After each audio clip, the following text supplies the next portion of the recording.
All right, thank you. Good morning. Winner, will you please take roll? Chair Brown, Present. Vice Chair Goodman, Here. Regent Breger, Here. Regent Carvalho, Here. Regent Del Carlo. Here. You do have a quorum present. Advisory members, Dr. Acree, Here. Dr. Ashurian, Present. Ms. Connor, Here. Mr. Eisma, Here. Mr. Evans, Mr. Garner, Here. Mayor Goins Brown, Mr. Guzman. Present. Oh, thank you, Mayor. Mr. Guzman, Councilman Knutson, Here. Dr. Kravchuk, Present. Ms. Martinez, Mr. Mosqueda, Here. Ms. Purdue, Mr. Sanchez. Present. Oh, Ms. Purdue, thank you. Mr. Sanchez, Ms. Sherman, Ms. Tartaglia, Present. Ms. Fences Balvaz, Present. Mr. Villa, Present. Dr. Weekly. Thank you, Madam Chair. Thank you so much. Now I'm going to have Regent Goodman lead us in the pledge.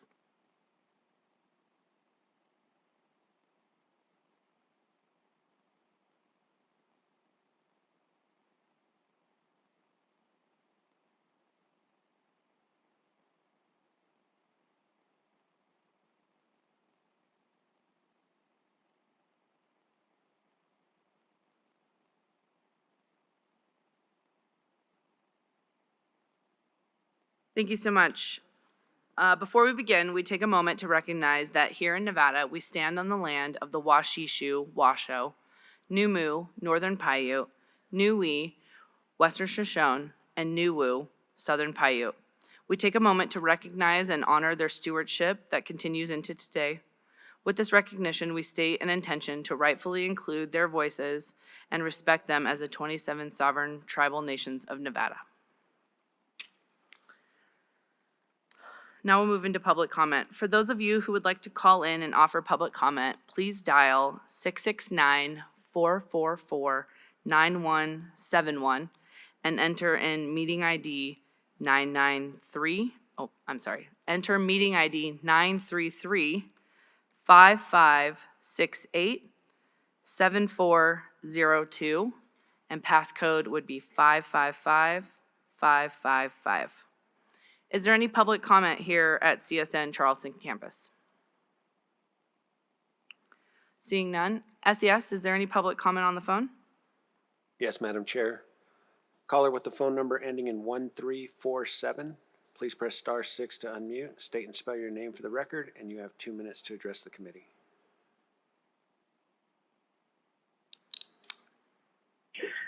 Good morning, Chair Brown, Vice Chair Goodman. My name is Shay Bravo Bizard. That is SHAYBRAVO-BEZARD for the record. I have had the opportunity to meet all 4 candidates within the CSN presidential search here at the Henderson campus and give them a tour.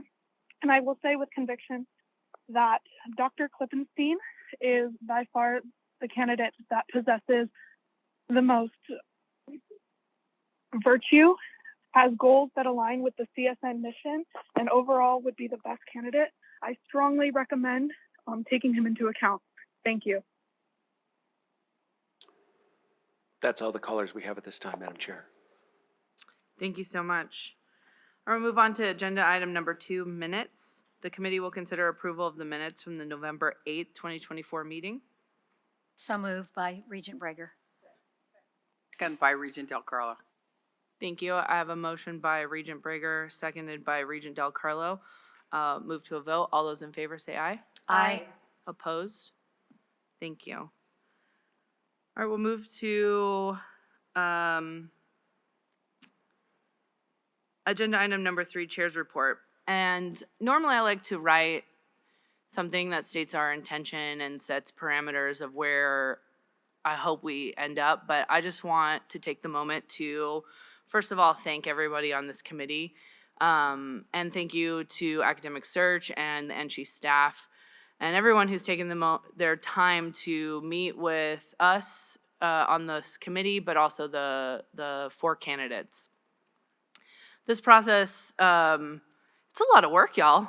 Like, but it's totally worth it. And I said this from the beginning, that this is one of the most important things that we will do as a regent, is picking the leader that will be here for the long run.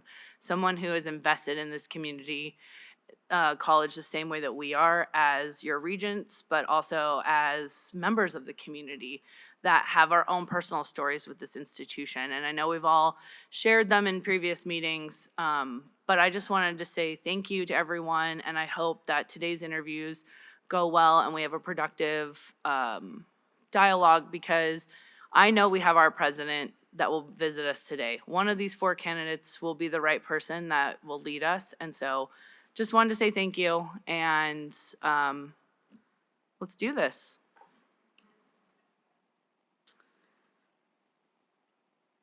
All right, we are going to move to agenda item number 4, interview process and questions. First, I'm going to let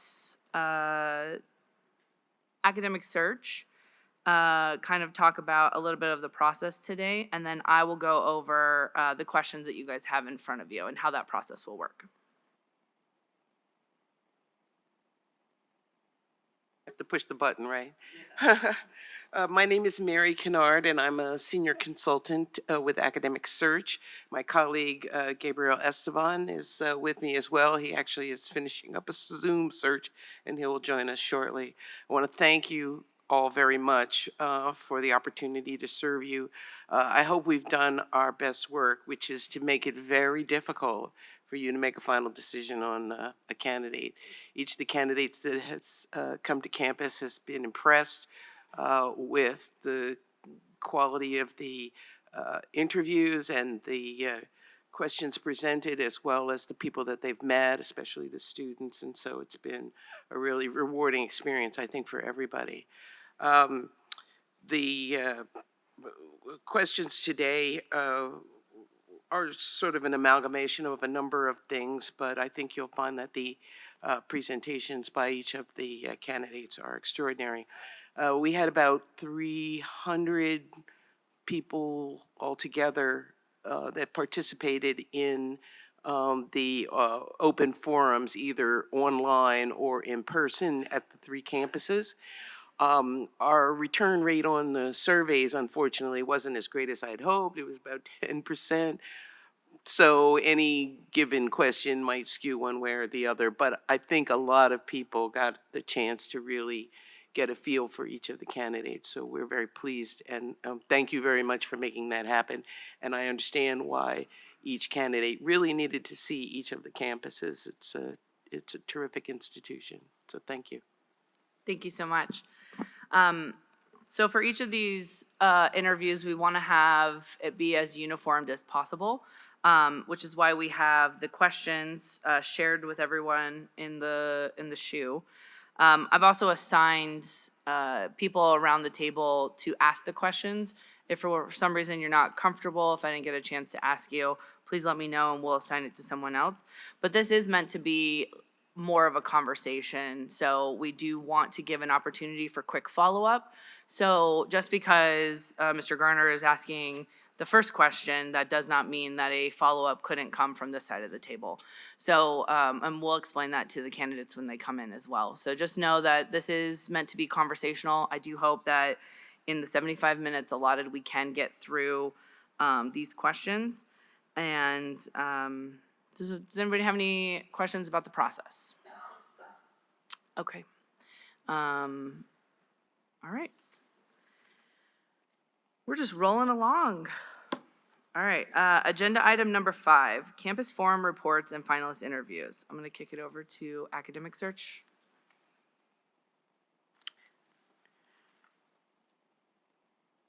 I just want to make sure I talk about the right candidate first. So let me just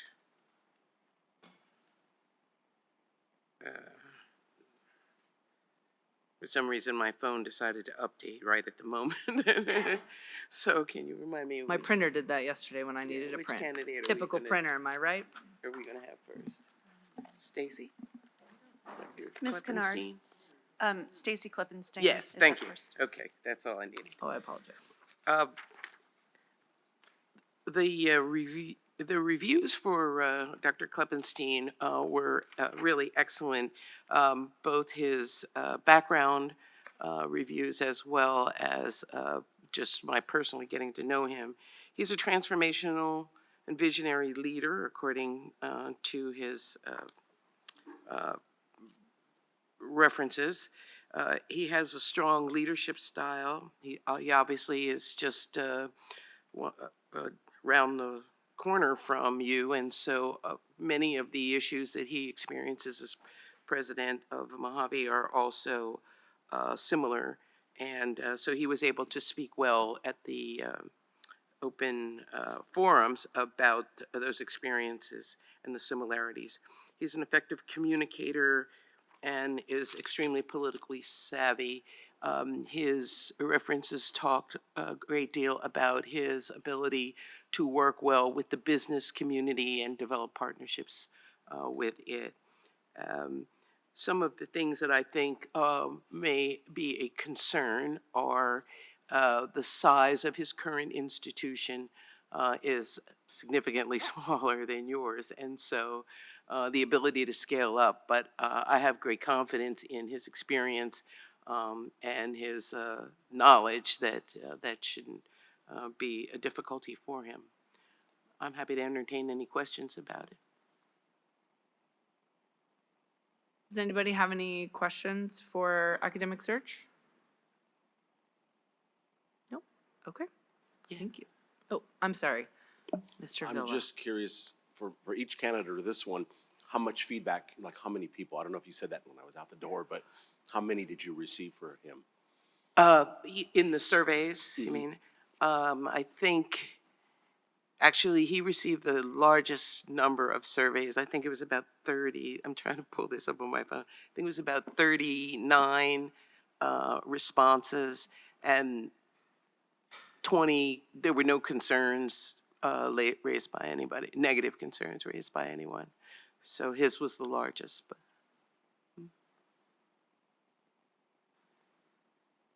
Yeah, Regent Del Carlo.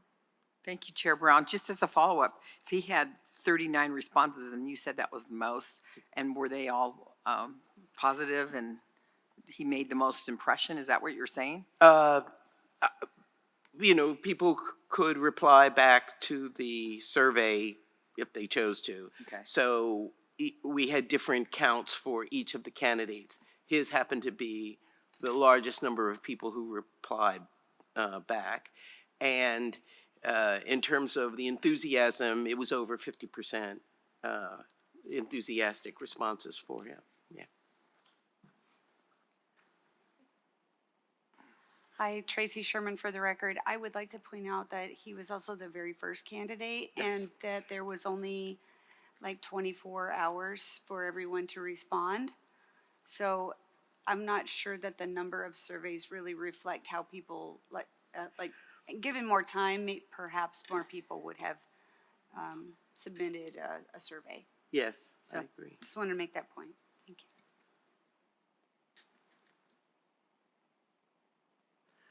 All right, thank you so much. Okay, so Carrie, I'm seeing the breakdown. Do we invite the candidate to come in now? You can either take a short break, or they can be brought in and get started. I think we should just keep rolling.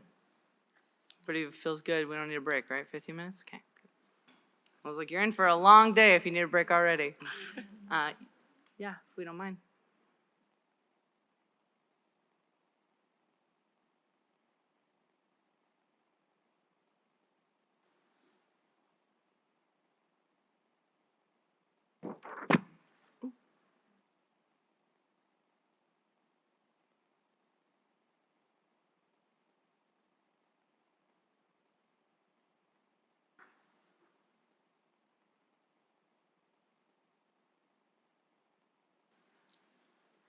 Just for everyone's situational awareness, all of our candidates will have the questions in front of us.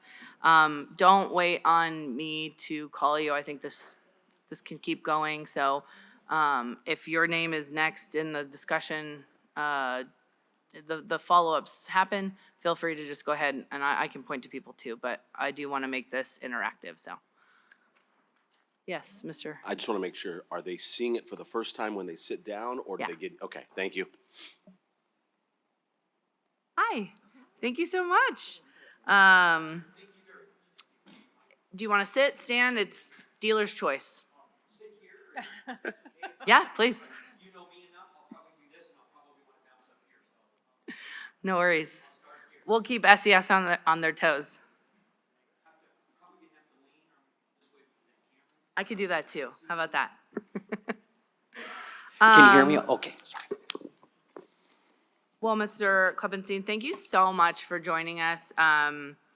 You are our first of the day, so we're also going through this for the first time with you. So thanks for being our guinea pig too. Oh, I'm happy to be the guinea pig, thank you. So you do have the list of questions in front of you. Just for reference, similar to what we did with previous interviews, we wanted to keep them because some of these are multi-part and we don't want to not let you reflect accordingly. So I'm gonna go ahead and kick us off and let you give an opening statement. If you could keep it to 3 to 4 minutes, just because we do wanna have this be very conversational. And then when you're done, we're gonna have Mr. Garner kick us off, ask the questions. After your response, anybody from the tables can ask follow-up questions. We do ask that follow-up responses just be a little bit shorter so we can be conversational and make it all the way through the list. Great, well, thank you very much. Madam Chair, members of the board, and members of the advisory council.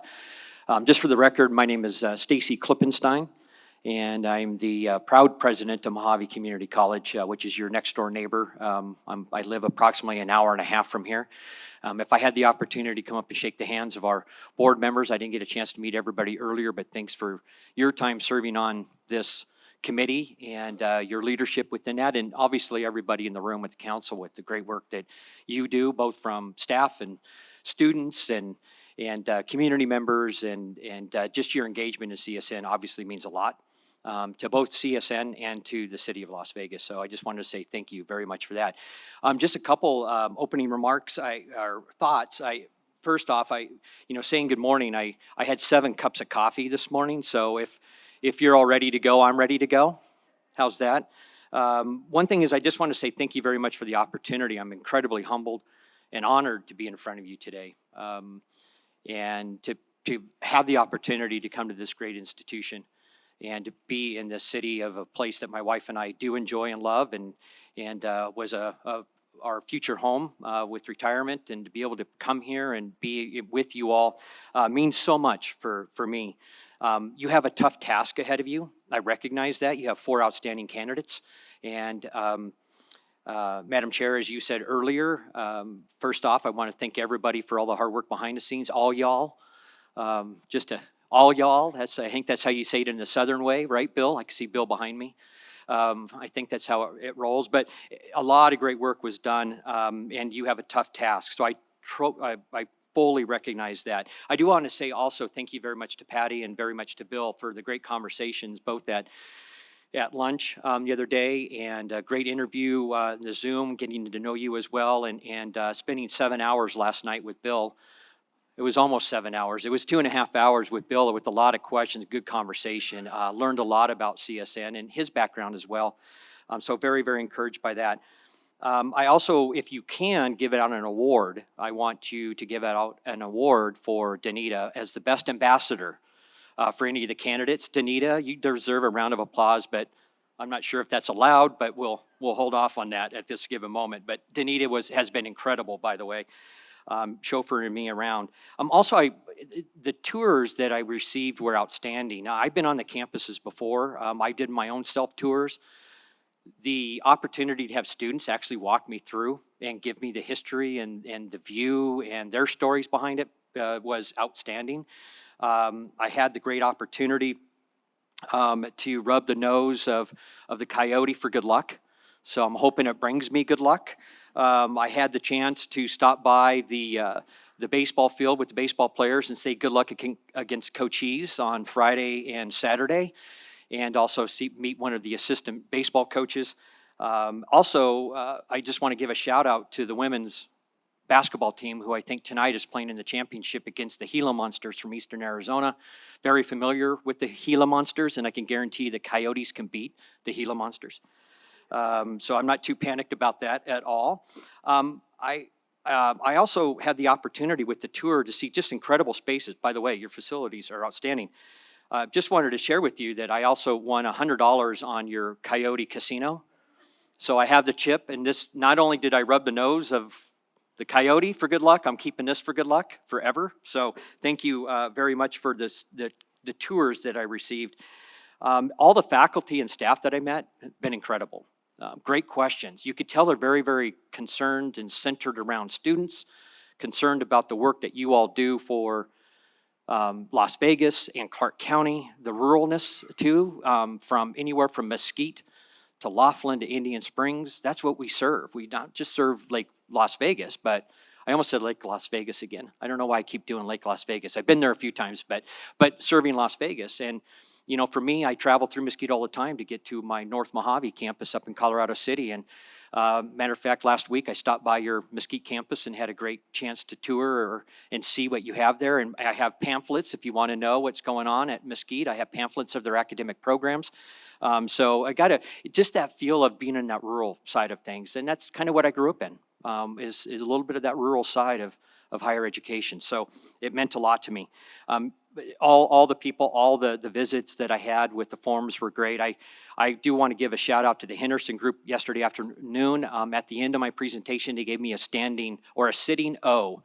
And if they're watching right now, they know what I mean. And that sitting O is, I teased them about, oh, thank you. There we go. Sarah was able to do a sitting O, and it was kind of fun. We goofed around and we had a good time. But it's just the people who are very, very concerned, one, about the next president, as well as concerned about the continuation of being an outstanding institution for Nevada, as well as in this region. So overall, Madam Chair, I'm just really, really impressed with what I've seen so far, and I'm looking forward to the next 5 hours of interview questions. I'll be ready to go, so thank you. So, sir, I have your first question. Based on your interactions with the campus community over the past couple of days, your review of documents provided, and your own research, what is the most significant challenge you plan to address as president in your first year? And how has your background prepared you to address those challenges? Please take 10 to 15 minutes. Thank you, Eric. I appreciate the question. You can take it from many different angles on the challenges maybe of CSN, but I also look at it from any institution of higher education. Challenges today of what's going on at the federal level, challenges that might be going on at the state level, the legislative level, challenges that might be going on from a perspective of budget. I know that you're in the midst of a biennium review, biennium budget, and building that. All of those things really do have implications on you and the success of your institution and the success of your students. So I think for the first year, I would want to really get up to speed on the political landscape and make sure that we do everything we can within that from a budget perspective, and making sure we're allocating funds where they need to be allocated for our strategic direction and meeting the needs of our students in this community. So my background, for 12 years, I've been a community college president and had to work closely with our legislative delegates. I had to be at the state capitals. Matter of fact, in a couple weeks, I have a bunch of students going down to Phoenix to be able to do a day at the Capitol for Mojave Community College and get our students in front of our legislators. But I was also at ACCT, which I know there's some people here who are involved in ACCT. Yeah, I was there in February, and I know Janeth was as well, and some others. And to be able to be there with some of my board members and to hear what's going on at the federal level, I want to really pay attention to that within the next year, because it's implications that you may receive on, if it's anything from diversity, equity, and inclusion to grant funding to the Department of Ed, which you probably saw recently or as of yesterday, about another 1,200 potential Department of Ed employees being released. And so what does that really look like for the future of higher education and the future of the work I need to do for the students? There's quite a bit to pay attention to. And so I am worried about it, and that's why it's in my brain as a challenge. There's a lot of other challenges as well from many, many different students that want to look at higher education as that pathway, that entry point into changing their lives. And I would want to, I'm not saying it's a challenge here, but I want to make sure that I can be able to do everything I can to meet the needs of the work that you're already currently doing, and also the needs of our current students, but also the needs of our future students, whether that be that high school graduating senior in 2 years who never thought that higher education was possible, to that 40-year-old single mother, to all our student parents out there. What are we doing to really attempt to build the right environments for them? So that challenge is always there, and it has been there for 300 plus years in higher education, more so in the last 70 to 100 years in higher education. So I think that's always a continued challenge in that regard. The other one too is to make sure that we're communicating effectively across the board. I believe in cascading communication. And so my office has always been a place that always doesn't start communication, but I want to be part of the communication. And what I mean by that is developing a really, really good, strong team of individuals that work with me, side by side with me, but also work side by side with all the other employees and the faculty and the student leadership and so forth, that we are all extremely working together to make sure that the communication across the board is more effective and more efficient. As much as possible. And that means taking a look at our 3 campus locations. I come from Mojave Community College where I have 4 campuses. And when you talk about a multi-campus theory or philosophy to a one CSN, or like we have in Mojave, a one Mojave, that challenge is making sure that we do everything we can, not only for the students, but for the communities we serve. Lake Havasu looks at things completely different than Bullhead. If you've been down there, probably some of you have been on the lake before, or maybe some of you have been up to Laughlin. And then you pop over to Kingman, and then you go up to Colorado City. I can guarantee each one of those are different, and rightfully so. And so therefore, that challenge is not making sure that all that work we're doing, we're bringing it back, and the institution itself is communicating effectively and in a shared governance way with faculty, with staff, and with student, and with you. So those are some challenges. As far as my background, again, I've been very, very, very involved in legislative, political type of situations, trying to navigate and maneuver, whether it be policy or budget decisions that are happening at the state level, to make sure that we're incredibly involved in that they know my voice, they know the voice of the college, they know the voice of the board who sets advocacy. And so I want to make sure I carry that forward. And from everything that I talked about with making sure that our environments are correct for students, all students, future students, that is very, very important to me. So I have been very involved from a student affairs professional for 35 years and higher education for 35 years, but a student affairs professional and it's in my heart of what we need to do for working with our students, being in a classroom and teaching in a classroom and understanding what that takes. So I totally understand how we need to continue to build the right environment and ask the right questions and see the data and best project forward. So those are some things that I see as challenges that I'd want to take on the first year and really fully understand. I have done some research, so I looked at enrollment. Enrollment, you've been holding flat for a few years, haven't fully bounced back from the pandemic. At Mojave, we have bounced back, and we're actually higher than our pre-pandemic. We just went a 15% increase this past year. We were about a 7% increase the year before.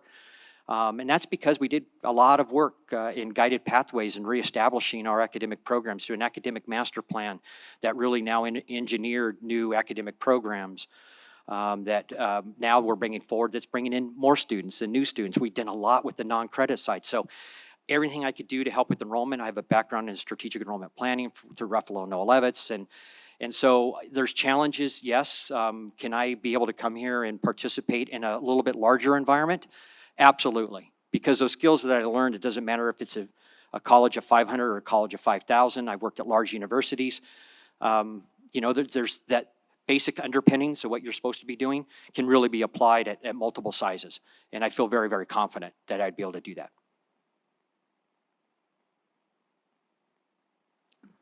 Are there any follow-up questions? I'll start with the Regents on the committee, and then I'll move to the rest of the advisory committee.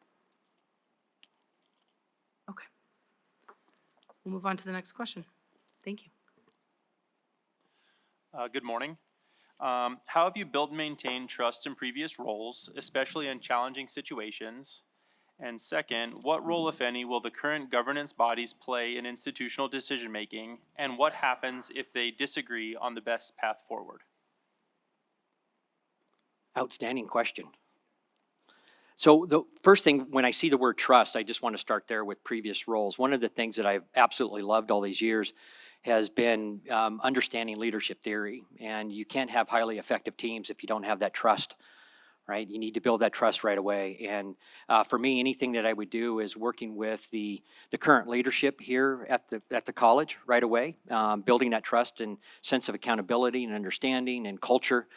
And also with all of our faculty and staff, whether it be with the Faculty Association or the Administrative Faculty Association, to the students as well and student government. It takes a lot of relationship building, and as you saw from my cover letter, I talk a lot about relational. Leadership is a relational process. It's all of us trying to work together to achieve a common goal. So for me, that trust is going to be very, very important, especially in those challenging times. I can go back in I'm thinking through 35 years, you could take a lot of historical milestones, crisis situations in higher education in the last 35 years, from the Gulf War, right, 9/11. You could take the recent, with the pandemic. I mean, there are just so many things that really challenge us and make us have to step back and think. And in order for us to adapt and adjust quickly, you have to have that trust as a bottom line aspect so all of us can work together. And I'll give you an example. So when I first got to Mojave Community College, so picture that in 2019, I'm excited. We just started our strategic planning process. Our board is all energized. We're ready to move forward. And guess what happens in March of 2020? Talking about within 8 months needing to pivot quickly, needing to work with a lot of individuals, and that trust of direction we need to go, and that trust from the board who said, Stacy, we're giving you that opportunity. You take the leadership on, you make those decisions, we're giving you that authority. And that means a lot when a board, a governing body says, you know what, President Klippenstein, we believe that you would be able to work with your talented team. There's trust being built. Let's see if we can get through that this process quickly. We've done so, and we've rebounded really well. And so that's kind of one of those particular challenging situations. But again, you have to build those relationships right up front. And that first, if you ask me the question, I don't know if it's on here because I haven't had a chance to read it yet, but what are you going to do in your first 100 days? It's not just 100 days. I'll do it my whole career here. But the first 100 days is really getting to know a lot of people and getting to know their wishes, their wants, their desires in regards to how do we work with our students. But at the same time, you know, what are those pain points that would keep us from being successful with dealing with crisis? So those are some things that I would do. Working with, and I think it says in here, what role, if any, will the current governing body play? Yes, I'm a big believer in governance in regards to our locally elected. For 12 years, I reported directly to locally elected boards. And so over my time, I was counting on my head, I think I've worked with 16 different trustees and worked well with all of them. Love the relationship. Not saying that we always saw eye to eye in every aspect, because everybody's being elected and coming in with, you know, a view and a want and a desire as well, and they see the institution in one way. But you know, for me, I want to come in and they hire me with some background. They hire me with an understanding. My strengths are strategic and a woo and futuristic, so they know that I'm trying to be innovative and always think down the line. So I need to make sure that I keep them up to speed with what that could look like. So working with them hand in hand, side by side, keeping them well informed, bringing things forward, not stopping bringing things forward, because for the institution to move forward, that's my job, is to work with the chancellor, to work with the board, to be able to help CSN be successful. And so I would never stop trying to bring things forward to the board and having the right dialogue, just because there might be difference in opinion. And if the board says, all 13 of the elected officials say, you know what, that's not the direction we're going, and they work with the chancellor and myself, I totally understand that and respect it, because you are the locally elected board members and you represent the state of Nevada. So that would be very, very important to me.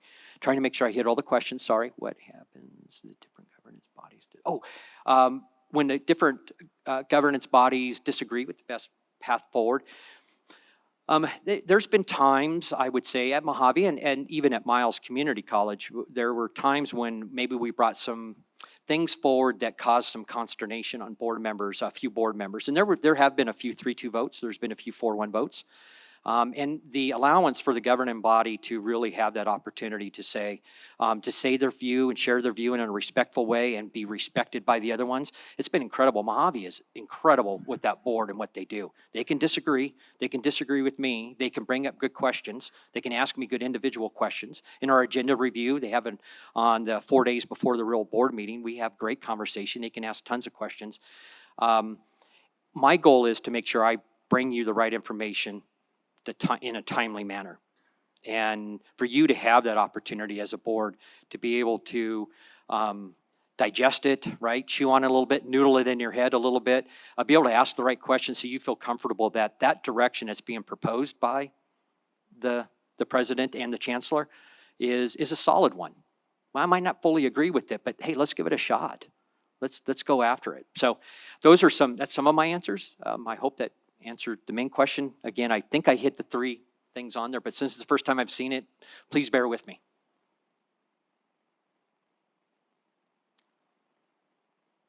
Yeah, please.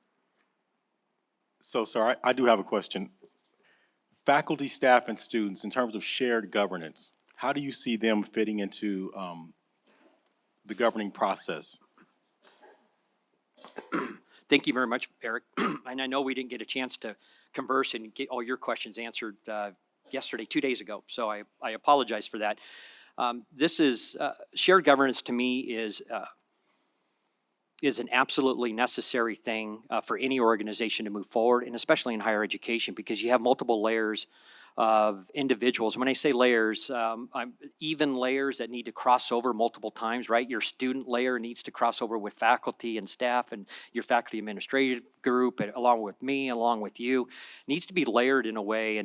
And for me, I have been a big proponent of shared governance with our faculty ever since I guess I've been in higher education, but since I've been in a leadership role the last 12 years of working closely with our faculty, as well as with our staff, bringing them forward, making sure that they're well-informed, bringing them to the table with some maybe hardcore decision-making, including them in major committees work where they are a major part of that initial decision-making.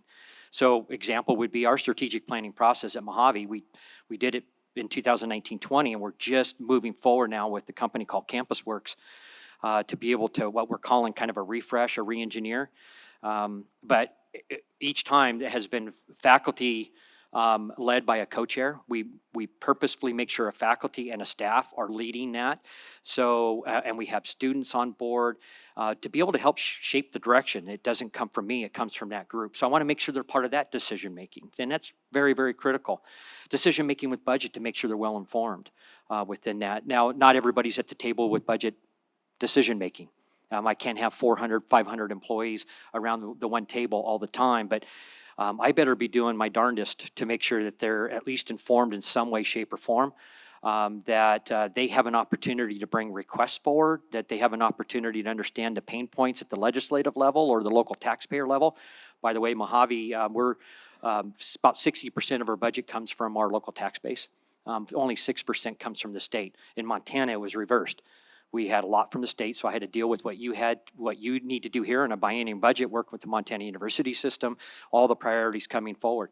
But it does take a lot of that opportunity to get the faculty around the table, the staff around the table, and the students involved. I brought students into my cabinet. I bring students in. We had it with our Executive Advisory Council. I met with student leadership multiple times, like in Miles City, when we talked about tuition and fees and gained there. Matter of fact, we've had students be part of various different task forces to look at all those items. To me, shared governance isn't just about the faculty and administration and the governing body. Shared governance includes the administrative faculty, the classified staff, as well as students. Students need to be in the midst of all that, and I need to be listening to the students as much as I can. I hope that answered your question, Eric. Yes, sir. Thank you. Thank you.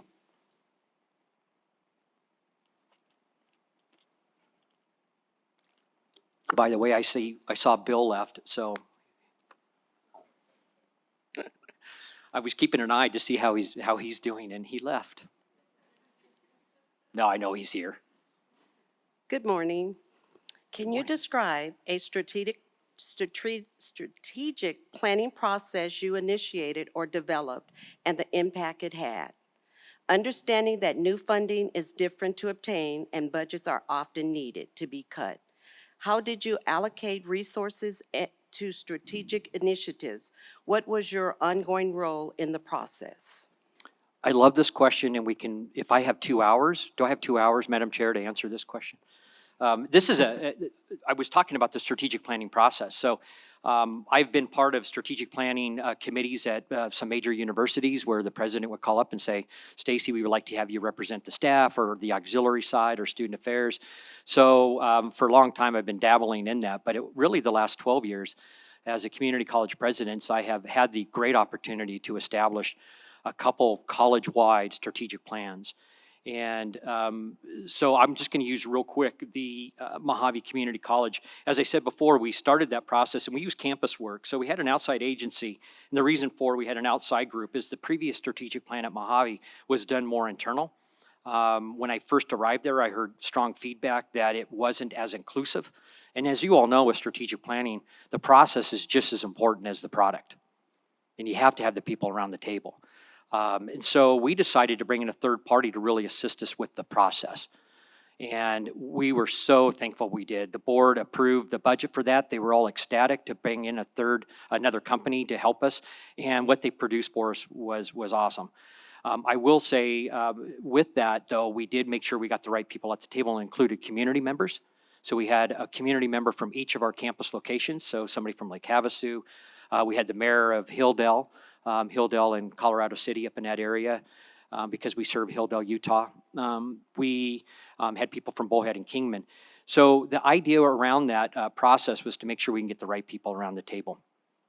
The process was about a year-long process, very well done. We centered around something that was really fun, and I've never seen it done this way before, but we did what we called student listening sessions in regards to building a student experience statement. And I'd be happy to read our student experience statement because I have it here if you want to see it. But our student experience statement, we met with students in almost a full day, and we had focus groups with students where our faculty and administration, members of the committee, myself and others, we sat there and we asked certain questions, but we sat there and listened to students. We didn't talk, we sat and listened to students. And what we did is compiled all these wonderful notes and wants from the students saying, hey, if you're going to support us, here's what we're looking for from an experience. And then we developed that experience. And then from that experience, we said, okay, this is what we need to do to meet that experience, which it turned out perfect because that led us into what we consider some key strategies. So we have 4 key strategies, very similar to what you do, right? You currently have 4. You have 5 for NSHE. And but the 4, we have 4. We had 22 different objectives. You have 23, I think, in your plan. So a lot of similarities within that, but we used that student experience statement as a key point. And that really did guide some awesome conversation. Now, part of that process was it doesn't sit on a shelf. So what we did is early on in the process, we did what we called a year 0. Instead of starting the plan right away, did a year 0 to reestablish and set our budget alignment, our organizational alignment, to make sure that we can meet the 4 strategies in some way. And so we did a year 0, and I also created a strategic planning action committee, so SPAC is what we called it, Strategic Alignment Planning Committee. So we had faculty and staff co-chair various different levels of the strategy, help with the objectives, identify key initiatives. Also what I did is I set aside $450,000 for the SPAC group as they bring forward new initiatives and ideas. I wasn't sit there and saying, no, you develop those plans, let's move it forward. You have money to be able to work with. Use it wisely, but let's use that as seed money, feed money, whatever else you want to call it to make it work for the college. And so we set that aside for actual resources right up front to make sure that that strategic group, again, strategic plan doesn't sit on the shelf, you got to make it active. And you make it active by having people take a look on an annual, biannual, quarterly basis, monthly basis, and look at what are our next initiatives, how are we done with our key performance indicators of that, what's our annual look, did we do well, didn't we do well, what do we need to adjust? If they develop new initiatives, okay. How can we then take some money from the SPAC funds, pull that in. Let's try a new initiative. We used it right away with revamping our orientation program, so they were able to use funds there. So from a fiscal resource, growing it into a broader budget planning process, every year what we do is we look at budget allocations or requests for personnel, for operations, and for capital. So our three major categories. When they bring those things forward, they're supposed to align them to the strategic plan. So when we prioritize, so let's say I have $5 million in personnel requests. You've all been there, you get a lot of personnel requests. Well, we know our budget because our projected revenues are X, and we have other expenses, fixed expenses are going up. We only have a finite set of revenue. How do we prioritize then? And we can use that strategic plan alignment as part of the strategy development. Just to touch on one other example, I love the strategic planning stuff because, well, I'll bounce into two things. One is at Miles Community College, what we did is my last 2 years, I served as a peer evaluator for Northwest. And so I had an opportunity to do an evaluation at a major university in Utah. And one of the things, I was in charge of a couple different of the criteria, and I was able to work with their budget department and take a look at some things that they were doing. And they did what they called a planning, budget, and assessment process, PBA.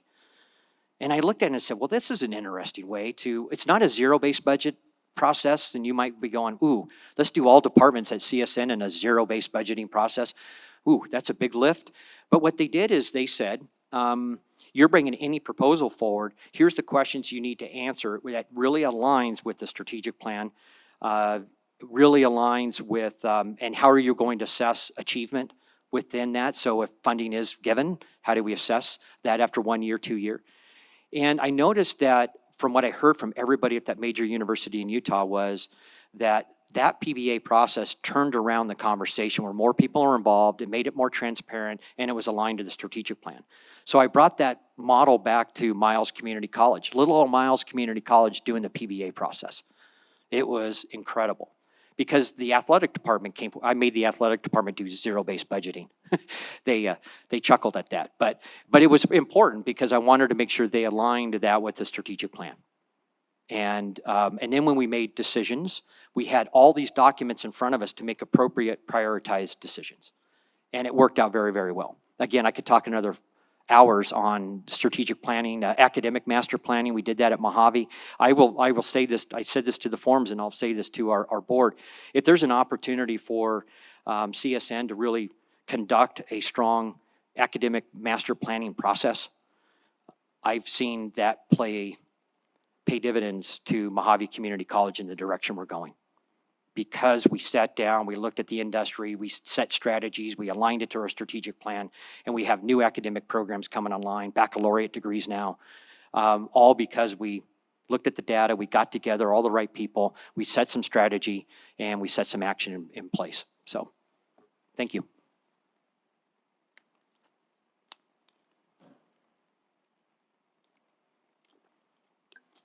Thank you very much, sir, for your time. My name is Brian Knudsen. I'm a councilman in the city of Las Vegas. My question to you is, given the complexity of CSN's operations, can you discuss your leadership style in terms of team building and fostering collaboration across faculty, staff, and students? And please include a specific example of how you've led a team through a challenging period and successfully aligned them with a shared vision to achieve institutional goals. As you could tell, I'm a very quiet person. As I said before, my strengths are, I'm a woo, which is, if you're not familiar with strengths finders, that's win others over, but strategic and futuristic. So I'm a big believer. I've been studying leadership theory for a long time. I've taught leadership classes. I will say that I'm a cross between a transformative leader, a servant leader, and a disruptive leader. And I don't mean disruptive as in destructive. I mean disruptive as asking the right why questions. What are we doing? How can we repackage that and move it differently? It's important to us, so let's continue to move forward, but do it in a transformative way, but also in a servant way of understanding the relationships that we have to build with all of our individuals, right? All of our staff and our faculty. So from a leadership style perspective, that's kind of the three basic tenets that I try to operate off of. If some of you are from the old school of leadership, you might remember Peter Senge and the Fifth Discipline, one of my favorites. and Margaret Wheatley, the Science in the New Leadership, by just two wonderful people. I will say that because of my early upbringing and incredible mentors, both presidents and vice presidents and deans, who shepherded me along the way as a student, as a lonely, lost student at times, as a student who was doing way too much other non-academic stuff that needed guidance. There was great opportunity to sit in a leadership class in 1988 and read Kouzes and Posner's The Leadership Challenge when it first came out. And if you're familiar with Kouzes and Posner right now, they wrote a book 3-4 years ago, The Leadership Challenge, or Leadership in Higher Education. And they talk about 5 key things, model the way and encourage the heart and challenge the process. And so I try to take all of these various different things that I've learned over this year and apply. And over the time, I've figured out some things that work and some things that don't. This might work differently than working with a different group of individuals. My leadership style might need to look and act differently with the city council when I'm visiting with Lake Havasu City Council on an initiative, let's say that, to the Chamber of Commerce, to a Rotary Club, to the faculty group, to the student group, to you name it. And I think I find myself being able to adjust in a lot of ways. But bottom line is building the relationships. It's a relational process. It's trying to help individuals move together, get together, share some common vision, decide what that common vision is, and then let's all work together and roll up our sleeves and see if we can get after it and get it done.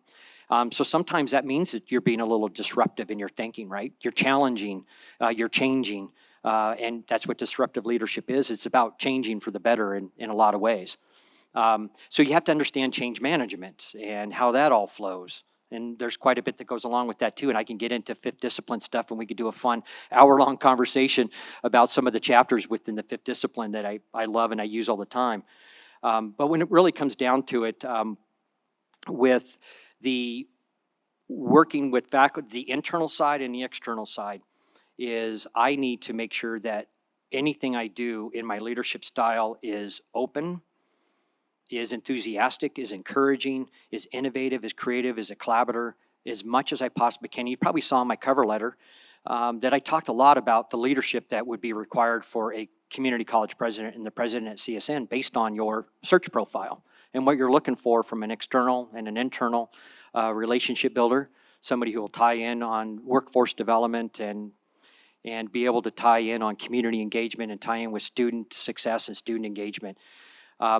So looking at my, as I said earlier, I want to create a highly effective team. And in order to do that, the bottom line of the pyramid of creating highly effective teams is that trust building. So I need to right away is be able to build that trust. So across all of building teams, start with the trust, start with making sure the voices are heard, bringing them to the table. Putting out there what could be our vision, having them involved in the strategic plan and the review of the current mission. I mean, your current mission is pretty incredible, and it's simple. You're here to empower your students and your communities to achieve and succeed, right, and prosper. That's where you're at. And so how can we take that as a team and say, hey, let's move that one. Let's move this idea forward. What are those key aspects of that would help us be better? I love the idea of working with teams. If you build trust, you build a relationship, you can get creative and innovative. And I told this yesterday to the Henderson group that I am a big fan of failing forward. If you're going to fail, let's fail forward. Let's fail moving in a positive, right direction. I always say this, that I would prefer to fail forward and fall down and break my nose than fail backwards and break my tailbone. Because it's moving forward. It's that momentum, building that momentum. So overall, I would do everything I can to take everything I've learned, all the leadership theory, all my experiences, all my practice, working with key leadership teams over the last 12 years, and bringing that forward here to CSN for that, creating that team aspect. I think the other part of the question was, the team challenging period. Oh, successful, yep. There's been a couple here recently, and you take just the example of the pandemic. I was new. I had to have built a lot of trust early on. Trust the individuals who were helping make the call and bringing ideas forward about we need to close down here, we need to adjust here with online, we need to still keep certain labs open in our welding. How do we keep students moving forward? What about online and digital access or computer access? For students who don't have it, what are we doing there? So allowing that trust and being able to do that right away within that crisis. The other one too is it's a challenging time right now from a Fed and a state level, but the one thing that we were doing is once you start having the right dialogue and good dialogue and open dialogue with your workforce development folks, your industry partners, your chambers, all your community folks, and you really start engaging them like on an academic master plan process. That challenges because you're looking at data, but at the same time you're doing the focus group, the qualitative side, and sometimes you hear things that you go, oh my gosh, we've been doing that for how long? Oops. What do we need to do to correct that? Well, that creates sometimes challenge internally because that's changing in some ways. That's changing the work that we think we have been doing right for many years. And sometimes you have to kind of stop then and go, oh, it's time to maybe reverse course on that. So when we were doing our academic master plan, we were listening to industry folks that were saying, oh, by the way, we love your CDL program, but it's 16 weeks and you have not done anything to really produce any truck drivers for us because it's the program's too long. And we were like, oh, well, we got to do it this way in 16 weeks to be able to make it financial aid eligible. What if there was a completely different way to re-engineer that? So we got rid of that 4-credit CDL model, went to a non-credit, worked with the third-party provider, and we're now pumping 180 to 200 CDL drivers through a year. But it was a challenge because we had to listen to that individual company say, wait a minute, we love what you're trying to do, and I think you think that you're helping us, but not really. Those are challenging times, and what that means is the individuals who are helping make those decisions, it doesn't matter if it's the chief academic officer or my dean over community and corporate ed, doesn't matter. We need to listen to that and be able to bring those ideas forward. So taking that leadership of me being open to that dialogue, making sure my door is open, making sure that I'm listening very, very well, but also still disruptive, right? We heard this. How are we going to challenge this? How are we going to adapt and change? By the way, if we're going to change, what does that look like? And make sure we're all on the same page and moving forward in the right way. So those are a couple of examples. Thank you. And thanks for your service to the city of Las Vegas. Thank you, Madam Chair. So in the question that the councilman had asked, my question to you, Dr. Klippenstein, would be, and I'm going to kind of tee up question number 6 with Patrick, and so you may have an opportunity to expound even more when you get to that question. But you also mentioned the pandemic, and in question 5, it pretty much asked you about how did you lead a team through a challenging period. Mm-hmm. Now, when we look at the pandemic, we understand that seeing the data and seeing results of how it widened the equity gap, how it widened the achievement gap, and there were certain groups that seriously, particularly African-American males, that really plummeted. Mm-hmm. And we're still taking stabs at it to correct that. So in essence to that question there, what did you do successfully to create some type of process where you brought people together, you aligned a shared vision to get things back on track? Right. So thank you for that. And it's nice to meet you, Lawrence, as well. The pandemic was one of those situations, again, being new, we didn't quite have the strategic plan formed. But taking back my old kind of crisis management days, first you got to stay calm. You got to get the right people around the table. You got to give people the opportunity to make decisions, sometimes difficult decisions, but allow that grace to happen. Be able to allow the gracious space for the dialogue, because there was people who had multiple different opinions on the way we should go after and deal with and work with and support our students during the pandemic. Of course, you're working with faculty. What does this mean? In 1 week, I have to completely transition my online classes or my on-ground classes to online. It was a lot of messaging and communication. So the leadership team came together, but I also worked and developed a pandemic response team. So that made up, I had faculty, I had a dean of one of our campuses, I had staff, I had risk and compliance individuals, safety individuals to come up and do a lot of data mining and understanding at the Fed level what's going on, what's the regulations, what's being suggested, and having them actually bring all that forward to sometimes the executive team. And then I needed to make sure I was also very visible in the communication. So I did videos to our faculty, staff, and students to keep them updated, to keep them informed. And I tried to do it in a manner that I wasn't panicked. You know, we're going to be okay. We're going to get through this. You be safe, right? You be safe. But we're trying to establish the safe environments for you to be able to come back and to still complete your welding, to still complete your nursing, to whatever else it may be. We wanted to do that. So we needed to make sure we messaged the right message during that time.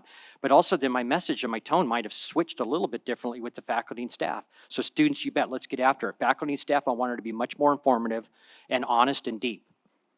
So that's what you need to do in those situations. But still trying to do it with the future or our end outcome is for us to bounce back. Our end outcome is to still make sure we're teaching. Our end outcome is not to affect faculty and staff with any furloughs or anything like that. Let's keep everybody working because we still have a job to do. So that's some of that. Now, I would say, and I agree with you, Lawrence, there was a lot of data when we looked at our drop. We dropped about 18% that first year. And when we start to bounce back, we're bouncing back really well. And we're bouncing back really well in a lot of different, almost all demographic categories, except we have noticed in the last 2 years, and this is an Arizona-wide situation. Some of you might be familiar with Carrie Kisker's work, national researcher, very well known, written some books, has a new one coming out, but she's actually our contract with the Arizona Community College Coordinating Council, all 10 of the community colleges in the state of Arizona. She works with all our IR teams to take a look at enrollment data, trends, and so forth. And one thing we noticed, and we talked with her 2 years ago, is we are not getting men back. We are not getting men back. They are slower to come back, and that's all. That's our Black, that's our Hispanic, and that's our white, and that's our Native American as well. And so why is that? But it was a national trend when we did our research, and almost every Arizona community college saw a very similar pattern.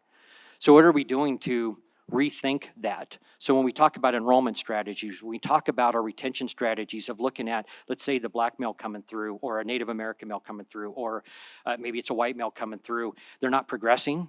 They're not persisting in the right way. So what are those other services that we need to develop, the wraparound services, maybe individually for those to help them get back on track and be successful? The sense of belonging was a big thing. Students, as you all know, and we talked about this yesterday, but the sense of belonging, we lost that in some ways. That student has sat at home for a year and a half to take online courses. How did they get back and re-engaged? Our industry partners, healthcare partners, business partners, all started to see a bounce back as well, but they didn't have employees, or the employees they were bringing back weren't as engaged as they were before. They lost something along the way.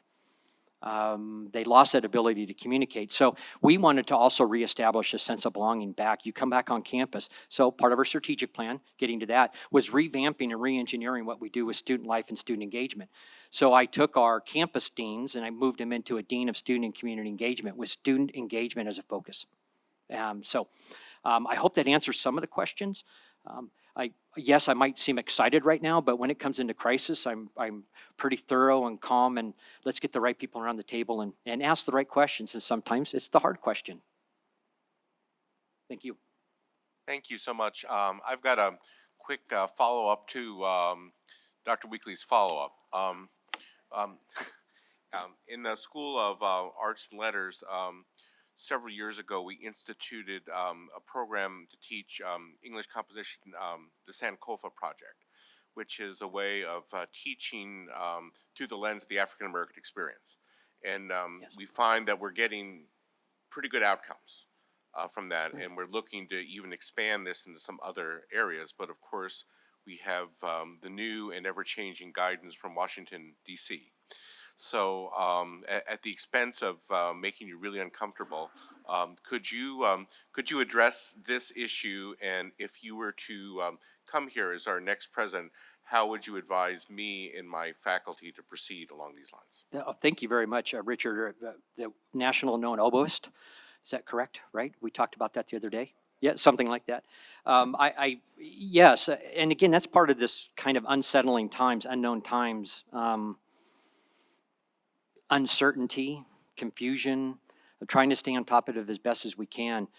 As we have done at Mojave, is we made some statements, and I just last week had a chance to visit with all of our faculty and staff via Zoom, and being able to work through and talk about how we're going to continue to move forward in still the same way as when we talk about being inclusive, preparing the right environments for any student that walks through our door, and celebrating diversity within that, and making sure we're still monitoring through the data and we're understanding equitable access and equitable treatment and equitable the end goal. So even though we had to take a look at what we were currently sitting on with our DEI statement, that first time ever this college had a DEI statement, as we pushed that through to our board 3 years ago, we started the process, and 2 years ago the board approved first ever diversity, equity, and inclusion statement for the college.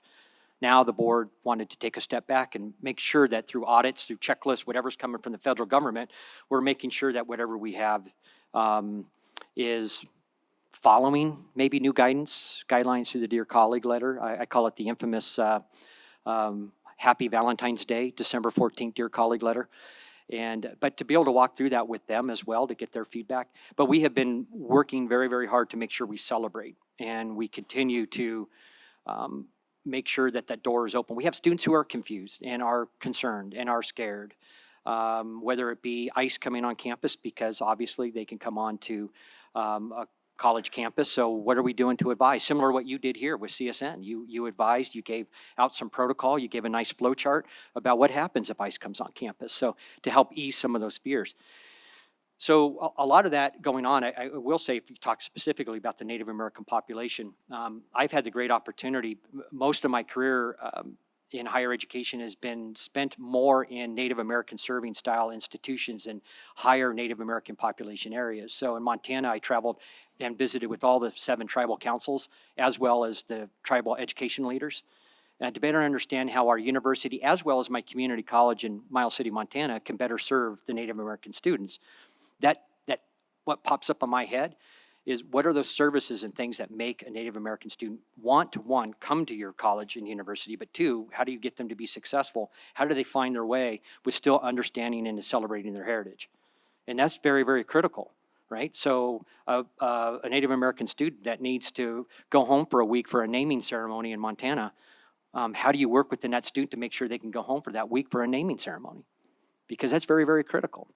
So what I would do here, if that was the case, is making sure we're still honoring, if that's part of your program, we're honoring that. Until something really specific comes down from the federal government that we know we need to comply with, changes to the Title VI of the Civil Rights Act of 1964, if there's changes and things that we have to do different. We have a grant right now through the Bureau of Indian Affairs. It's an IBIP grant. It's business incubation with the Wallapai tribe. We developed that 2 years ago. We set up a station up there. We have 2 employees dealing with business incubation at Peach Springs. They're worried. They're worried about what's going to happen with potential federal funding stopping that. We're a Title V now institution. We've been Hispanic serving for the last 4 years, but we have a Title V grant coming in, and we're worried about where that will go. But we're going to monitor, but we still want to celebrate it. And I would say go forth, do what you're doing, do the good work that you do.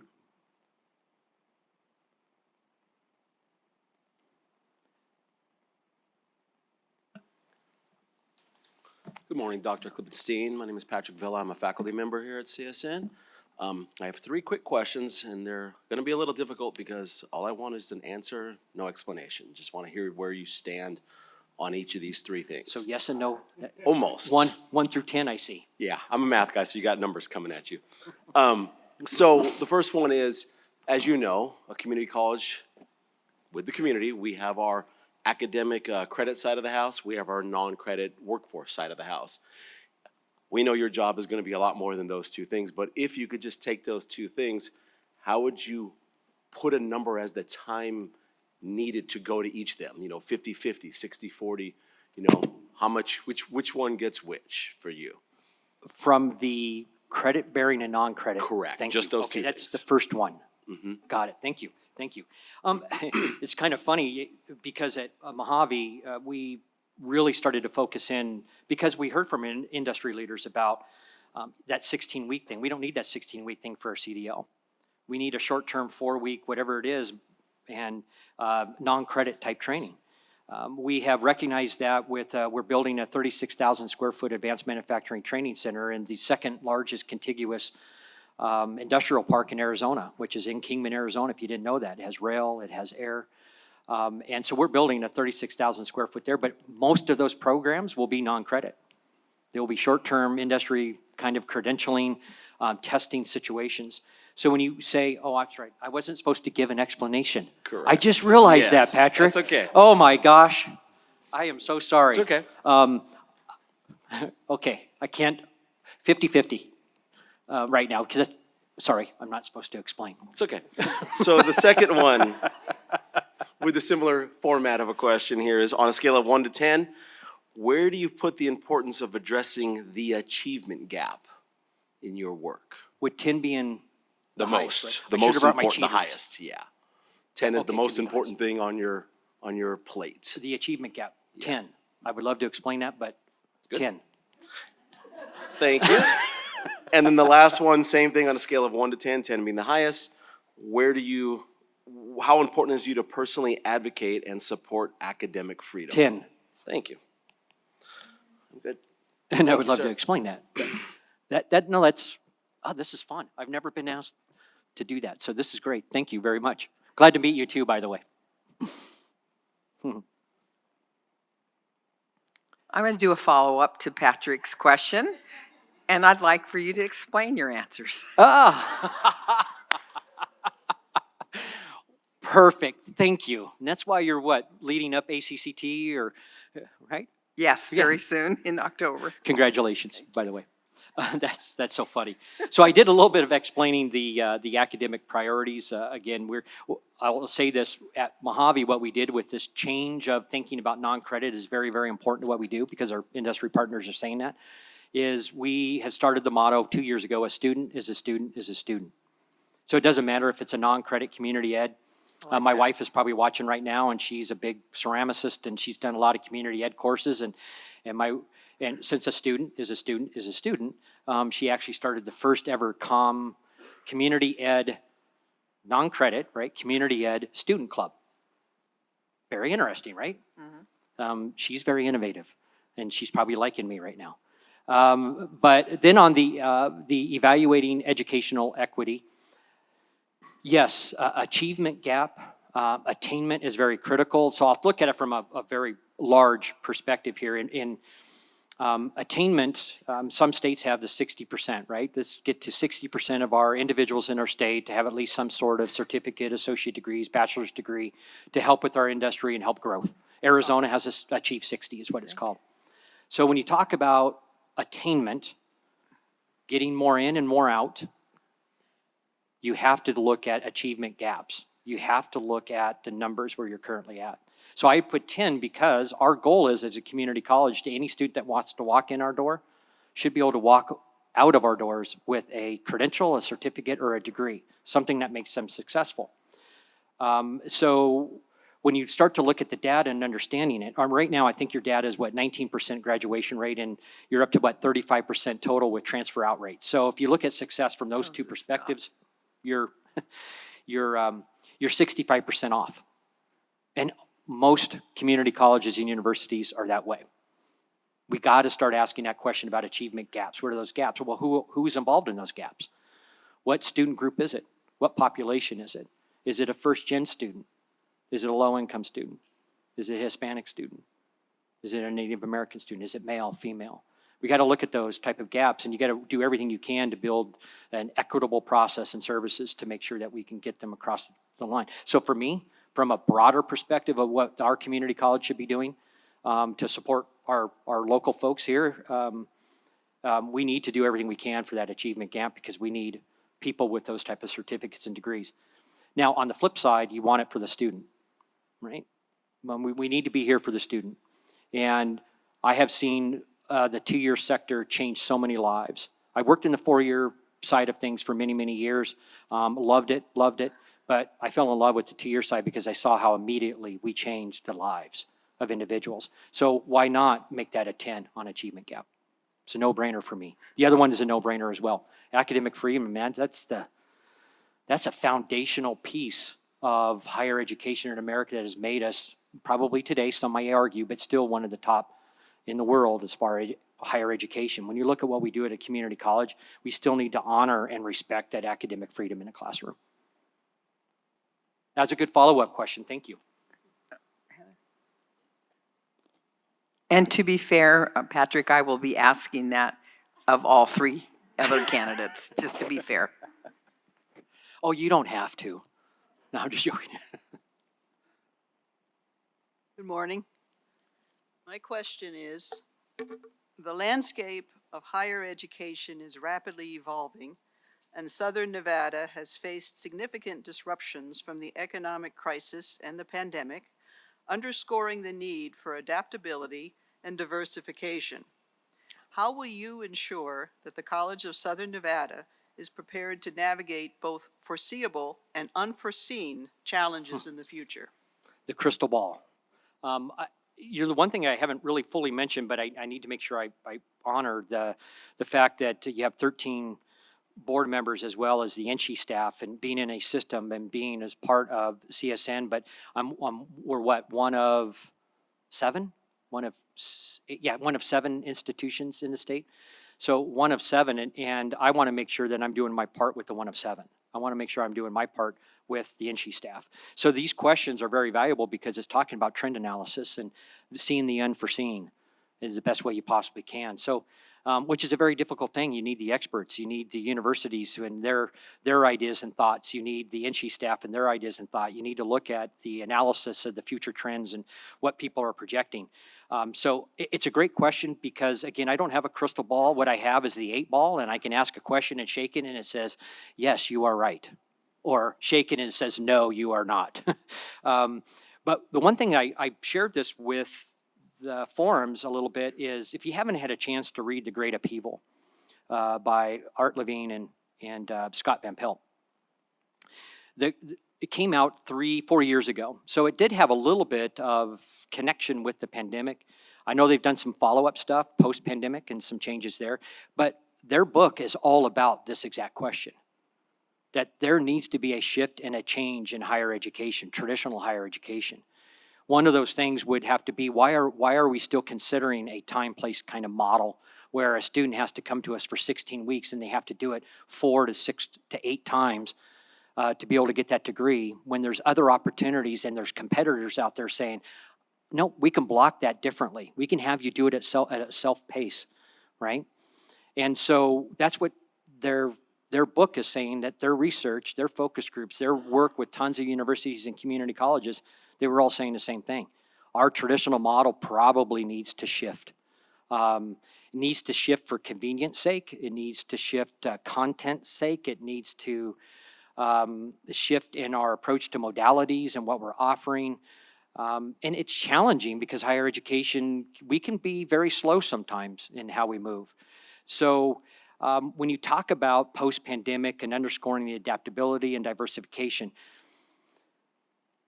for me, an institution of higher education, and this is why the non-credit side comes out, the more we build the non-credit side, I've always believed the more you build an auxiliary side, the more you build those things and you can diversify your budget. The more you can diversify your budget, the better off you'll be in tough times. So that's one. But the more you can diversify your offerings can also support and impact students as well. So what I'm saying by that is, you diversify your offerings in a way that's competency-based or self-paced. You look at a hybrid approach versus a full on-ground program. You allow that time for a student parent to be a student parent, because that's what they're saying. You're allowing that time for that student who needs to work 3 jobs to work the 3 jobs. Now, you don't want them to work 3 jobs, so hopefully we're finding lots of money, and that's where Danita comes in. So wherever Danita's at, I'm not sure if I'm pointing the right way, but wherever she's at, that's very, very important as well. But you need to diversify your academic programs because there are things that are unseen. And I think the more unseen's coming at us more quickly than ever before. If you would have asked me this 35 years ago, what's the unseen, unforeseen? Probably 5 years down the road, 6 years, 10 years, there's going to be some of these adjustments. These days, it's next month. It's next year. So you have to have agility within your decision making. You have to have agility in your leadership, your team, We have to pay attention to trends, future trends, to make sure that we can still address the needs of our students we're meeting them in the streets, right? We're not asking them to come to us to get that education. We're actually going out to them to give them the education.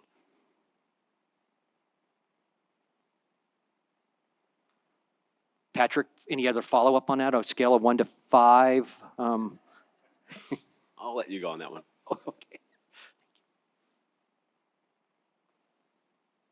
Hi there, I'm Tracy Sherman. I am the faculty senate chair-elect. When we get new presidents, we generally get new visions, right? A new heading. So to put you totally on the spot, what do you think our new mission statement should be? Ooh. 10.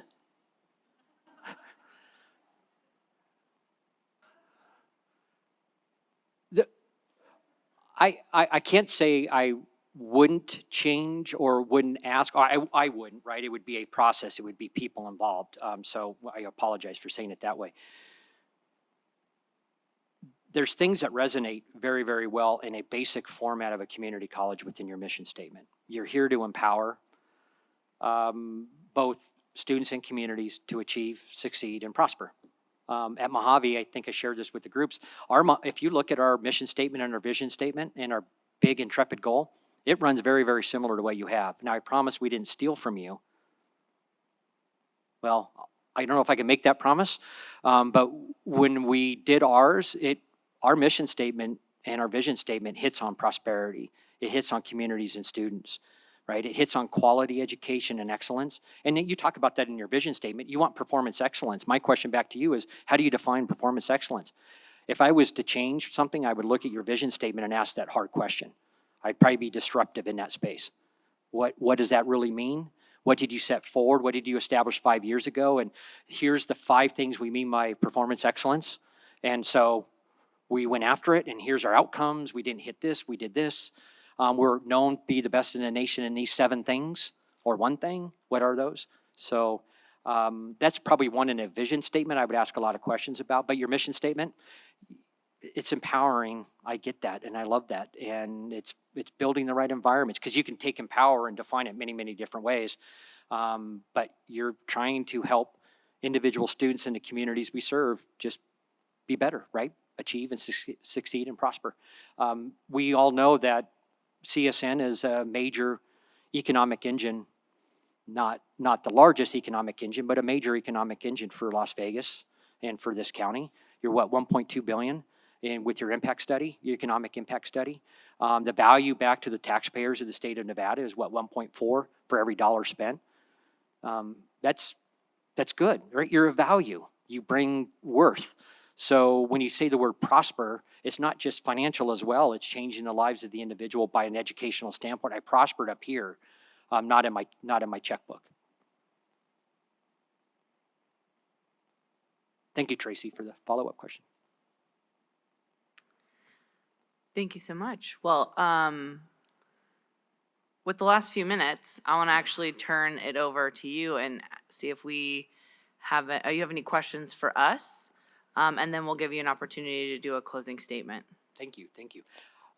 Yes, on a scale of 1 to 10, I'm going to milk this for as much as I can. I won't go there, but some of the questions I have is the conversations I've had with the faculty and staff in the forums, the students. There's been some really, really good questions, and I wanted to get your take on, as the next president coming in, what you see as maybe the 1 or 2 challenges. I shared my thought from my research, but what are those things you would want that president to pay attention to? And also, if you wanted to tie that in or answer it separately, is where are we at with an expectation of the president in changing or looking at the culture of communication and shared governance for the college? So I'll ask those 2 kind of combined. Maybe you see it as a challenge or not, but you want to separate the 2. What would the answers be? So good morning, Patty Charlton, Chancellor. So thank you for the question. So I think one of the things that I would say that right here, right now, is we're in the middle of a legislative session. Many challenges afoot. Our state is really working through some difficult financial challenges. On one hand, lots of opportunity. We've had significant growth, but there's a lot of uncertainty, exactly as what you had said, not just from the federal government, but where we look at Medicaid and Medicare and the Department of Ed and all of those fronts. And so I think that that is a lot of what we are faced with, but also that we are in a state where it's a very highly competitive resource allocation model, and so it's been quite challenging on that front. And so I think regarding shared governance and communication, I think our board is very, very well poised to answer that question. But I would also say that transparency in communication, and that means the good, the bad, and the ugly, not to quote a movie, but I think they expect, and we all expect, to know all of the things that are happening at not at a micromanagement level, but really no surprises. And so I think we had an opportunity to talk about that as well. But I think that that would be good, but also to hear from the board. They're a very engaged board. They care about this college. They care about this community a great deal, as well as the state. Yeah, thank you. Chancellor, if I could, just a quick follow-up. One, it's one of the better Clint Eastwood movies, just to let you know that. The second is you have done a lot of work, from what I understand, on a performance base or a new funding model, so to speak, within the state for. And it sounds like there's been some movement, but that's probably going to be some continued heavy lifting. And just to let you know, I've been through the middle of that in Montana with some switches, some changes, some review. How did it impact 2-year versus the 4-year? If you were taking that 20% hold aside for certain metrics and you hit those, and I was at a university that actually lost money because we didn't hit a certain metric. And that conversation with the legislature of changing the model in some way. Community college funding model was completely different as well, and it didn't make sense at times. So I would respect what you do, but at the same time, I would want to be part of that dialogue. Certainly, and so we actually had an interim study, and so for those that are in the room, they know that we had a presentation just yesterday regarding that. And so our performance pool as it was, in fact, I will tell you that universally amongst our presidents of the institutions, our institutions, and even of this board, really wanted to see that evolve and to change. It was really a stick approach rather than a carrot. And so now what has been recommended is an outcomes base that really measures the institution's performance to themselves, and then secondarily amongst the other institutions. It is a huge, huge improvement, but we have to wait till sign and die to see how that goes at the legislature. Right. Thank you.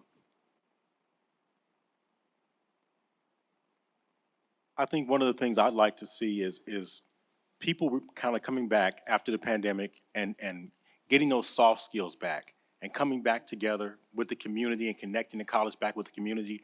I think that we've lost a little bit of that since the world has changed, and we have to bring that back. Oh, great. Yeah. Thanks, Eric. And I'm sorry, I would follow up by kind of adding to what Eric is saying. Has been a loss of trust among the shared governance units and the administration, and we were not always like that. We used to have really wonderful working relationships in the past. We would love to have that back. Oh, good. So you have a foundation of an understanding of what that looked like and felt like at some point. Got it. Okay, thank you. Just one more for your first question. I personally, a lot of us want somebody who's not afraid to make a decision, stick by it, even if it's the wrong one. We have sometimes a lack of decision making, so we just float down the river. Pick a side. We really, I think, want the president to be able to hold his people accountable when a dean, a chair, someone's not doing their job. We need someone to enforce, to just or get that in there. So that's kind of something that I've seen is when there's an office that's a problem, nobody's doing anything. So that'd be great if we had that. That's what I envision. And a president that holds themselves accountable. Yes, of course. Thank you. Thank you. And I'll add to that, Regent Brown, for the record, that I think CSN is one of the most special institutions we have in our state, given its size and complexity, but there's also an expectation that it is all things to everyone all at once. And we talked about the non-academic, but also the academic. Because of how we are funded, we cannot lose sight on the academic side, even though this is the workforce pipeline for our state. And I would say that, I would think that's one of the challenges, is just getting it right. How do we engage with, I work in economic development when I'm not sitting at the dais. And how do we balance the incoming workforce needs with what we are producing out of this college, whether it is at, and you did identify the 65% gap, right? How do we get our people to have certificates, credentialing, or a degree and get them into the workforce so it is a high-paying, sustainable, long-term, futuristic job? And I think that is a challenge that CSN is uniquely positioned to solve for Southern Nevada.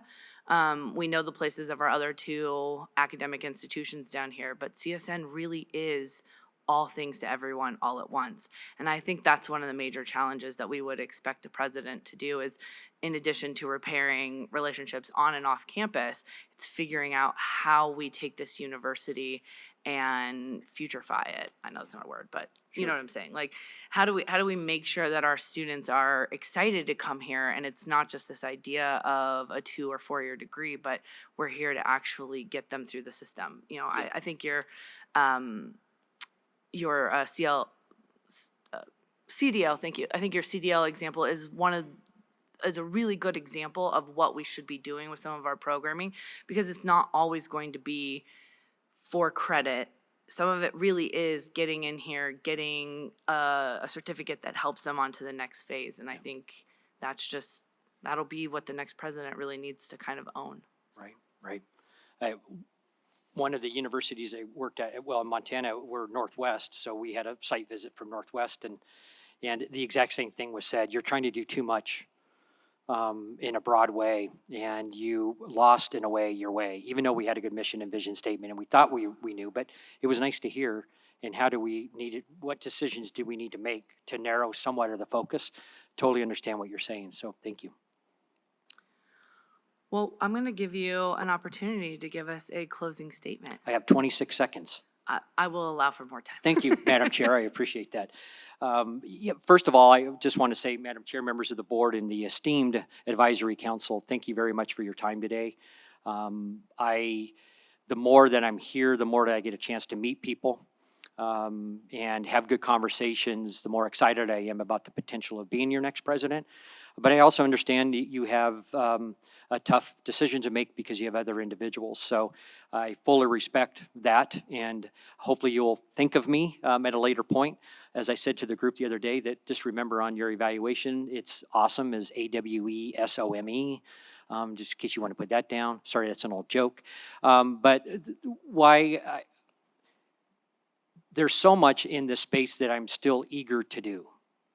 And you have 15, 16 different competencies listed for your next president.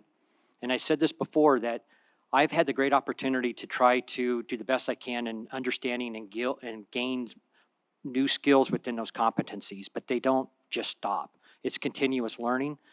And for me to be able to be at an institution such as CSN, to continue to gain on my competencies and to improve my competencies, to be a better leader, better individual, better higher education professional, be more supportive of students. That's one thing that excites me about CSN in a lot of ways, is that opportunity to come here and do that. So that's a selfish reason, but hopefully it's not a selfish reason, because as I do that work, it comes back and benefits the communities, it benefits you, it benefits the students especially. You will always see me as a student-centric, student-focused individual. That was my upbringing. With many, many years, I've said this to the groups, if you really want to understand students, live with them for 8 years. So as you saw from my resume, I spent a lot of time working in the housing field. 10,000 students, 3,000 students, smaller even. But when you're living with students, you get to know a lot about them. And that has just been at my heart ever since. So everything I have done, even a community college president, has really been about that student and understanding the story of each student. The story of each student that comes in to your college. There is a story. And if we're not understanding that story, we're probably not doing the best that we can do. And I want to bring that energy and that life and that view and whatever else here. Not saying you don't have it, but you'll see me as somebody who really encourages that. So, Madam Chair, thank you very much for this great opportunity to be here today. I thank everybody for all their time and energy, and Danita as well for putting up with me for 2 days. So, thank you all. Thank you so much, Mr. Klippenstein. We've really appreciated just you giving us a couple days. I know you got here on Sunday, so you've been in here for Sunday, right. So We drove in, it's an hour and a half drive, so it's really easy. So, well, just thank you so much. And so for the committee, we are going to take a 15-minute break, but I do want to make a few requests before we break. A reminder from our wonderful legal team that we need to limit our discussions about the process and the candidates during our breaks. That has to be limited only to the public meeting forum. So when we take a break, please just refrain from having conversations. But do me a favor and write your thoughts right now, because at the end of the day, we are going to go through the candidates similar to how we picked the search firm and went through picked what we wanted the profile to look like. I do want to hear from everyone on this committee. It is important to me. So if you want to write down, the top 3 things that you liked, any concerns, anything, we'll give you time and space later in the day to go through that. So do that now, and then we will take a break and be back here at 11 a.m. Thank you. All right, thank you guys so much. We are going to get started with our next candidate. I am going to pass it over to our friends at Academic Search to give us a overview. Thank you. Thank you, Madam Chair. Our next candidate is Dr. Ray Rivera, who has over 29 years of experience in higher ed. He's currently president at Estrella Mountain Community College, a community college with approximately 15,000 students and a minority-majority institution. I contacted 5 references, including a off-list reference, and in some, they said that Ray is a compassionate, caring leader who builds relationships. He builds a leadership team and trusts them. He's deeply committed to the transformative power of higher education. He is collaborative, level-headed, and not afraid to make the final decision, and also explain why he made that decision. Overall, while there were some suggested areas of growth, there were instances when it was contingent on the relationship of the reference to Dr. Rivera when they worked together. These should not be an obstacle to the success of Dr. Rivera if selected as the next president of CSN. In terms of the open forum, we had 33 responses to Dr. Rivera. We had 240 people who attended online and about 40 people in person. Of the respondents, 80% were admin or staff and 21% were faculty. Some of the strengths of Dr. Rivera, as per the open forum, was his deep experience with Hispanic serving institutions, shared governance and faculty leadership. As a former faculty member and faculty senate president, he demonstrates an understanding of faculty concerns and shared governance principles. He has a deep knowledge of Nevada's workforce needs, experience with workforce partnerships, including collaborations with major corporations such as Microsoft and Intel. Some considered him the most qualified candidates. He's an effective communicator and has a strong leadership presence. Among the areas of growth or concern was his limited collective bargaining agreement. The scale of complexity of CSN was something they were worried about. He has an emotional attachment to his current institution where he served as faculty and as administrator. And there was concern about his over-prioritization of certain demographics. Dr. Rivera received the highest enthusiasm levels of all the candidates. 51.52% of the 33 respondents were highly enthusiastic, 18.18% were enthusiastic, and 21% were either unenthusiastic or highly unenthusiastic. College Perception also viewed him as the strongest and most prepared candidate, and many faculty and staff see him as the best fit based on experience, shared governance background, and knowledge of CSN's mission. The only concern, or the one concern, was about collective bargaining and institutional fit. That's all, Madam Chair. Thank you so much. So similarly, we'll invite Mr. Rivera in, and I'll get us kicked off, and then, yeah, please. Thank you. We did not receive those metrics at that level for the last candidate. Okay. And I don't know that this is the time to do it, but I do think it would be imperative for this board to see what those response rates were from a technical perspective, as well as what those enthusiasm rates were. Thank you. Yep, please. Yeah, we have them all. Yeah, let's go ahead, and before we invite Mr. Rivera, and let's go ahead and, while everything is still fresh in our mind, if you wouldn't mind going through Mr. Klippenstein's. Okay. I'll have to pull it up real quick.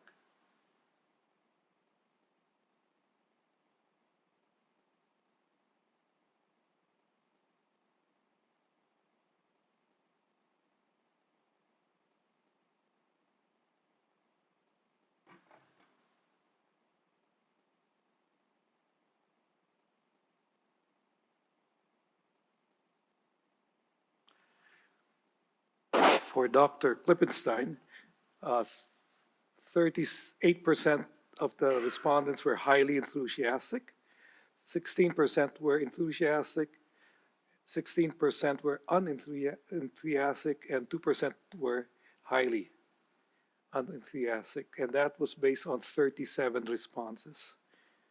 So 27% were neutral.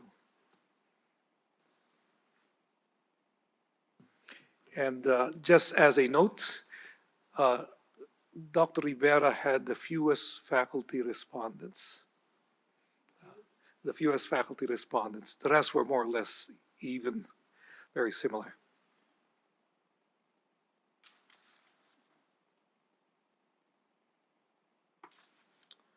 All right, thank you for that. So before we invite Mr. Rivera in, just as a reminder, everyone has their assignments. I think it went really well. The follow-up questions are appreciated, and we will continue with that format. Let's go ahead and bring Mr. Rivera in, please.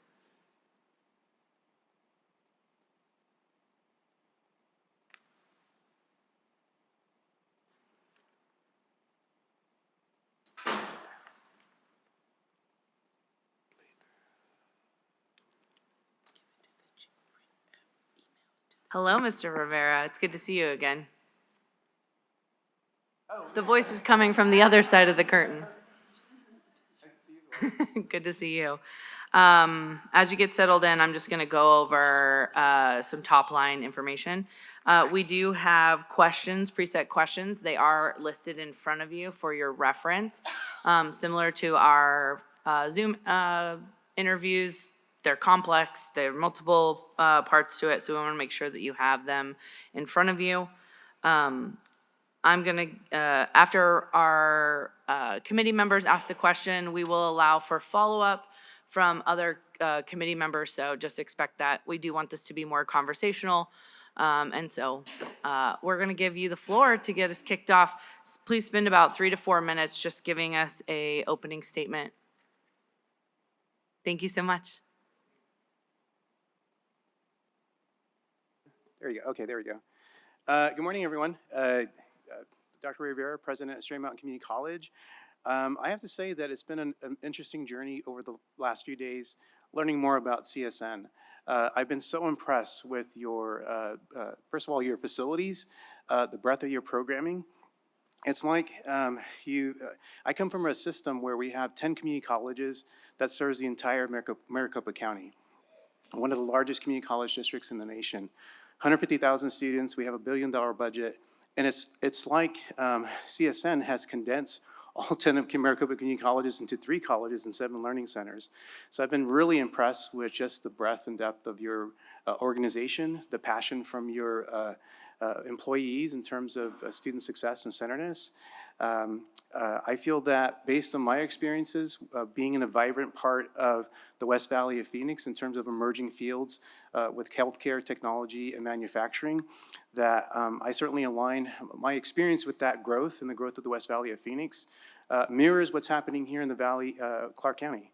And so I'm really excited about this opportunity to get to learn more about your institution through this process.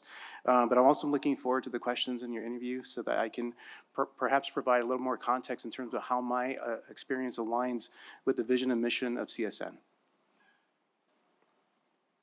Okay, sir, I have the first question. Yes. Eric Garner for the record. So based on your interactions with the campus community over the past couple of days, your review of documents provided, and your own research, what is the most significant challenge you plan to address as president in your first year? And how has your background prepared you to address those challenges? Please take 10 to 15 minutes. Okay. So, as I mentioned, I was really impressed with the facilities, the programming. A couple of things that came out through the forums, through the conversations, where there seemed to be an interest with regards to how shared governance moves forward in the institution. There was several statements made about certain employee groups not having their voice heard through various processes. There was also questions about budget, about 40X in particular, in terms of how do you utilize that tool to move the needle with regards to student success. So I think first and foremost, I would given the questions and given the responses from many of the individuals in terms of the forum, I would love to be able to come in and to do a listening session with all the various campuses to ensure that I understand the why behind these statements. I mean, because not being intimate with CSN as I am with my own institution, I think it's really important for me to come in and just learn. And then based on that learning, getting the context on some of the responses that I heard during the forums, then working with the Chancellor, Board of Regents, and of course, the executive team here. Once we have those listening sessions in place and once we get that feedback in place, then coming up with a plan in terms of how to address those various concerns that were mentioned in the forums. I do have to mention that I certainly have to learn a lot about the budget process here at CSN. That item seemed to come up a lot through the forums in regards to not only the shared governance aspect of it, but in terms of how does CSN move towards establishing additional general or revenue streams, right? So that would be another option, another learning moment for me, is trying to figure out how best to get a quick crash course into the budget here and figure out with the team what do we need to do move forward to make sure that the funding and resources are in place to ensure that we continue doing the great work as an institution. How's my background prepared you to address these challenges? Well, a couple of ways. So I'll start with the budget part first. So in Maricopa, we have a local budget. So at my college, we serve about 10,000 students. We have a $46 million budget. And so we do not have a state allocation. So we are certainly state located, but not state funded in Maricopa. We have, 2/3 of our revenue comes from property taxes. So very similar to the state allocations that you see here in the state of Nevada. And then about 1/3 of our budget comes from tuition and fees. So once the way the budget process works is that there's a district allocation model that was in place for a few decades. Estrella and Chandler Gilbert in the west and east valley of the county, which is where the major growth is occurring in Maricopa County, has been underfunded for a while. So I actually served in a district-wide task force to develop a new reallocation model for our system based on parameters like headcount, based on parameters like weighted formulas for FTSE and for various modalities, providing a base allocation for the fundamental use of, or for colleges to have a basic allocation for them to operate. And then, of course, foundation, how much of the scholarship money from the entire district were we going to reallocate based on enrollment. We are in the process of implementing that model, but to kind of share, Estrella, we're going to be going from 46 million to 59 million in the next 5 years. Because based on the equity of the model that we develop, it's going to be addressing where the growth of the district is happening. And so in the meantime, we're in the process of planning. So some colleges in our system are certainly going to be adding budget to their base. Others will be reducing. But one of the things that we're also going to be doing is looking at how can we maintain the most precious resource, which is the faculty and staff of our institutions. So those institutions that do have to reduce budget, in Maricopa, a lot of our colleges are about 80% personnel, 85%. Any budget reduction is going to impact people. So how do we keep them employed, especially with those colleges that are growing, so that they can continue doing the great work in Maricopa? So I think that's one translation in terms of looking at things from a local perspective and then being able to then translate that to a system-wide as complex as Maricopa. I think that would certainly help me navigate the complexities of both the local here at CSN, but also the NSHE budgeting process, right? As far as shared governance, one of the things that I've mentioned in my forums is that, in order for the tenets of shared governance, shared governance means different things to different people, different colleges, but the tenets of shared governance is that you're utilizing experts across the college. And one of the things that I mentioned in the forums is that when I first became president, I got a letter from the Department of Education saying that, you haven't expended your financial aid, you need to do so by this date. And it was kind of like an or else. And so not knowing, that was my first time seeing a document like that, I sent it back. I sent it to my financial aid director and said, are we in trouble, here? And so she wrote back and said, no, don't worry about it. We get those letters all the time. We're going to spend down the amount and we should be okay.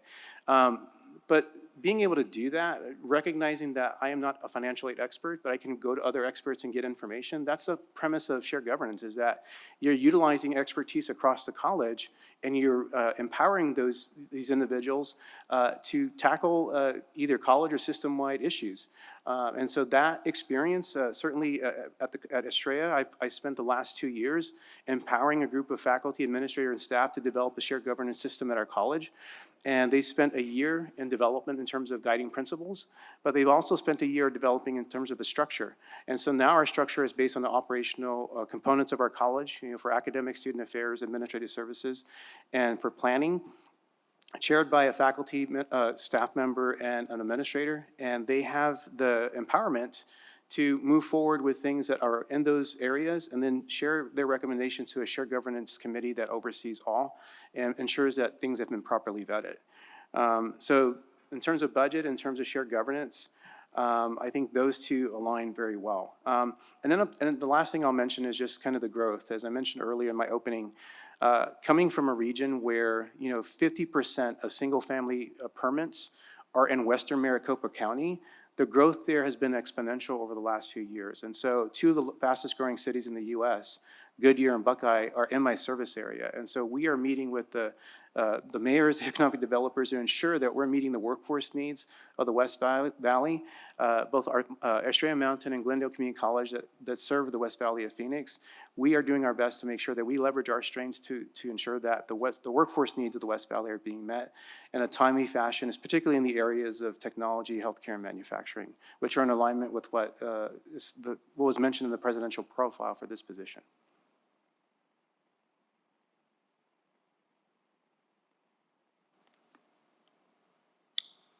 Hello, Devin Eisma here. I have two questions. One, how have you built and maintained trust in previous roles, particularly in challenging situations? And then you just talked about shared governance. What role, if any, will the current governance bodies play in institutional decision-making? And what happens if they disagree on the best path forward? Okay.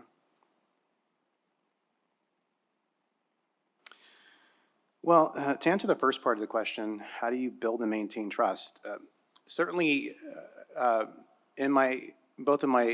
spent 15 years in the mathematics faculty and then 14 years as an administrator. And almost every situation that was challenging involved conversations with bringing people together and having conversations about the issues at hand.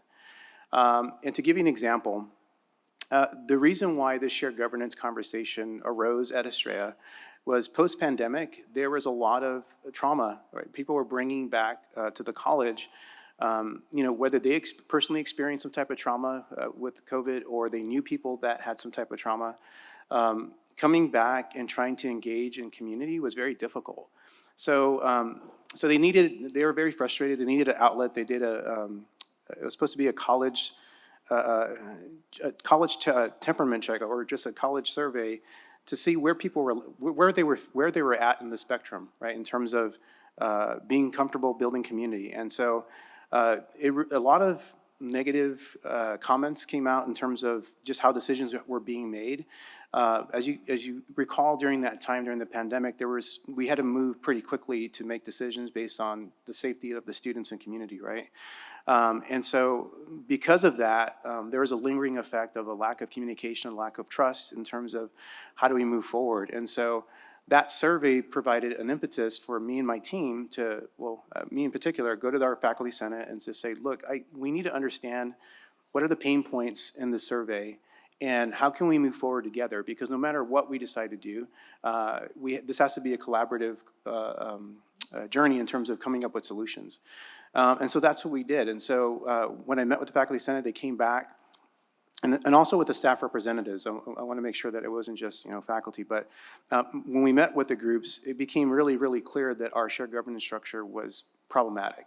It had been in place for the 30 years of Estrella, and we were moving from a small to a medium-sized college, and it wasn't fitting that structure anymore.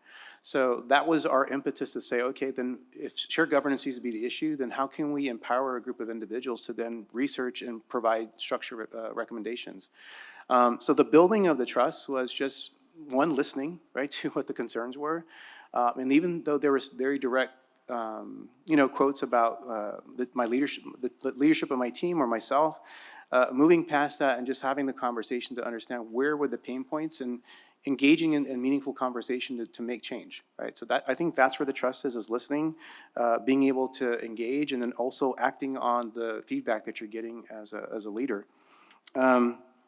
So I think as far as where is current government bodies play in institutional decision-making, as I mentioned earlier, the tenets of shared governance is that you're bringing together experts so that they can in turn provide their viewpoints so that you can find the best and most creative solutions to things as opposed to just a solution.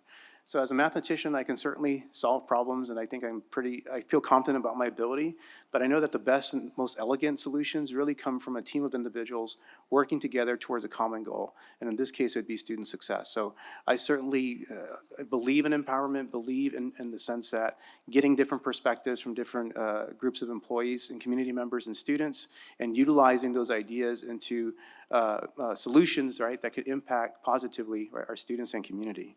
And what happens if they disagree on a best path forward? Well, I think when you utilize a shared governance model or structure, there has to be some basic ground rules in terms of how to reach consensus, right? And so we have gone, at my college, we have gone through training called interest-based negotiation, where everyone brings an interest to the table. And then you try to find solutions, you try to do research on those interests and then try to find solutions that meet as many interests as possible, knowing that it's not always going to be accomplished, right?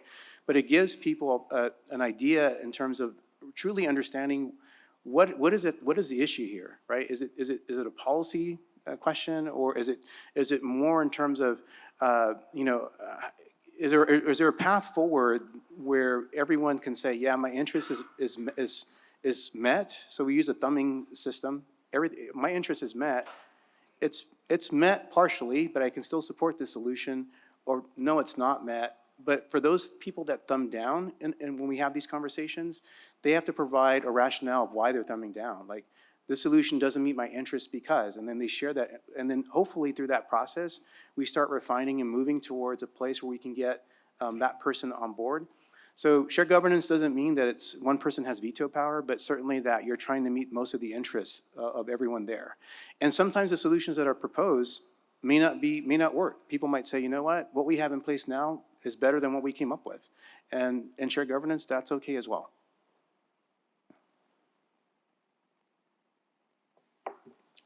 Good morning, Valerie Connor.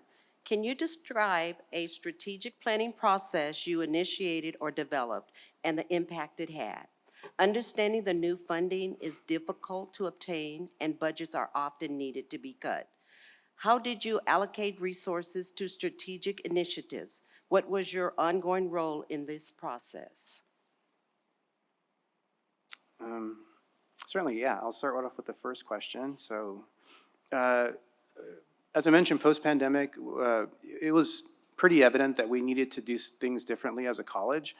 So my institutional research effectiveness person formed a cross-functional team of employees to develop a new strategic planning process. And part of that was doing surveys with the entire college community to determine, what were things we were doing well, and what were things that we needed to work on, and then what were things that we could focus on for the future. And through these conversations, we came up, let me rewind for a second. Our previous strategic plan was about 10 goals, 4 strategies apiece, very unmanageable in terms of being able to track what we were making a difference on. And so going to the budget question at the end, that made it difficult for us to say, this is working, we need to invest more in this in terms of student success, retention, completion. So in this conversation with him, one of my expectations was we need to simplify our strategic plan so that it's really clear what our goal is. And so through these conversations, 3 themes emerged. One was we still need to be focused on students' success and completion. And so we set a goal that we're going to move from 1,100 completers to 1,300 completers within 3 years. And right now we're at 1,200, which is awesome. We're making progress. But the other 2 are really surprising to me. There was post-pandemic, as I mentioned, this trauma that was in place. So a lot of conversation about the wellness of our employees, the wellness of our students. And so those became the other 2 major pillars of our strategic plan. So we only have 3 components of our strategic plan: student completion, student wellness, employee wellness. And we have strategies that we're utilizing through 40X to move on the completion portion of this of the strategic plan. And those are utilizing both institutional goals and departmental goals. About 54% of our departments have all either met or are making progress towards their department goal. And then our academics, we went from 20% within semester withdrawal rate to 14% within 2 years, beating the goal by a year. So all that has been managed through a very structured process, right? But what's been able us, so this year we're spending time working with the consultant, working with the team of champions who are just inclined to do wellness activities on our campus to help us develop strategies for the 2 wellness strands in terms of students and employees. So that's going to be a work in progress, but we're moving towards getting some specific strategies there. So with regards to funding, so at Estrella, what we try to do is we try to streamline all our planning processes, right? So we have our strategic plan, we have program review, we have assessment of student learning outcomes, and then we have our annual budget review. And we try to align all these processes in place using a software program called SPOL. But every single department in our institution has to identify their goal that they've been utilizing that aligns with our strategic plan. They have to input or state how they're making progress on our assessment learning outcomes at the classroom, program, and institutional level. And then, based on their analysis and review of where they're at, make recommendations for future planning and what resources are going to be required for that to happen. We collect all this information, and when we start looking at our annual budget review, our individual is able to print out all the requests, right? And there's always so many more requests than funding. But then we begin a prioritization process. So we have a shared governance body called the Financial Resource Committee, FRC. They do an initial run, evaluation of all the budget requests for the college.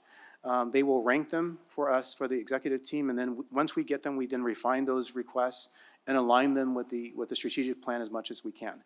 And I have to tell you that process has certainly enlightened a lot of the participants. It certainly has showed a lot of transparency with regards to requests in terms of how things are funded.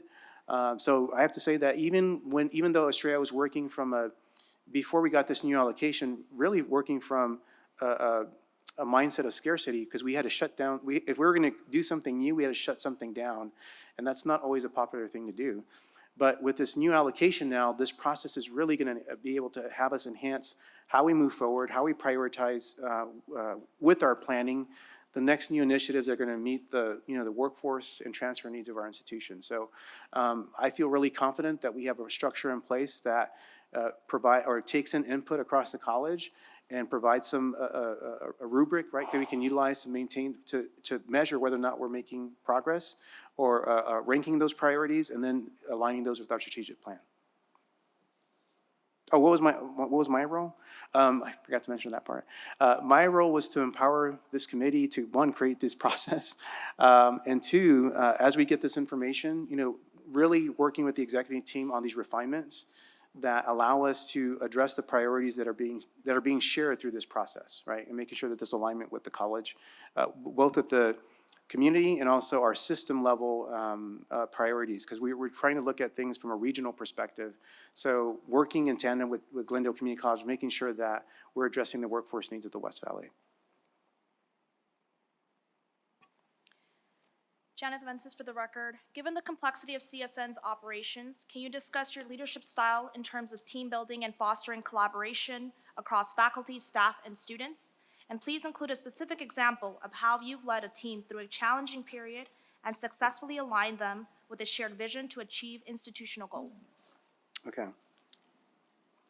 Just to clarify, that's not on the list here, right? The question? Councilman Knudsen is actually on Zoom, so I asked. Okay. Yeah, sorry about Sorry, that. I was Sorry for like- the mix-up. Thanks for the clarification. I'm like, where's We the like to question? keep you on your toes. Yeah. Yeah, it's number 5. Okay. Sorry about that. In terms of team building, okay. Faculty, staff, and students. Well, first and foremost, I think my leadership philosophy has come from my experience working in the classroom as a faculty member teaching mathematics. Mathematics is not a popular subject. Every time I would tell people that I was teaching mathematics, the reaction I would get is, that was my worst subject. And so whatever trauma people have with mathematics, certainly brought itself to the classroom. I taught the spectrum from basic arithmetic up to engineering calculus, and that lack of confidence or trauma was evident there. So what I decided to do was work with my colleagues, one, to refine my classroom techniques, to make it more welcoming, to make sure that students felt that they could be, they were in the right classroom, but two, working with them to develop grants and opportunities so that we would provide scholarships, faculty mentorship, and then also internship opportunities for our students so that once they went through these internship opportunities, then they became empowered, right, as students, and they're validated in terms of their career pathways. So utilizing that structure, when I became a college president, my classroom became bigger. It was no longer 32 students, it was now 10,000 students. And of course, I had to work with about 700 employees in the community as well. But how can we figure out ways to empower employees so that they could innovate, create those learning spaces that would increase our retention and success rates? So, some of the things that I mentioned earlier in terms of the shared governance structure, that was a conversation that I had with the faculty senate and our staff representatives in terms of how do we move forward as an institution. But that is part of my leadership style. I believe in empowering students. I believe in empowering employees. I'm not one to, when you have difficult conversations or topics, you need to have them, right? Just right before we came, before this interview last week, we had a town hall at my college with regards to the Dear Colleague letter and some of the FAQs that are coming from the federal government. And it was a very emotional town hall. 2 hours of just answering questions that I didn't have the answers to, but we collected them all, and we're gonna make sure that we do address all those questions in a timely fashion. But I think it's important that, as leaders, that we provide that space so that employees can feel empowered, that they can feel that they can express what are the pain points that they're experiencing at that moment in time. So one, through this empowerment process, doing a lot of listening, doing a lot of conversations one-on-one sometimes. I meet with my faculty leadership on a monthly basis, with my staff representatives on a monthly basis to ensure that we are in real time making sure that we're addressing issues that may be on the way. And I have to tell you that, from when I first started to now, the issues have certainly decreased, and I've seen a lot more confidence from the employee representatives to be able to bring us difficult situations, knowing that we're going to, one, listen, and two, we're going to act on that. So I think going back to the complexities, I mean, it doesn't matter if the issue is just, something that is a local for one department, or if it's something that's broader, right? So to give you an example, we had to increase our, as 10 college presidents, we decided that we were going to increase our in-person presence for our institutions. And so we were at, the majority of our institutions were about three in-person days, and then we had 2 remote days. And so we decided we were going to move to a 4 in-person day work week and 1 virtual day. And we had to start with our staff representatives and let them know that. So each of the college presidents had that conversation. We sent out the communication as 10 college presidents to the entire system with the support of our chancellor. And I got to tell you that it still was a very emotional conversation. People brought forward issues like, aging parents or daycare or what have you. But we had to remind them of all the benefits that we have that they can utilize in terms of leave, in terms of utilizing different resources as an institution. And the main goal for that was we really wanted to create a sense of community again post-pandemic that has been missing for a while on our campuses. And it's really important if we're truly going to be moving the needle for student success and retention, that they have the opportunity, or that employees have the opportunity to create these communities so that students know where the resources are, because most of our resources are in person, and that they also are empowered to seek out and build those communities amongst themselves, right? That we know that worked for us as we were going through our undergraduate careers, that we can hopefully assist with them as they're moving through theirs. Let me see, did I get everything? I think I've mentioned a couple, yes. Okay, Dr. Rivera, I've Yes. got a follow-up. Sure. First of all, thank you for your answer. You're welcome. Speaking of student success, like many institutions, we've had difficulty addressing the issue of student success, particularly with our African-American men here. And one of the strategies that the School of Arts and Letters has adopted in the teaching of English composition is to what we call our Sankofa project. And so we're teaching the same course material, but through the lens of the African-American experience. Okay. And we've actually been working to expand the idea of Sankofa to some other areas in arts and letters, including communication. Given the ever-changing guidance from Washington, if you were to be our next president, what guidance would you give to me and to our faculty in arts and letters regarding this proven strategy? All right. I appreciate the question. It's certainly in real time. I think, as someone who's a first-generation student who been in, Latino male in the STEM discipline,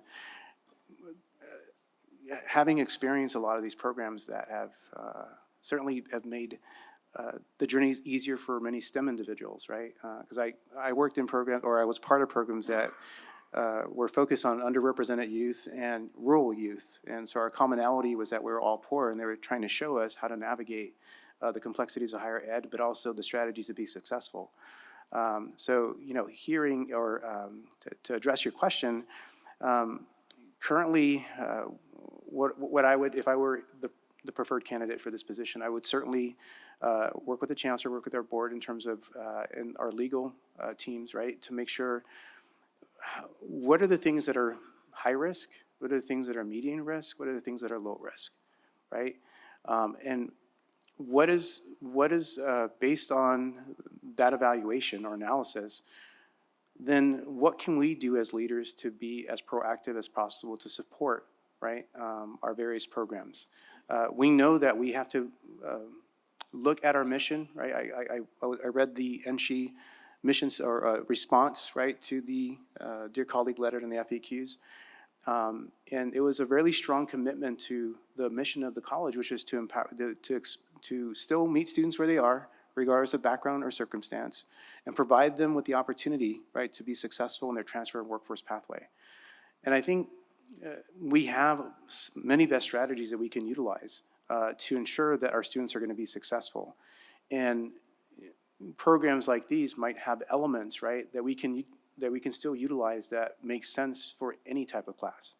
So, so I think once we do that analysis and once we are able to provide that direction for individuals, I think we can clearly then say, you know, with confidence, be able to say, look, this is, if we continue and not have programs that are, that exclude potential students, I think we can still move forward with many of the strategies that we know can be successful for all students.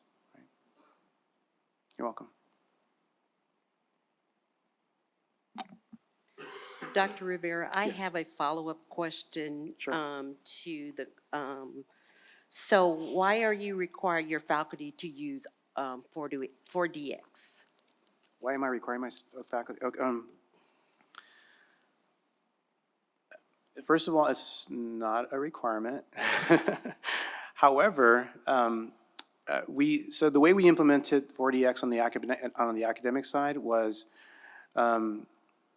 we asked for trailblazers, as we do for almost anything that we implement, right? There's always going to be a group of individuals that want to move forward with various initiatives. And so our pilot consisted of several divisions that felt that this would be meaningful for them to address the retention and success rate of our students. So what we did in that setting was we asked individuals, or we asked divisions, how would you move forward to address retention, right? Completion, when you say we want to have students complete from 1,100 to 1,300 students, sometimes as a faculty member, that would be meaningless to me, right? To say, okay, well, I can control my class, but I can't control when someone graduates, right? That's something, I know that they're successful in my class, it gives them a greater probability to do so. So we asked the faculty, what would be some strategies that we can utilize based on your research, based on your expertise, where we could move the needle with regards to retention of students. And so they're the ones that selected sense of belonging. We had several divisions utilize different sense of belonging techniques. Some of them were things like knowing a student's name, making sure they're aware of resources at the college campus, making sure that if they miss assignments or days' time, how would they navigate, or how would the faculty member reach out to ensure that they're still on track? These are all things that are not, they're not earth-shattering, right? They're just sense of belonging, making sure they feel welcome. And so through the success of this initial pilot, then where it became an expectation was, as we started streamlining our program review process, to say, okay, if we know that we have things that are working, and we know that it's being helpful for student retention and success, then utilizing our limited resources, we have to invest into programs and areas that are moving that needle significantly. And so that was the decision that me and my executive team made in regards to the budget planning process. And so right now, all the academic divisions are doing something with regards to 4DX, but they're not all necessarily doing sense of belonging. They're all doing different, they may be doing different activities that still align with improving retention and the eventual completion of students, whether it's regardless of transfer or workforce pathways. And just for everyone's situational awareness, this is actually a management system. And I guess it was tried here at UNLV, or CSN, sorry. It is one of many tools, yes. With non-faculty, so just wanted to give situational awareness. Yeah, and it is a tool. It's a tool for intentionality and focus, right? It's one of many tools.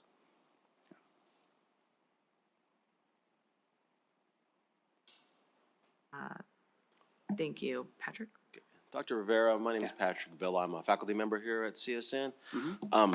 I have 3 quick questions for you. And as I told everyone else, it's a little challenging because what I'm asking for is just an answer without explanation. Okay. I just want you to answer the 3. And it is number-based, so you'll like that. Yeah. The first one is, we know obviously there's lots of facets of the job of president, but I want you to focus on just the academic part. We have the credit side of the house, the traditional stuff. We have the non-credit, the workforce type things. Mm-hmm. If you could put those together and you can make percent, cut the 100% of those two, where would you put the marker of how you devote your time, your energy for the credit versus the non-credit side? Okay.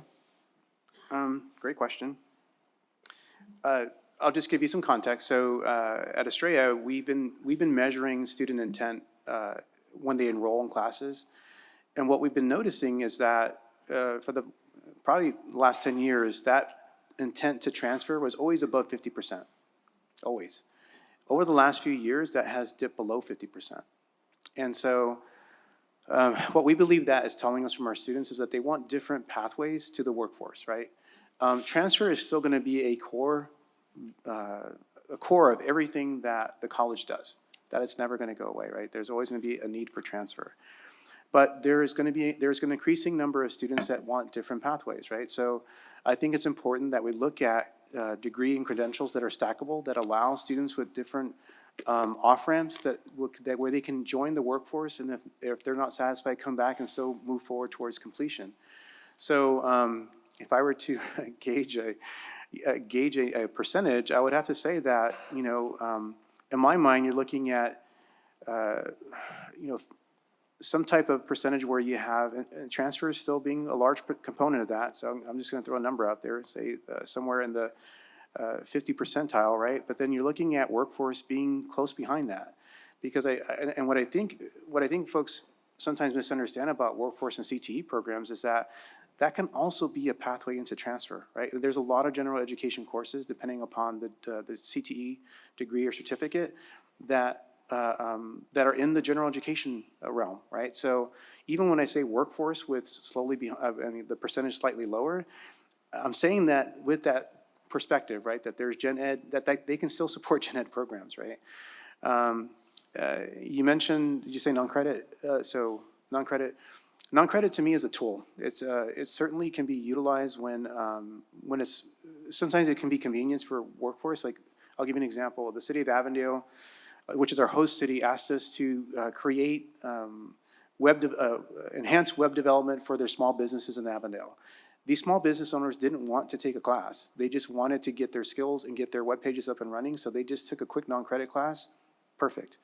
Now, that's different when we partnered with Taiwan Semiconductor Manufacturing Company, because we did a 10-day boot camp and we created a 3-credit class because we knew that a lot of the manufacturing curriculum was stackable. So our automated industrial technology degree has a lot of stackable credentials in there, and we wanted to make sure that as students went through this boot camp, that they were going to be successful if they decided to change their mind and pursue an apprenticeship with TSMC, which they just partnered with Estrella Mountain and Rio Salado and the city of Phoenix to invest $5 million in a new apprenticeship program. But they did that because our boot camp was successful, and now it made sense for us because those 3 credits now apply to this apprenticeship program.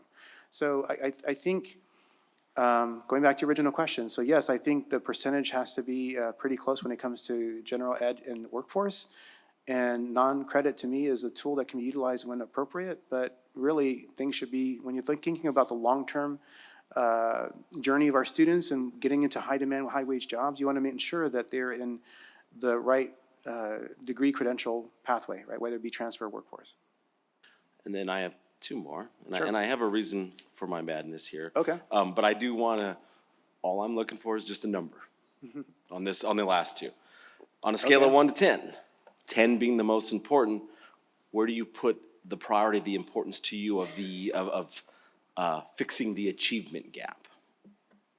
9.5. Thank you. And same question, on a scale of 1 to 10, 10 being the highest, how important to you is it for you to personally advocate for and support academic freedom? That would be similarly 9.5. And just to clarify, as a mathematician, I don't believe in absolutes, so I always provide a little space. And yes, I do appreciate that. Thank you. So, you're welcome.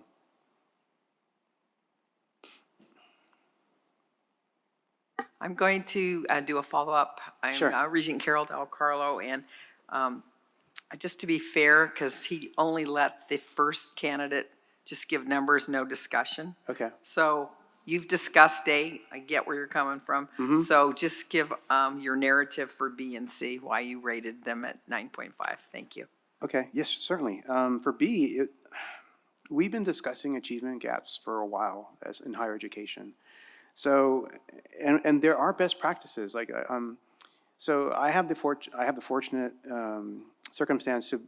I've co-founded the Arizona HSI Consortium in conjunction with Dr. Marla Franco from the University of Arizona. And one of the pillars of the consortium is to look at best practice, evidence-based practices that are working. And I think we, as a higher education body, need to do a better job of learning from each other, working together with our sister colleges and universities on the practices that we know work, that provide success in the classroom, but also matriculation opportunities for our students to the colleges and universities that surround us, and of course the workforce. So to me, that it's surprising we're still talking about achievement gaps because we have the best practices to address them. It's just a matter of being intentful and purposeful about them. So that's would be my context for B.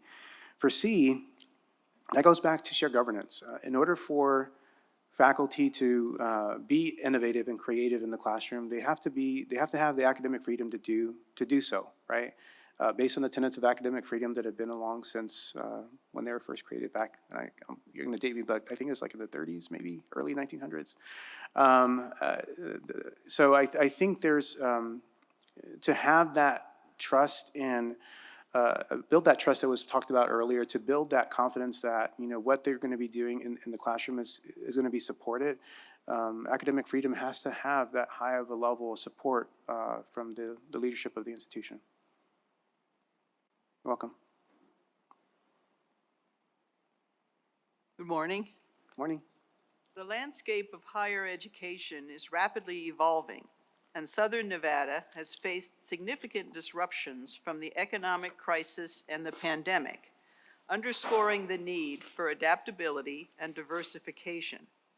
How will you ensure that the College of Southern Nevada is prepared to navigate both foreseeable and unforeseen challenges in the future?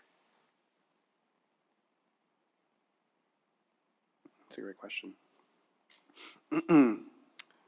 Well, I can certainly explain what I've done currently and then see how that translates over to Nevada. So at my college, what we've done is we've been really purposeful in engaging into the experts of the community, right, and our industry partners. So we have been meeting, we have an organization called Westmark in the West Valley of Phoenix that tries to work with industry partners, higher education, K-12, and a lot of the city leadership, right? And so in the West Valley, even around Estrella Mountain, we have 7 municipalities, 7 cities that we work with, so 7 mayors, 7 economic developers. So trying to get everyone on the same page, right, in terms of what are the emerging needs in the West Valley. So they have actually worked with us to come up with six emerging needs. And it's of course, I'm not gonna remember all 6, but I mean, some of them are like aerospace, some of them are healthcare, manufacturing, technology, construction. I think I've got 5 out of 6. But trying to identify what they see as an organization to go forward and making sure that when we are talking about our planning, that we keep those elements in mind. And I know that here, the equivalent of that is the Las Vegas Global Economic Alliance, right? It can be a group that can be utilized maybe to do the same thing. I think it's really important to research and to be informed about the emerging industries that are coming so that we can be as prepared as possible, right? And to leverage and strengthen partnerships not only with CSN, but also with our state colleges and universities to figure out how can we strengthen, right, our partnerships in ways that are meaningful. And during the college tour, I think at the Henderson campus, you have a partnership with Nevada State College with regards to healthcare. I think that's a really prime example of addressing a healthcare need here in the Valley, right? But doing so by leveraging the strengths of 2 institutions, right? So I think that's a really good example that can be utilized and modeled throughout the entire process. So that's just one example in terms of utilizing the expertise of the community. I think it's also important as a leader to be involved in boards that can provide that expertise, right? I think when you think about things from a board perspective, I've served on many healthcare related boards for both Brazo and for Sun Health. And I think they provide a perspective that sometimes we don't see as academics, right? That they're talking about their emerging needs. And so in a growing portion of the Valley like Phoenix and West Phoenix, or Western Maricopa County, we're seeing an emergence of healthcare needs in terms of new hospitals, new facilities for testing and so forth. So they're beginning to see the need to have or to make strategic partnerships with us to address things like the nursing pipeline. So just to give you an example, so we have a really strong partnership with Abrazo, that's where I serve on the board, because what they realized is that a lot of the nursing individuals that they were hiring weren't staying. They were transitional. And they started to realize when they invested in our students, our RNs, and provided them with the clinical rotations necessary for them to complete their pathways, that those students tended to stay. We have a concurrent, you call it dual enrollment, we call it concurrent, but concurrent program with Grand Canyon and NAU to provide BN degrees for our nursing students. So when I say that Abrazo hires our nursing students, they are truly they had their bachelor's degree at that point in time. And what they found is that those students tend to stay longer. So I think you have to look at expertise from organizations like the LVGEA. You have to look at the experts from advisory boards, whether they be boards where leadership serves on or boards where your faculty and staff are part of. A lot of the CT programs have advisory boards to make sure that they're current in the field. And then I think it's also important to reach out to our municipalities, so the city of Las Vegas and North Las Vegas, and see where are they forecasting things and where are they seeing pain points for themselves, and how can we be proactive in addressing their workforce or workforce needs in a way that enhances our transfer and workforce pathways here at CSN. I'll say that workforce is always as the chair of the workforce committee, I do love to hear it because it is one of the most important things I think we do as a system. So that is the end of our scheduled questions, but before I turn it over to you, I wanted to touch on something that's not on your paper, but we did talk about it on the Zoom call, which is community engagement. Sure. So I love to talk about the role of community engagement and how the president will actually build those relationships. And you obviously have stakeholders around this table and in the audience and online.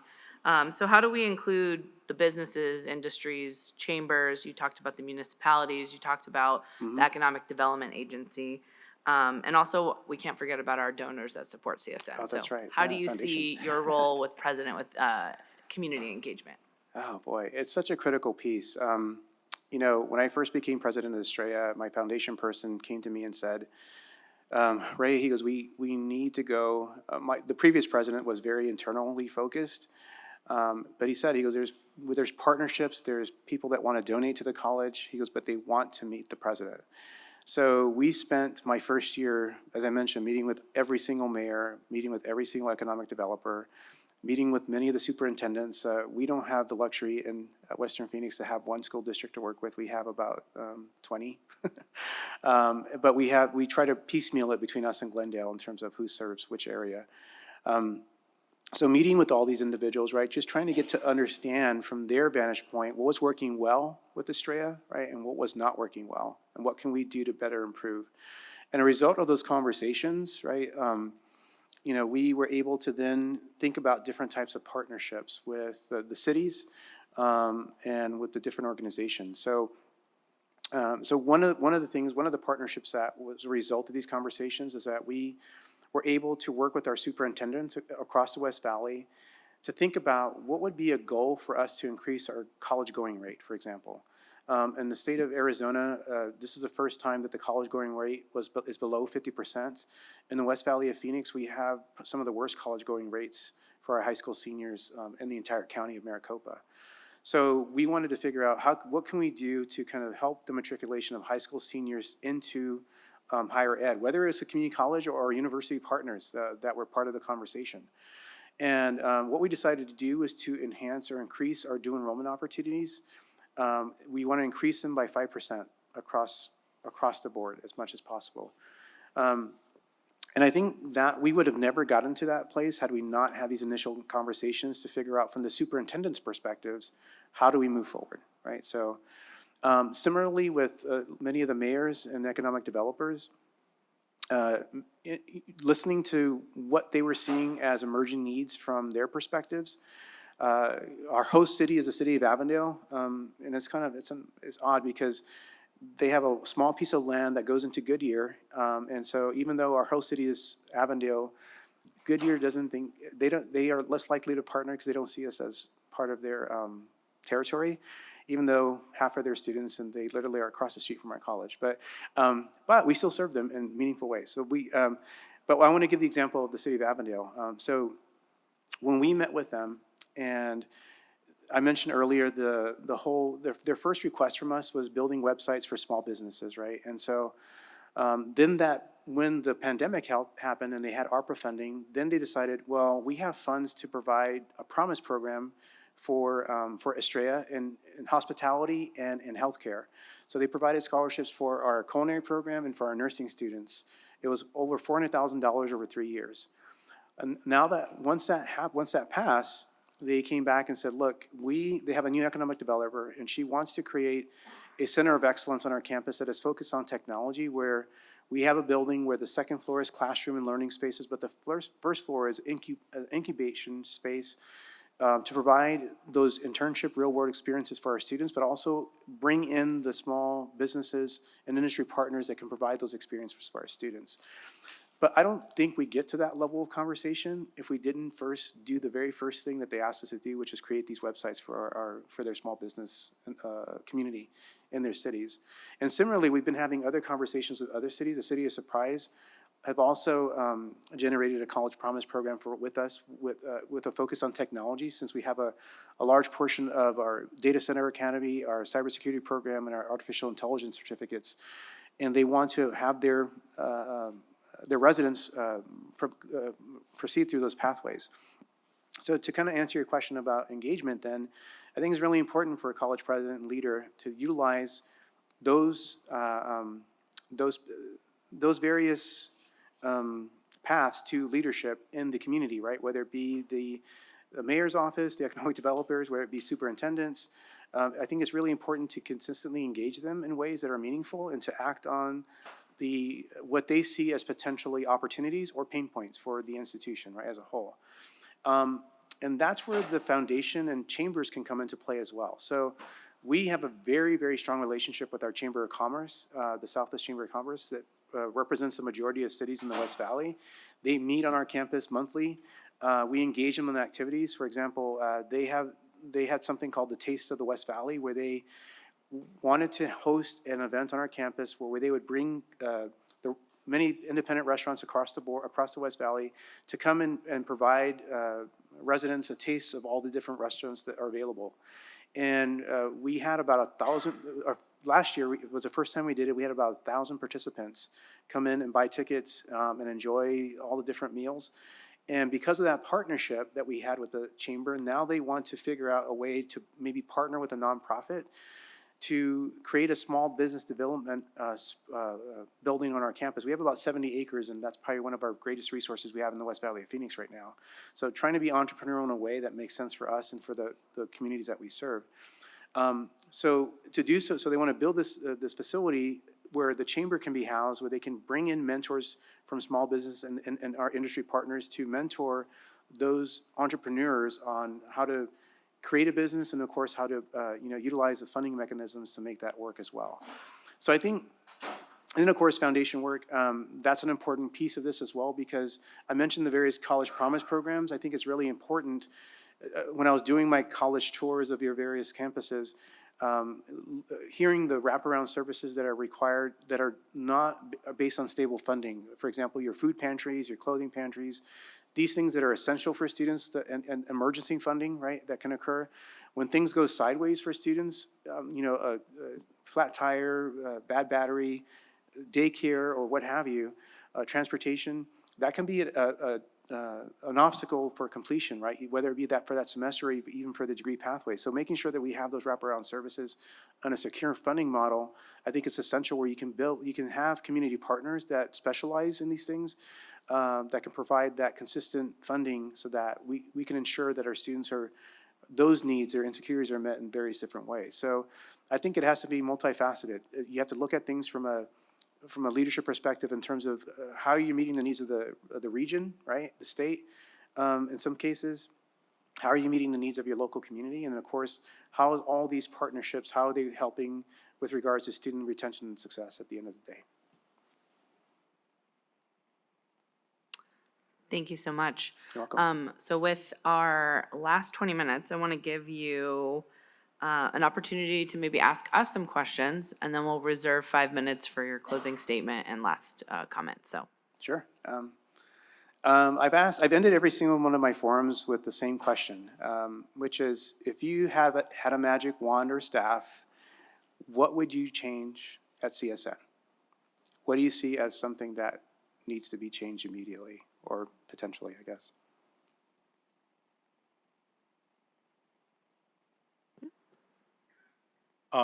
Eric Garner, for the record.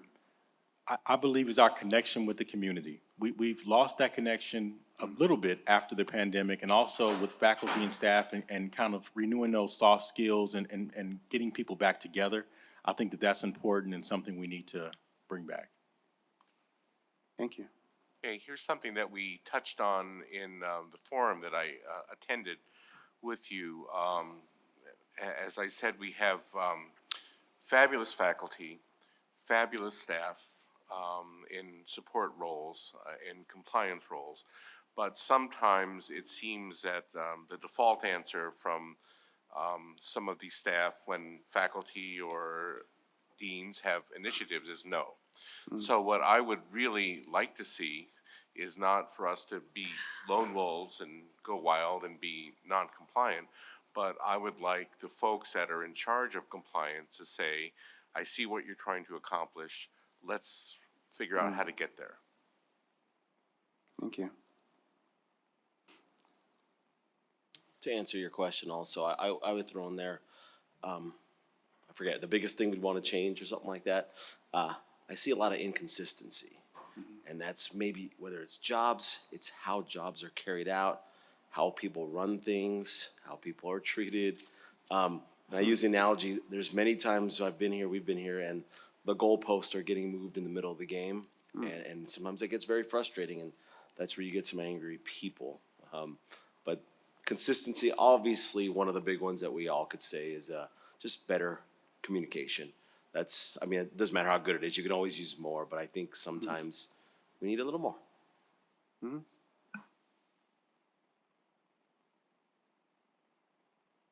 Way out there. In the past, we had a really strong shared governance model with a lot of trust, and I think part of this goes back to the consistency and the lone wolf thing. I think it's all kind of part of the same, and the community part. It's like all part of the same challenge, but there's been a loss of trust. I think almost at every level, and we used to have a lot of it, and it would be wonderful to get back to that place. Thank you for sharing that. That was a consistent theme that I heard throughout.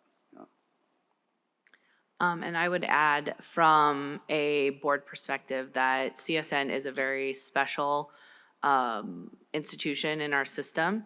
And its responsibility is that it's all things to everyone all at once. And we talk a lot about the workforce side, and we talk about the academic side, the community, the internal.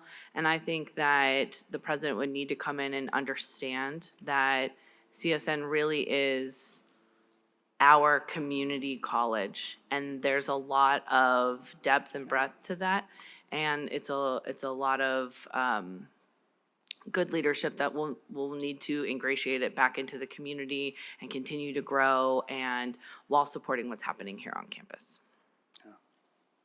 Yep, please.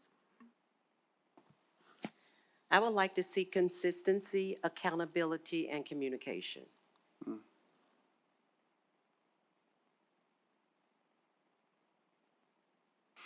Communication is a very strong theme. Got it. Anyone else? You know, I don't know if I have any other questions. I think a lot of my questions I had addressed throughout my forum visits and with my wonderful chaperone. She provided a great perspective on many different things on CSN. So you said I have about 5 minutes for closing statement? We have 15 minutes on the clock, so if you would like to take the 15 minutes to, No. he's got the, I do want to share, I think I'll just take my closing statement, and I know you have a lot of busy work to do. I have to say that I've been so impressed with your college. Just the facilities alone, I think I met your facilities director yesterday at the forum here in Charleston. And I just told him, whatever you're doing, keep doing, because these facilities are amazing. The breadth of your programming is out of this world. I truly meant it earlier when I said that you have condensed Maricopa Community College, which is one of the largest systems in the nation, into 3 colleges and 7 learning centers. And I've just been amazed at the breadth of all the different programs that you have as an institution.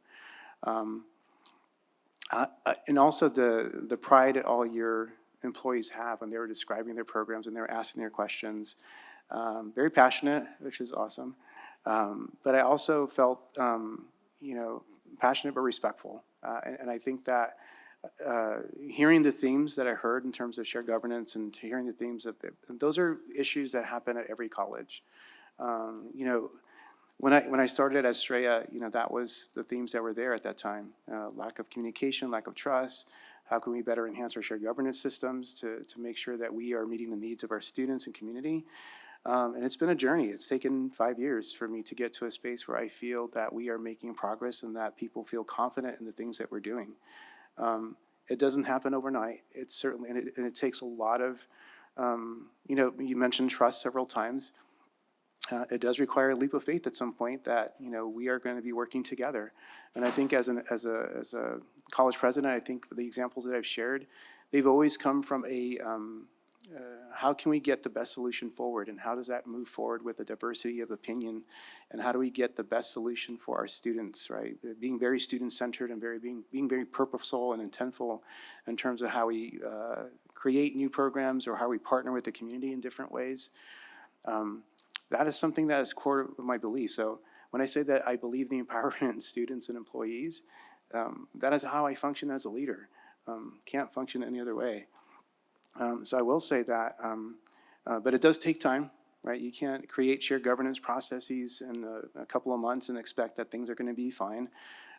Even the shared governance structure that we created at NSHE, it's still going through refinements and tweaks, and we realize it's going to be an ongoing process of making sure that all voices are heard and they feel engaged in the process and they see their ideas at the end of the day through the solutions that we implement. I also feel that, so I feel I bring a large amount of experience when it comes to collaboration, when it comes to building consensus to move forward. But I also think that where I'm located, or where the college is located in the West Valley of Phoenix, really resonates with the growth trajectory that you see here for Clark County. And so just looking at the many different, data centers, distribution centers, all the technology, of course, and I don't even think I went to the Strip once during this entire trip, but just looking at all the things you have available to you, right, in terms of hospitality and just the engagement of your state and cities with support for, your new Northwest campus and the campus, the learning center is being built in the western part of the Las Vegas in an underserved area that probably needed that boost, right, for a while. The fact that you have been able to do that speaks volumes about the support you have in the community. So otherwise, I don't think you would have that much support to do those types of things. So that certainly is inspiring as a potential applicant, and certainly, hopefully to be the preferred candidate. So I think when I look at what attracted me to CSN was that it was very similar to the trajectory that was happening at my college in the western part of Phoenix. But what I've learned through my stay here, or through these few days, is just it's a very dynamic college. As I mentioned, the employees are just so very proud of everything that's being accomplished. A very strong community linkage, and I think all these can certainly be enhanced as you move forward. And I certainly believe, based on the complexity of the Maricopa system, that I've navigated that space for about 30 years in 2 different roles, as a faculty member and as an administrator. And I have to tell you that that doesn't happen in Maricopa unless you are collaborative, unless you listen. And unless you have the pulse of the community in terms of industry, in terms of the city, mayors and economic developers, it doesn't happen by accident. And so I would be more than happy to definitely be the preferred candidate moving forward and working with all the employees and the Chancellor and the Board of Regents and moving CSN in a direction where it's meeting the workforce and transfer needs of the community, and also being really enhancing the community portion of what it means to be a community college.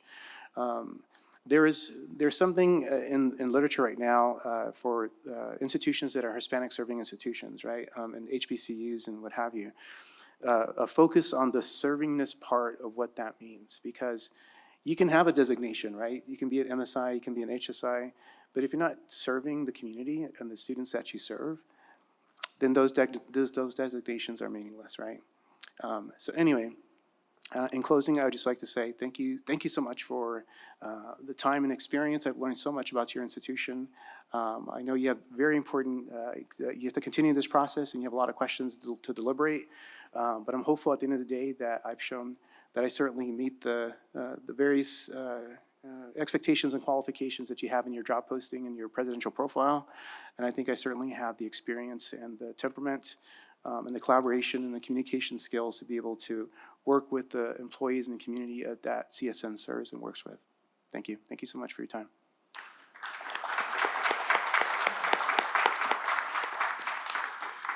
Thank you so much, Mr. Rivera. We really appreciate you spending a couple days with us and getting to know our wonderful campuses. Thank you. For the committee, same as before, I want to remind everyone that during the breaks, please limit the discussion to not include anything about the process or the candidates. Those conversations need to be only in this public meeting. We will break for lunch, so go ahead and do me a favor and write down your thoughts now, because like I said, we will go through this at the end of the day. And we will come back in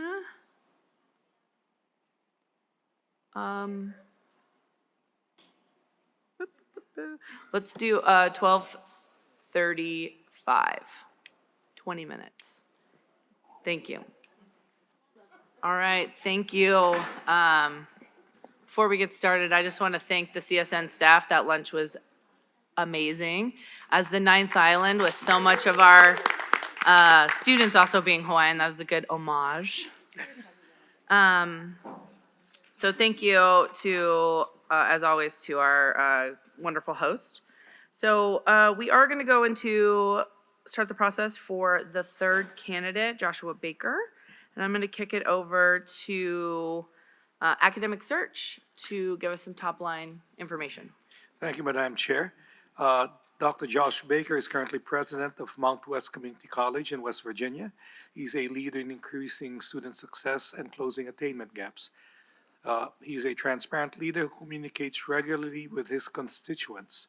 He increased the trust in leadership by 20% in his first 2 years at Mount West. I went to 5 sources, including a off-list reference. They've all known Josh for 2 or more years. In terms of a general assessment, Josh is an energetic, collegial, and transparent leader. He was described as a true servant leader with a passion for finding ways to best serve students.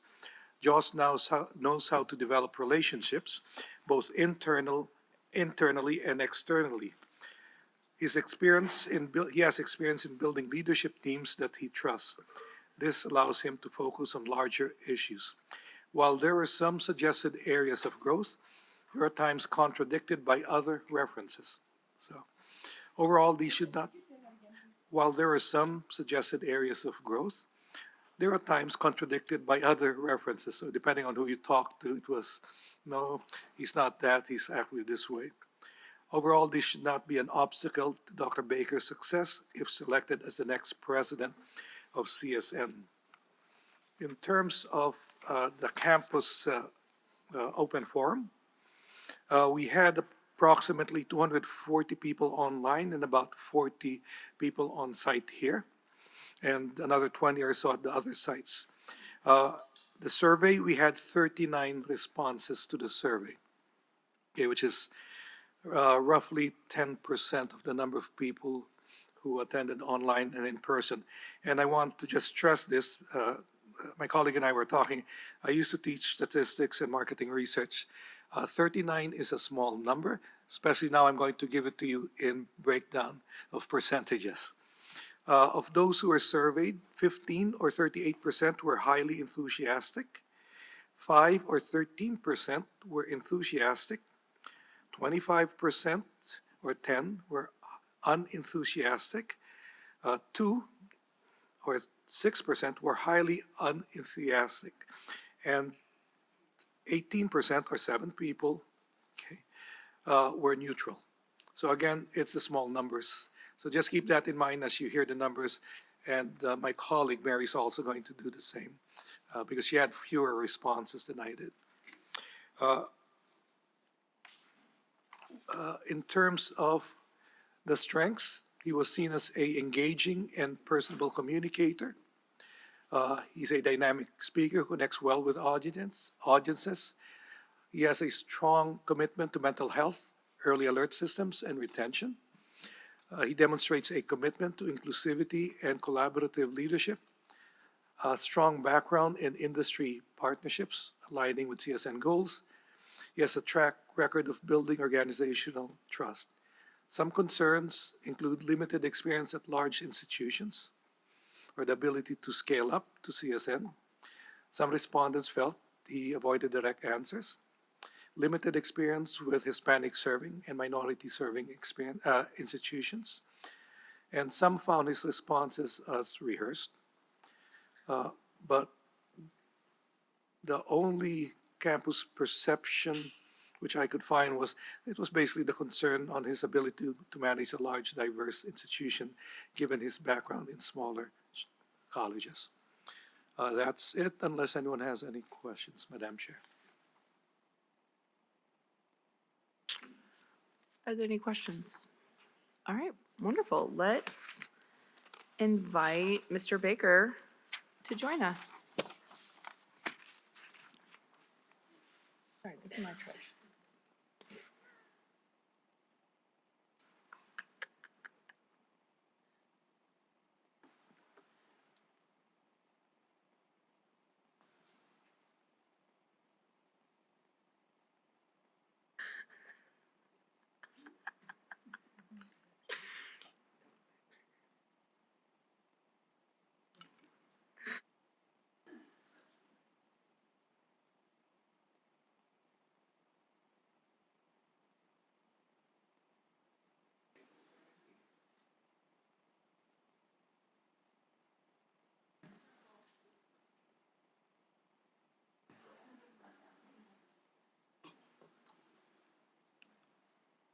You all scared him. I blame you. We have to chant, "We want Baker." Baker, Baker.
All right, Mr. Baker, thank you so much for joining us. So before we get started and I give you an opportunity to give an opening statement, I just wanted to kind of give you a run of show. So we do have some written questions. They are in front of you. Similar to our Zoom conversation, they are multifaceted, so we want you to be able to read them and have them in front of you. There will be people assigned, as you can see.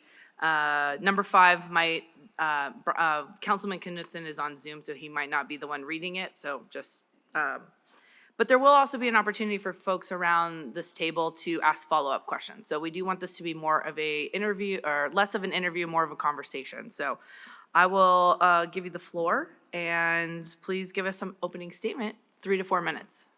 Okay, well, it has been a great week to be here and have the opportunity to be on campuses and meet the individuals. And I'm in a really good situation where I'm at right now, and I've wanted to be very selective. And something I learned a few years ago is finding the right fit is very important. In a situation where, as a president, I feel confident that I can be successful and deliver on the objectives that I want to and have the impact on campus.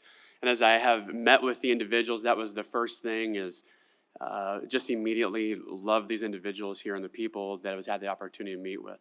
And so I'm very excited to be here today and now see at least a good number of familiar faces by this point, and I look forward to this opportunity to talk. All right, so sir, I have the first question for you. Based on your interactions with the campus community over the past couple of days, your review of documents provided, and your own research, what is the most significant change you plan to address as president in your first year?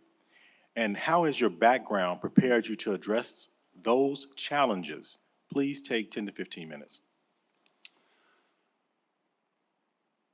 10 to 15, so this is a longer one. That gives me, I need to reset my mind on how I approach some of this. Especially for the past 18 hours, I've really been reflecting on what this position needs and why I believe I am that fit and why this is a fit for me as well. And maybe by the end I'll boil it down to one, but at the moment, this is a much more complex dynamic than a single issue. And it starts with campus culture.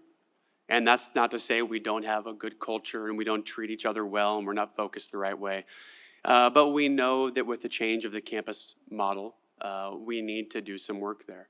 We need to have very purposeful, I don't want to say listening sessions, but interaction opportunities to be at each of the campus on a regular basis. And sometimes it's simply to grab a table and work and let people come by and chat. While other times it needs to be, we're going to do coffee and bagel. I've been teased about my common reference of Panera, so we'll do some kind of a gathering where we'll have a chance to chat and be together without structure. I think there just needs to be face-to-face time together where we can talk, I can listen, we can tell stories unrelated to work, but also we can talk about the work. I think that's going to be very important for our campuses and our college as a whole. And that includes all of the positions, all 4 of our shared governance groups. We need to increase in interaction. As I went down the list of other key priorities and things from my background, workforce development popped to the top of that list. I think that community colleges right now are in a very important moment. For most of community college's history, we have been the provider of the 2-year or less training.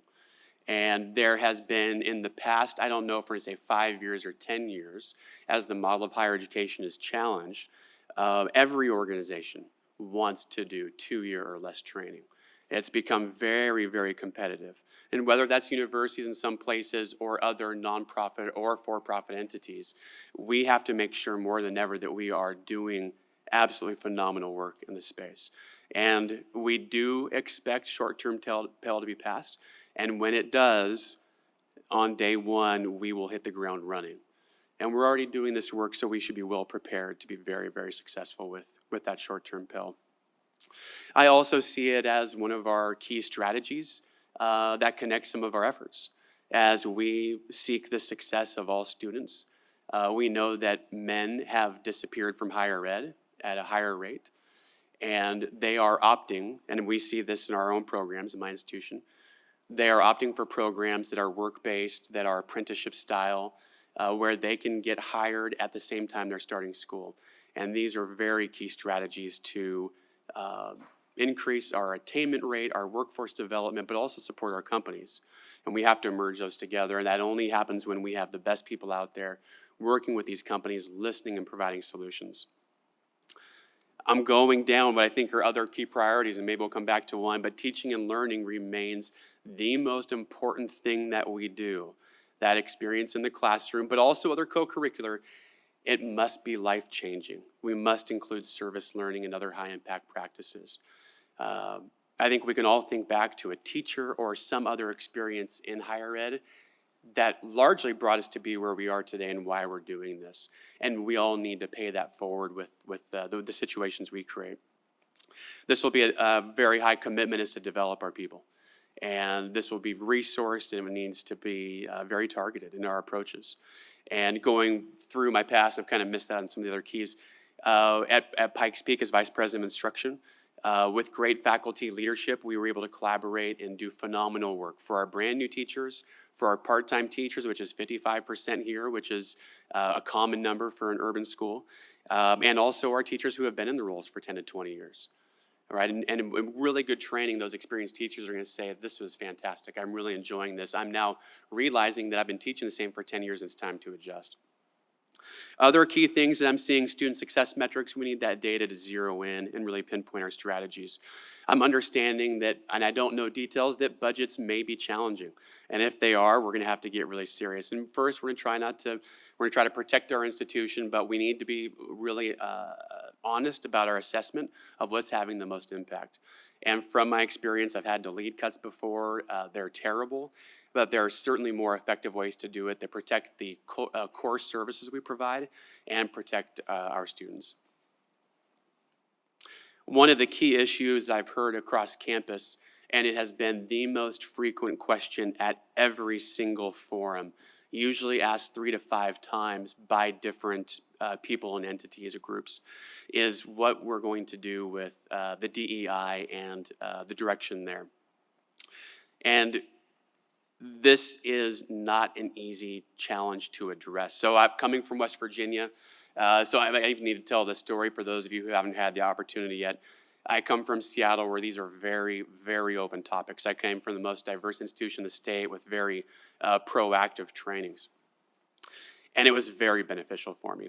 I am now in West Virginia where we already have a DEI ban. And we have already walked through the process. We've found the middle ground where we can still serve students in the most meaningful way. We've identified what we believe is still protected and what we have to adjust. And with the intention that when we're done, students will feel more served and connected than ever. That's easier to say than do, but I really want to listen at my current institution to the people who will really help us identify that solutions. And I know we'll do the same thing here. I know that whatever comes at us from the federal level, which we still need legal interpretation on and exactly what it means, we need to go to the people most impacted and say, given this dynamic, where do we go from here? And how do we help our students? And I believe that my ability, and I was going to mention more of the legislative, my job and one of the key roles in this next year, in addition to all this, I need to find the right frequency, the right tone that connects our regents, our community, other stakeholders to our institution. And I need to help that sync up in a meaningful way that makes this a healthy, productive conversation. Easier said than done, but it is important that I be a part of that and really listen and find that right tone. And can I do that? I would argue perhaps nobody better to that, considering where I've been and what I've experienced. So the most important of all of those, I would say, I would try to sum it up in this. It is key that we've heard the quote, culture eats strategy for lunch. We have to create the culture here on campus where we are focused on our students above all else. We identify our students that are most at risk and identify solutions for their challenges. As we do that, we will serve all students. And this has been my experience with great data to prove it.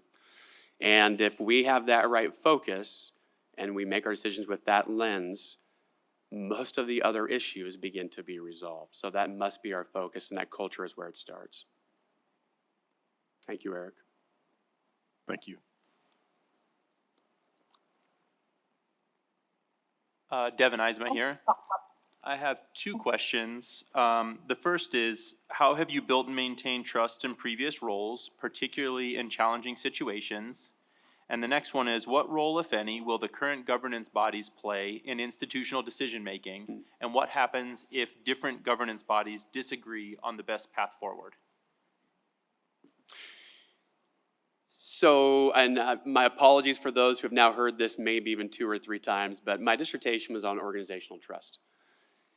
And I chose this topic because at Highline, where I was first to faculty, we were very focused on student success, and we were innovating and changing, and it was our faculty working. I mean, it was a third-year faculty working on grants next to a dean, and I was taking the lead.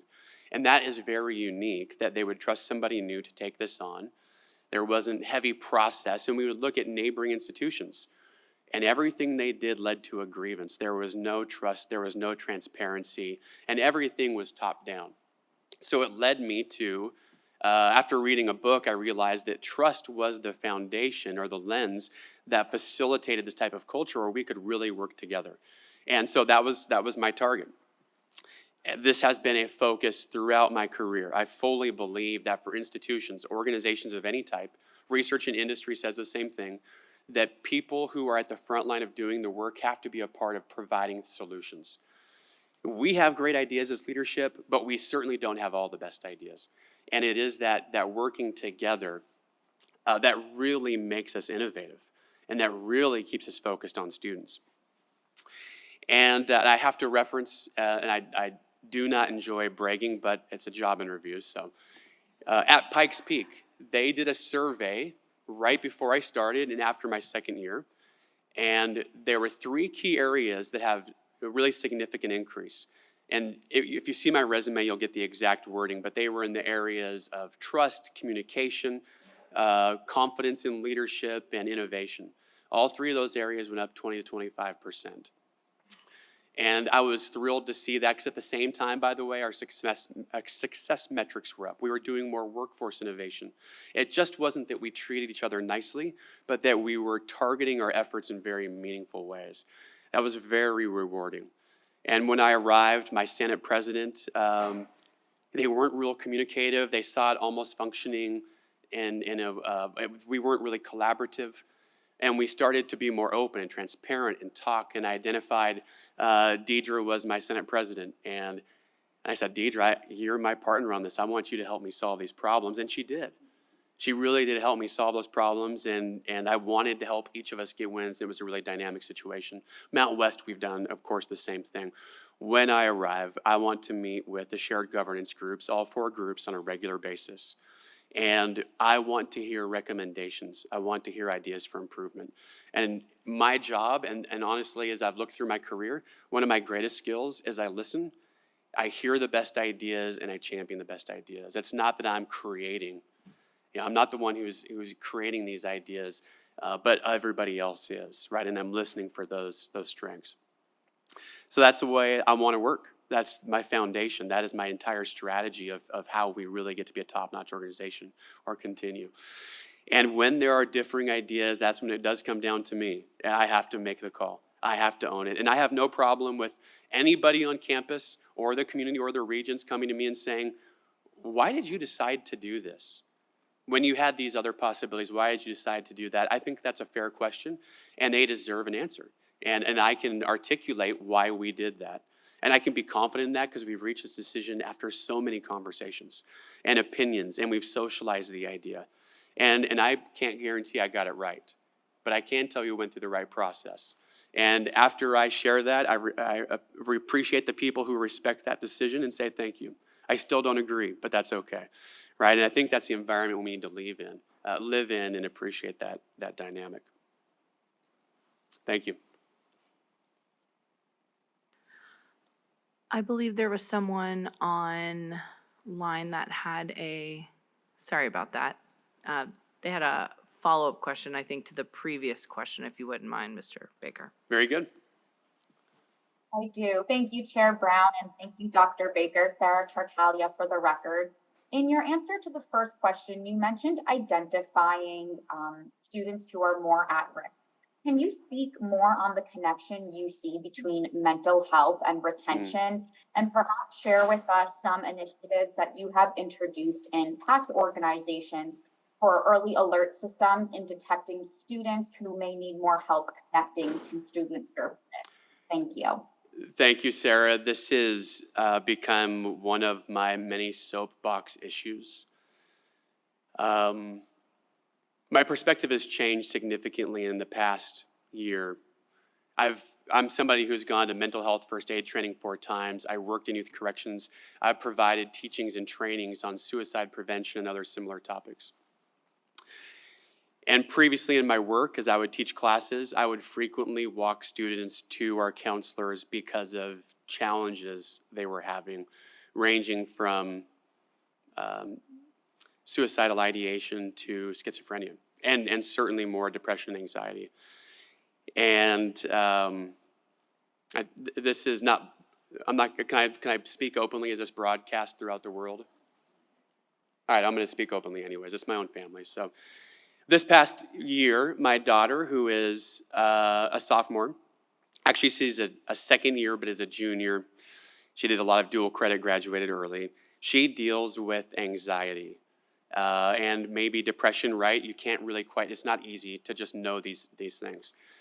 And as I watch her in school, a very long ways away, not far from here, we communicate by phone and we're helping. And I look at her challenges and I'm thinking, she's very bright, she's a great kid, but she's just dealing with these mental health issues. She is not in the most extreme category. We're not needing to call the police for help. It's just in the category of this is really, really disruptive. And if we can come up with strategies, we can help her. And one of the things that's really now changed my perspective is we know that more than like 50, but more like 70% of kids or students, including adult students, are dealing with mental health challenges. And they're not always the most extreme, and we probably don't find out about them.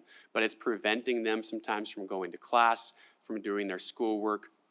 If I was teaching today, I would insert more proactive, preemptive strategies to address mental health. That they now have a care plan for when they're experiencing these things. They know who to call, they know the activities, and we can be much more transparent. And we work with an age group, which really starts at 16-ish all the way through. When they're with us, they tend to be open to change and self-reflection. And I think that this can have significant impact. But this past week, I've been more exposed to additional research on basic needs, and it's sitting very heavy on me. That students who can't, if they have housing issues, if they have food, et cetera, right? If they can't take care of their lives, they can't get into school. And so I think back to being at Bates Technical College. I was a dean, and a young African-American single mom came into my office and said, I'm upset at my teacher. Well, after we talked, we get some real issues. She doesn't have a home, couch surfing, a son who has asthma. They can't always stay in the same home together. And I'm trying to tell her to stay in school, and how can I do that when she's literally trying to survive? And I just think back to if we could provide more supports for her, today, 10 years later, she would be in a better spot. Her son would be in a better spot. We can make life-changing decisions. The most recent data on this is the business case to do what feels good. The retention rates for students who would engage in these type of supports, it's suggested it's up to a 20% increase. That has a significant impact in our number of graduates, the people who are able to work in our workplace. There is just tremendous evidence that this is not only good for our students, but good for the entirety of our communities. So I'm very, very interested in these types of things. Before, right, I've done the food banks, we've done the mental health first aid, we've taught our faculty and staff, and it's something I'm very serious about continuing to progress with here.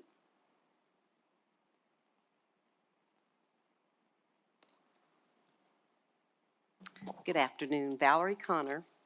Can you describe a strategic planning process you initiated or developed and the impact it had?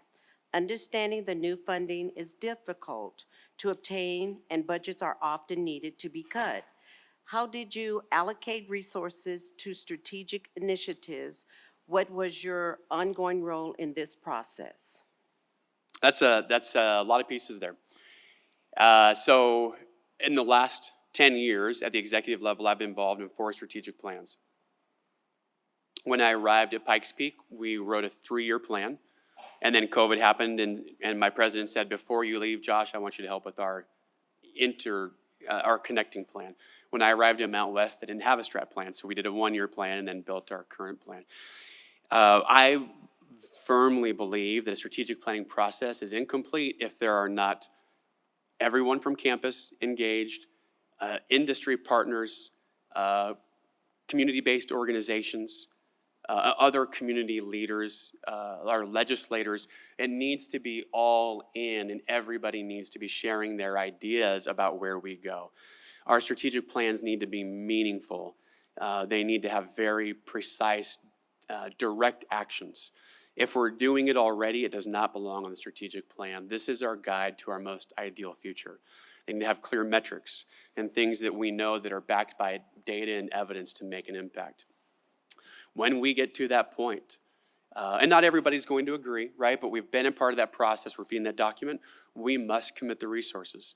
Even if we reach a point where we have to reduce budgets, we still have to commit to that plan if the strategies are still valid. These are key to getting us where we belong and what we need to do. At my first year at Mount West, when we had to do a 10% RIF as we were writing a strategic plan, we still had to fund that strategic plan. We did not have the option just to cut budgets and reduce our presence. We had the opposite charge, and we were effective.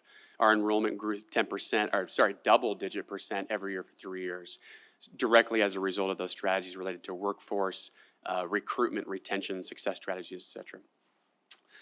I want to review this question quickly to make sure I did not miss any piece of this.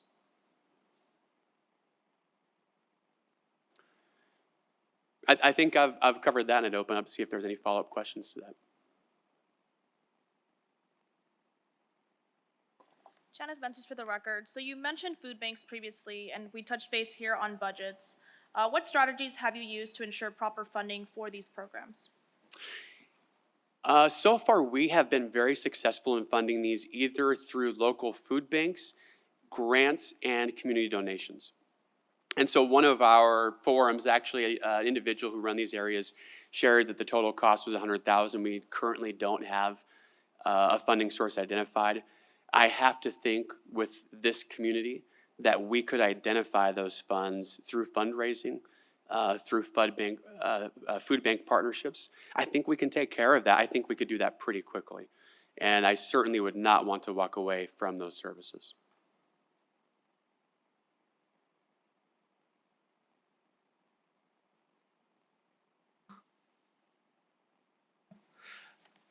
How you doing, Doctor? Sorry. Dr. Baker, my name is Patrick Villa. I'm a professor here at CSN, and I have a 3-part question for you, and they're meant to be quick hitters here. All right. Okay. Oh, I'm sorry. Never mind. Come Awkward, back to me. Mr. Villa.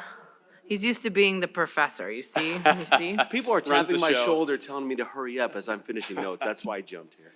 And can I ask, are we okay on time so far? Am I going too long, or are we okay? No, we are. We're at a really good pace. Very good, thank you. Again, Janet Ventus for the record. So this was a question provided by Councilman Knudsen, but he's online currently. Given the complexity of CSN's operations, can you discuss your leadership style in terms of team building and fostering collaboration across faculty, staff, and students? Please include a specific example of how you've led a team through a challenging period and successfully aligned them with a shared vision to achieve institutional goals. I certainly have taken on some parts of this question already, so I'll try to complement what I have shared. Anybody who works in industry knows that research and development is required to be successful. You must develop your team. Anybody who works in a service industry knows that, and we are the same. When we talk about our staff from top to bottom, presidents, council, executive team, through the frontline people, they must be trained and developed constantly, including our students. Our students should be trained multiple times a year. They should have great experiences. I'd say one of the most important areas that actually needs to be trained at, especially a large institution, I don't love the term, but that middle management of directors and deans, that is where a lot of the best work happens at the college. It's one of the most they are the most challenging roles. They must be developed through annual processes, whether that's internal, external training partners. My own Dean's Academy at the 4th year being a faculty member was key for me being prepared to be a dean. And it made me a better faculty member too, and a faculty leader. Aspen Institute, again, another year-long process. Before I became a president, I was having conversations with presidents who have had to make budget cuts and who've had to deal with really challenging issues. And so it prepared me so much more. So these are must-dos. A couple of wins that we've had.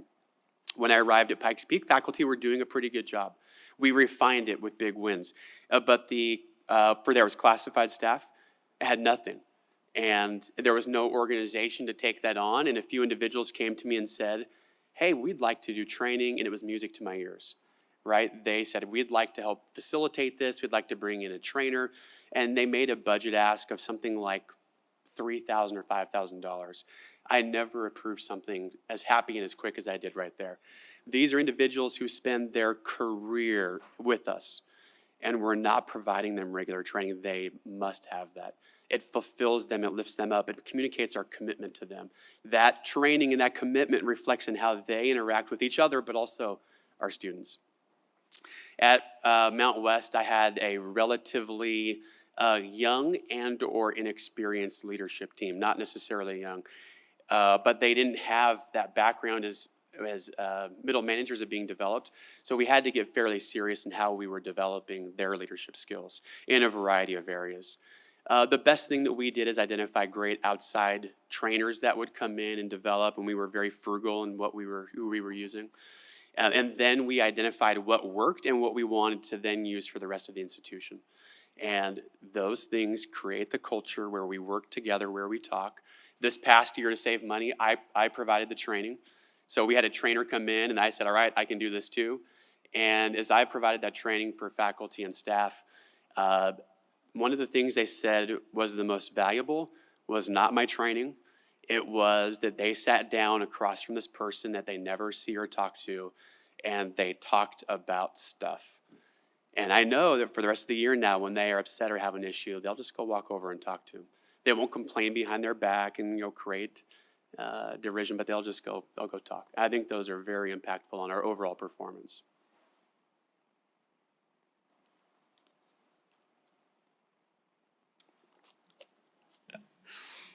Okay, I will try this again, Dr. Baker.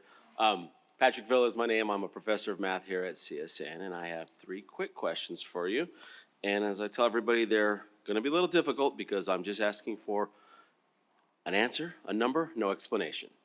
So I just want to hear your answer to 3 different ones in terms of numbers. I've never been so nervous. Good. On a different question. Then it's good. Let's see where this goes. All right. I'm with Okay, you. first question. We know that your job is going to, the president's job entails a lot of details, but I want to focus on 2 parts of academics. Our credit-bearing traditional side and our workforce non-credit side. So just pretending for a minute that those are the only things you have to worry about, and you had to cut that 100% up into 2 halves of time and effort and importance to you. What numbers do you give to the credit side versus the non-credit side? And I can't give an explanation? No. You know I'm going to break that rule. At some point before we're done. We'll say 50-50 because the non-credit side of the house is so changing and dynamic. Even though the larger emphasis and ongoing value, sorry non-credit, but it's in the for credit, which we have to ensure strong programs sustain over time. I didn't even mean to use words, and I still went down that path. It's okay. Thank you. Second one, on a scale of 1 to 10, 10 being the highest, how would you rate the importance of addressing the achievement gap within an institution? Oh, 10. Okay. And the last one, also on a scale of 1 to 10, 10 being the most important, how important is it for you to personally advocate for and support academic freedom? 10. Yeah, I really do not want to be involved in what's being taught in the classroom. Presidents should keep their hands out of that. Excellent, thank you very much. Now, can I add a comment? Maybe someone might give you a follow-up. Someone asked me a follow-up. Someone throw me a bone here. Yes, please. I am Regent Del Carlo, and I definitely am asking you for a follow-up, and I know you spoke a little bit about A. We had this question with the first candidate, and I only think it's fair to ask all of our candidates the same question. And I have never seen this, Patrick, in any interview in the 12 or 13 that I've done where you can only answer with a number or yes or no. So the floor is yours, sir. Thank you so much. The percents obviously is very difficult. I have no confidence in the answer I just gave you. My vision of community colleges going forward is students don't say credit, non-credit. Our community, our employers, our legislators, no one says credit, non-credit. When they come to us, when they go to the website, they want to know short-term, long-term wages and costs, financial aid. I believe the best thing we can do, and this is very idealistic, this is not a snap and we're done. But the more our credit and non-credit connects and overlaps, the better we're able to serve our students. And so that's what I really wanted to say about that part. And I know, I'm telling you, we've been working on this. We're talking to institutions that are. The larger the institution, the more difficult it is. But just imagine, your nephew who doesn't touch college all of a sudden goes to the website and they can see all of their business options, short and long term. And anyways, I'll leave it there, but thank you so much for asking that follow-up question.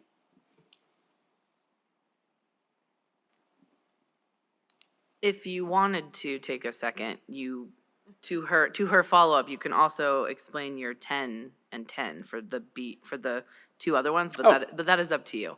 Yeah, that one's so on the educational equity, it is so important that our students experience success. It has been my experience that as you focus, there's lots of different words to use here, on our most vulnerable students, the students least likely to experience success, disadvantage, etc. When you target those students, everyone improves. And at Pikes Peak, when we were able to go all in on this strategy, we saw everyone improve. And if you were to put this on a scale, our most likely to experience success improved about 1.5. Least likely to experience success went up about 4.5. That middle band, they went up about 2.5. It's a storybook situation. And I want to replicate that over and over again. And I'm heartbroken that COVID disrupted that progress that we were experiencing. And it was a really meaningful experience that we had there.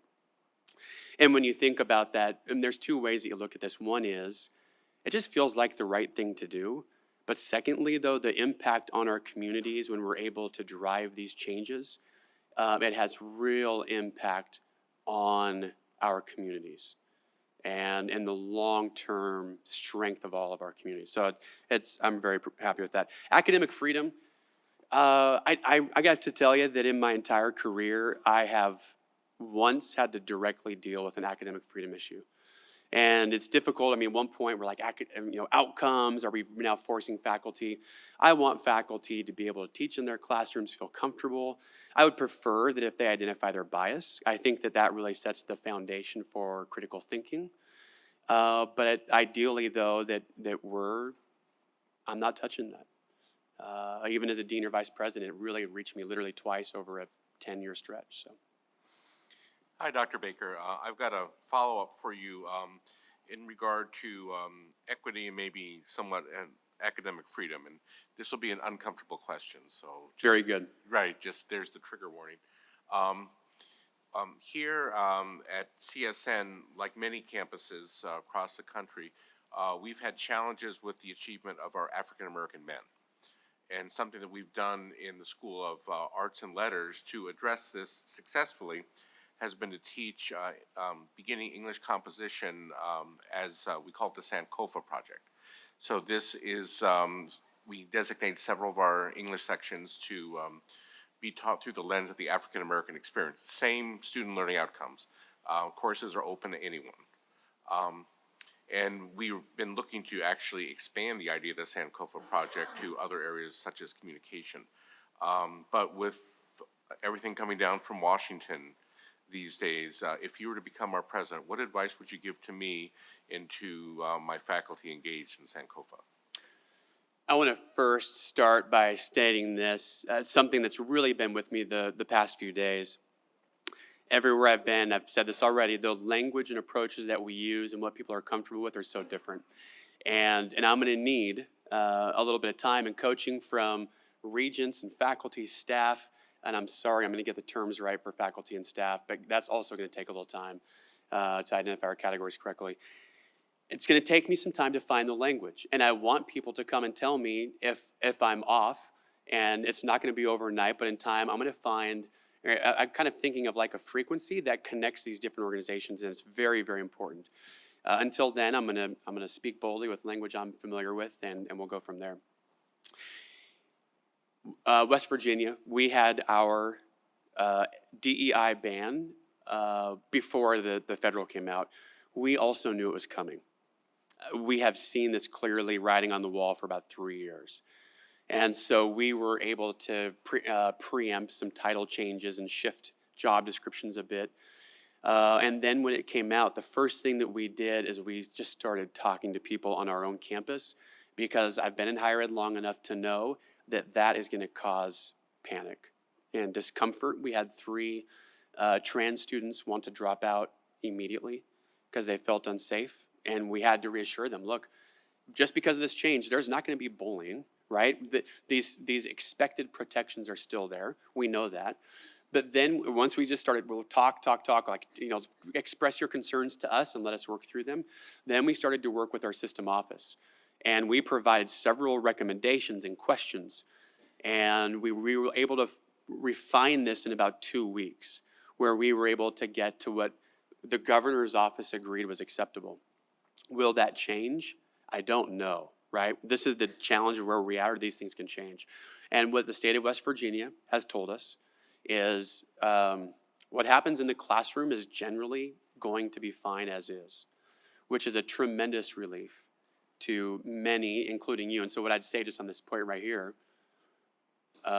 use caution. Know that whatever you want to do might be changed out of our hands, but continue to explore what's best for our students. And I would need to ask a lot more questions about this, but we're in tremendous uncertainty. But don't stop everything just out of fear. We were also told by our state that affinity groups for students are still allowed. Funding for affinity groups are still allowed as long as everyone has access. We were told that what people have in their offices is generally still allowed as long as it is friendly to all and not discriminatory or anti-anything. And so once we kind of got through what, at least for now, is the end, our faculty and staff said, this actually is probably going to be okay. And what we're hearing out of DC is it's probably going to look similar. We're hearing some of the same language.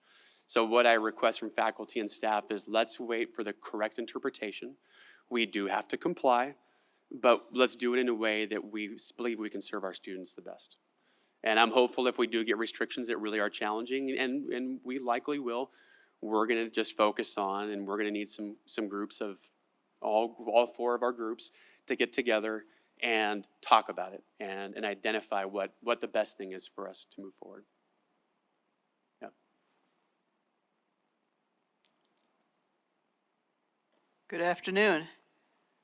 My question: the landscape of higher education is rapidly evolving, and Southern Nevada has faced significant disruptions from the economic crisis and the pandemic, underscoring the need for adaptability and diversification.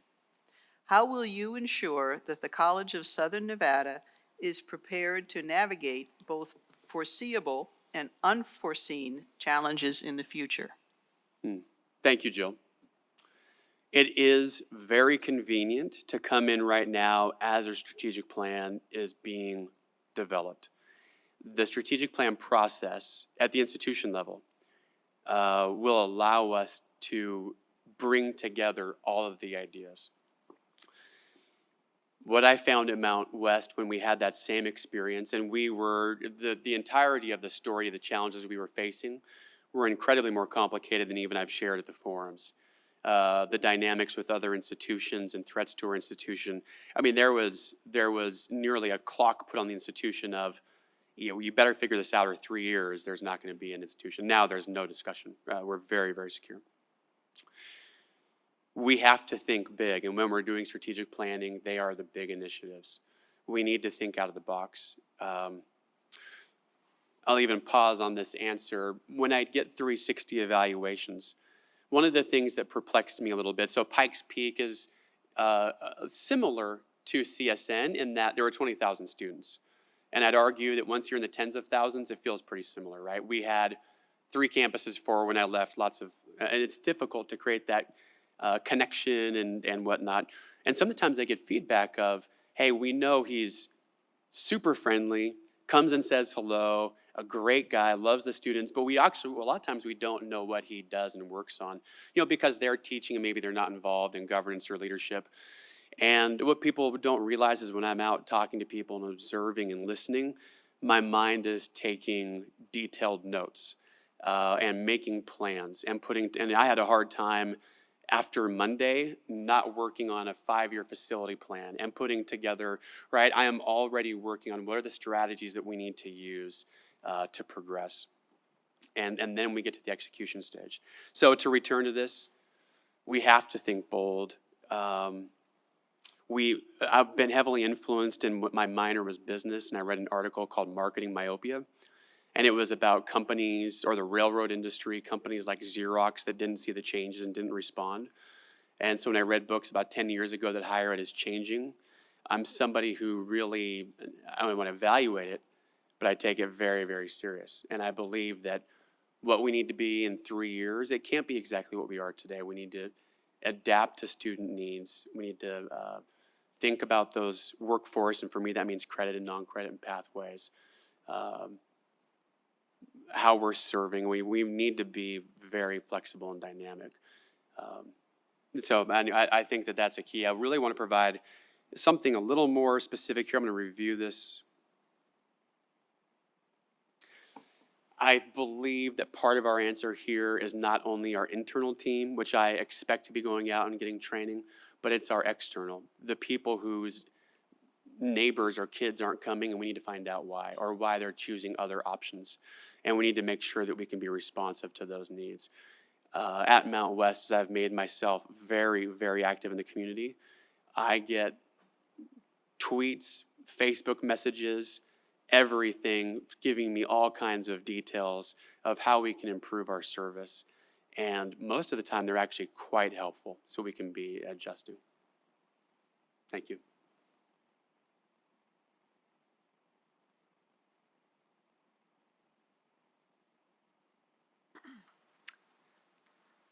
Hi there. I'm going to put you on the spot. Excellent. Because no one else has done that today, right? New president, new leadership, new vision. If you started, what would our new mission statement be? That's a trick question, because the college president should never write the mission statement, right? It's just like the strategic plan. It's an inclusive process. We rewrote our mission statement in Mount West 4 years ago. By the time it got to me, we had 10 versions. And as a leadership group, we could work through those. And we certainly asked for the feedback of the different shared governance groups. And we reached one that was, I like simple. And I know our accreditors don't love that. But ours is something to the effect of, normally I can get this, but who knows right now. Prepare students for leadership in the workplace and in the community. I think that's right. I hope someone will check me.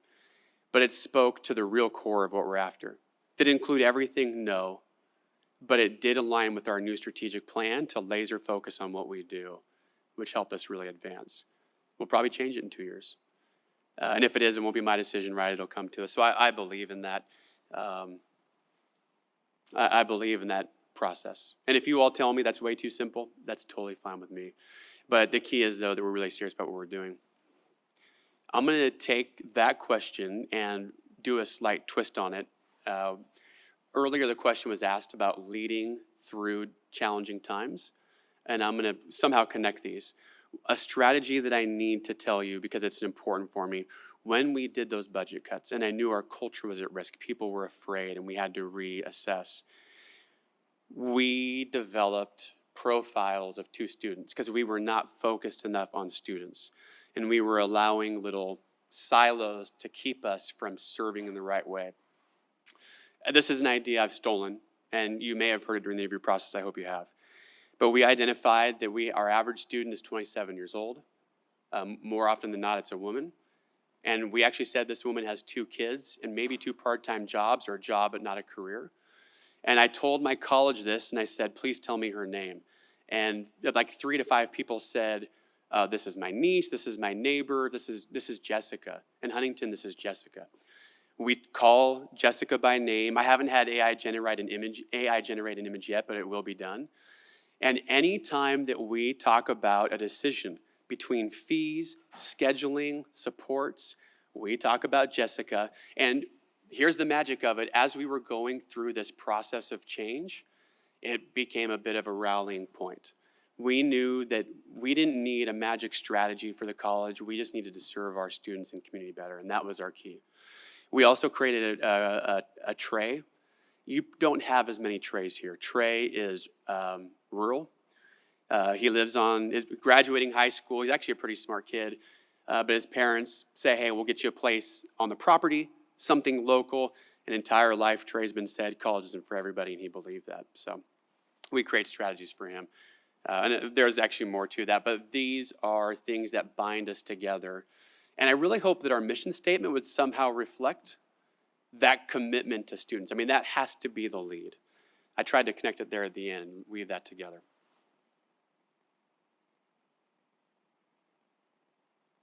I appreciate that. We do have about a little over 28 minutes, so I'm going to ask a question that's not on your paper, but it's a bit of a callback to our Zoom conversation that we had, and it's about community engagement. And so I'd like to get your take on what you feel like the president's role is in building relationships with community stakeholders, many of which are around this table in the audience and watching online. But this also includes our businesses, industries, the chambers, the municipalities, the economic development agencies, and of course the donors to CSN. Yeah. Start by just my own current experience. I am on the Chamber of Commerce Board. I'm on 2 development authorities, which work on the development of properties. And the reason I'm actually there is because that is who is involved in bringing new companies in, so we can be engaged with them immediately. And as many other groups as I possibly can. And I think that this is critical for me to do this. Now, we have a great team already doing this, and so I need them to direct me to where and when to be and who to meet with.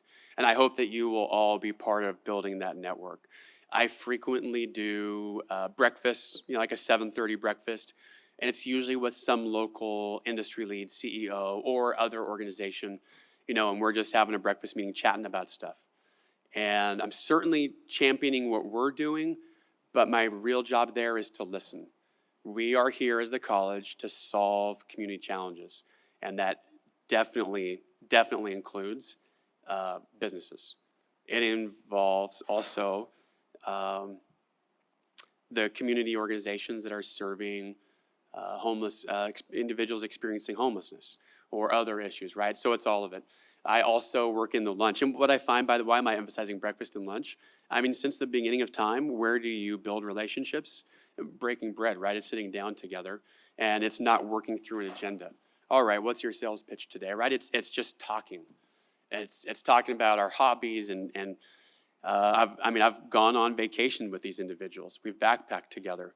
And so this is an expectation for me of some of ththese individuals, by the way, there's an individual in town, he won't take a phone call, he won't serve on a board, he will connect with you if you have a common interest. And there was a particular community he wanted to serve. And I happened to be serving that community, and he said, let's talk. And we started working together. And next thing you know, he needs me to be sitting in his box at the local Marshall football games. And as a result, he's introducing me to China, companies from China that are in town. And he is introducing me to everybody, right, the politicians that he is pushing forward. And it has been massively beneficial. One of those benefits was we just received, I think, just shy of $1 million from the state for paramedic training equipment, but also about $300,000 or $400,000 in scholarship money. Right, that doesn't happen without me just being a good partner, and that is so critical. The challenge of the job is I also have to be at, and I want to be at those internal meetings. I got to be on campus. I'm going to spend time at each campus, and downtime, and we're also going to be breaking bread. Right, that's essential for success in the role. Both of those pieces. I do want to add that my wife, who is truly devastated to not be here, also helps me out with this. I don't get invited to Women's Chamber. I don't get invited to other events, and sometimes I can't make it, and she is there, and she is active, and she's much more lovely and wonderful, and most people like her much better than me. And it really is a key part of the team.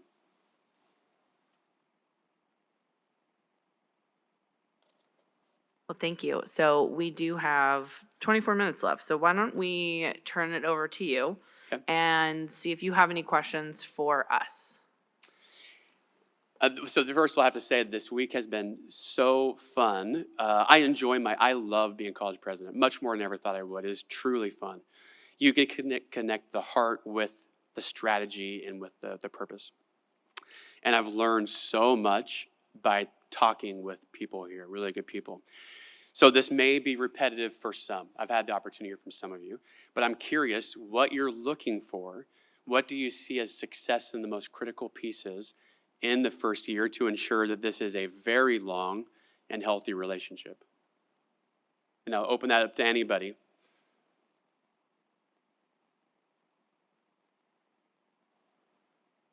So, hi, good afternoon, Dr. Baker, Patty Charlton for the record. So, we had an opportunity to talk over the weekend, and I appreciated that time. And as I told you, this is a very special place. And as I look around this room, the people in this room have been with this college for a very long time, and there's a reason.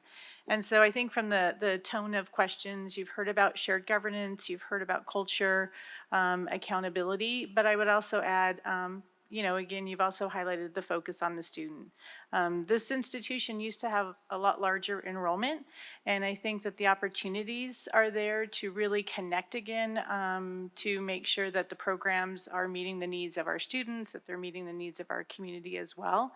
And so I think that would be an important part. And then also just open, transparent, honest communication and transparency. And I think that would be something very important. And that includes to students, to the community, to the faculty, to the staff, and to the Regents as well. Thank you. And Patty, thank you for that meeting because it really set the tone to understand who we're serving. And when I say serving, I do mean students, I do mean community, but I really do mean our internal team as well.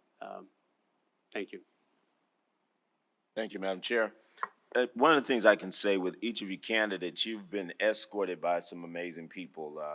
There was one candidate who was escorted by Ms. Danita with our foundation. And then, of course, you're being escorted by one of our very own community babies. We watched her grow up as a little girl, and now she's just this phenomenal woman who have come into her own, Kamika Walton, who, these are people here at CSN whom have really, really grounded themselves, whom have established amazing relationships. As a native Nevadan, I remember Clark County Community College. I remember when this institution was open to the community, when this institution was all about the community, there would be so much happening. And you'd say, what's going on this weekend?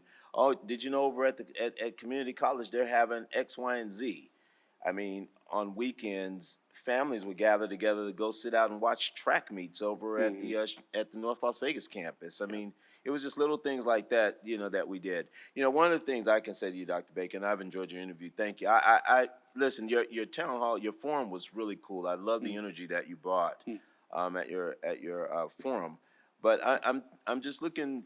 When you ask, what are we looking for? What am I looking for? Someone who can genuinely bring people together, who can really make sure that the table is accessible to everyone.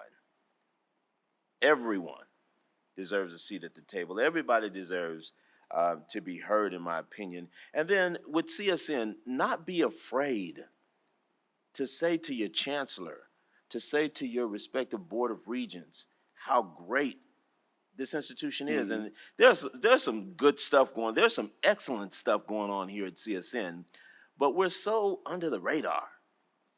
It's like we're so afraid to showcase who we are. And that bothers me. No shade to UNLV and UNR and them other schools. CSN is one of the top. It is up there. And we spend so much time playing second fiddle to everybody else. How would you change that? To say to, like up here, these are some very distinguished regents. I've worked with all of them actually over the years. And they're very well respected in the community. But how, I know it's intimidating talking in front of them sometimes because they just look at you. But how do you just say to them, this is what we got going on here, and it's really going on. But like Tracy Sherman spoke earlier about trust, we just don't trust each other enough to share each other's successes. And time out for that. What would you do differently? Okay, first of all, Dr. Weekly, it is nice to, I didn't meet you in person yet, did I? Okay, so I've been listening to Coyote Conversations, which might need to be renamed Let's Express Our Love for Dr. Weekly. Thank that man right behind you right there. Craig Knight, raise your hand. He allows Coyote, he's the general manager of that radio station. Yeah. It's been fun. I mean, I feel like at this point I almost know you. And is Kamiko still in here? She's been a gem. It's been nice to be here and just be loved, right? Like when you're coming in a tough situation. So that makes me so committed to the institution. Now, this question. If you were to go back and you were to talk to anybody I've worked with anywhere, it is easy to champion our institutions. Who does better work than us? Who serves the needs of our community better? It's so easy to brag about it, right? And I hate bragging about myself. I hate telling you the survey data. I can't wait for the interview to be over and we can get relationships as opposed to telling you I'm good at it. But when you get out there and we're talking about what you've done and our neighbors have done, easy. It's so easy. And one of the things that proves that is service, right? Like you can say all you want, but until you do it, then it makes the real impact. And so being able to go into a company and be able to say, I want you to make more money, to go into a community and say, you have a challenge, I want to help you. When we go into our community right now, and I issued a challenge to our faculty for service learning, and we're going to clean an old segregated cemetery that's been abandoned for 40 years. I can say all I want, but until you get out there and get dirty, it doesn't mean a whole lot, right? And that's what I want to do here. Go out and I will tell everybody every good thing you've ever done as an institution. It's so easy. I mean, it's so fun to do, right? And to wave that flag, and I'll be all over it.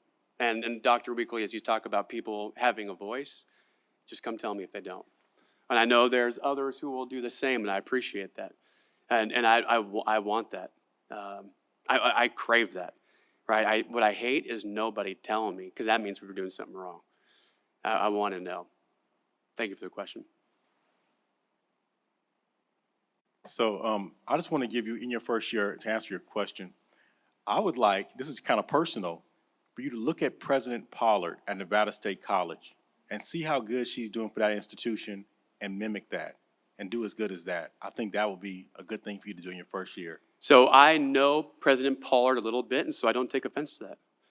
I mean, she's a champion, and so she was a mentor in my cohort for Aspen. She was not my mentor, but I dropped her a message. I said, hey, Dr. Pollard, you don't know me, but I know you. Would you answer a few questions? And my phone rang, and I was shocked. And she talked to me. I just appreciate that. I look forward to working with those partners there. So I will take notes and follow her lead. Mr. Baker, we actually have a question from one of our regions, Regent Goodman. Excellent, thank you.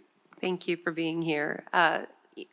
We've experienced a lot, and presidents often need to make difficult and sometimes unpopular decisions.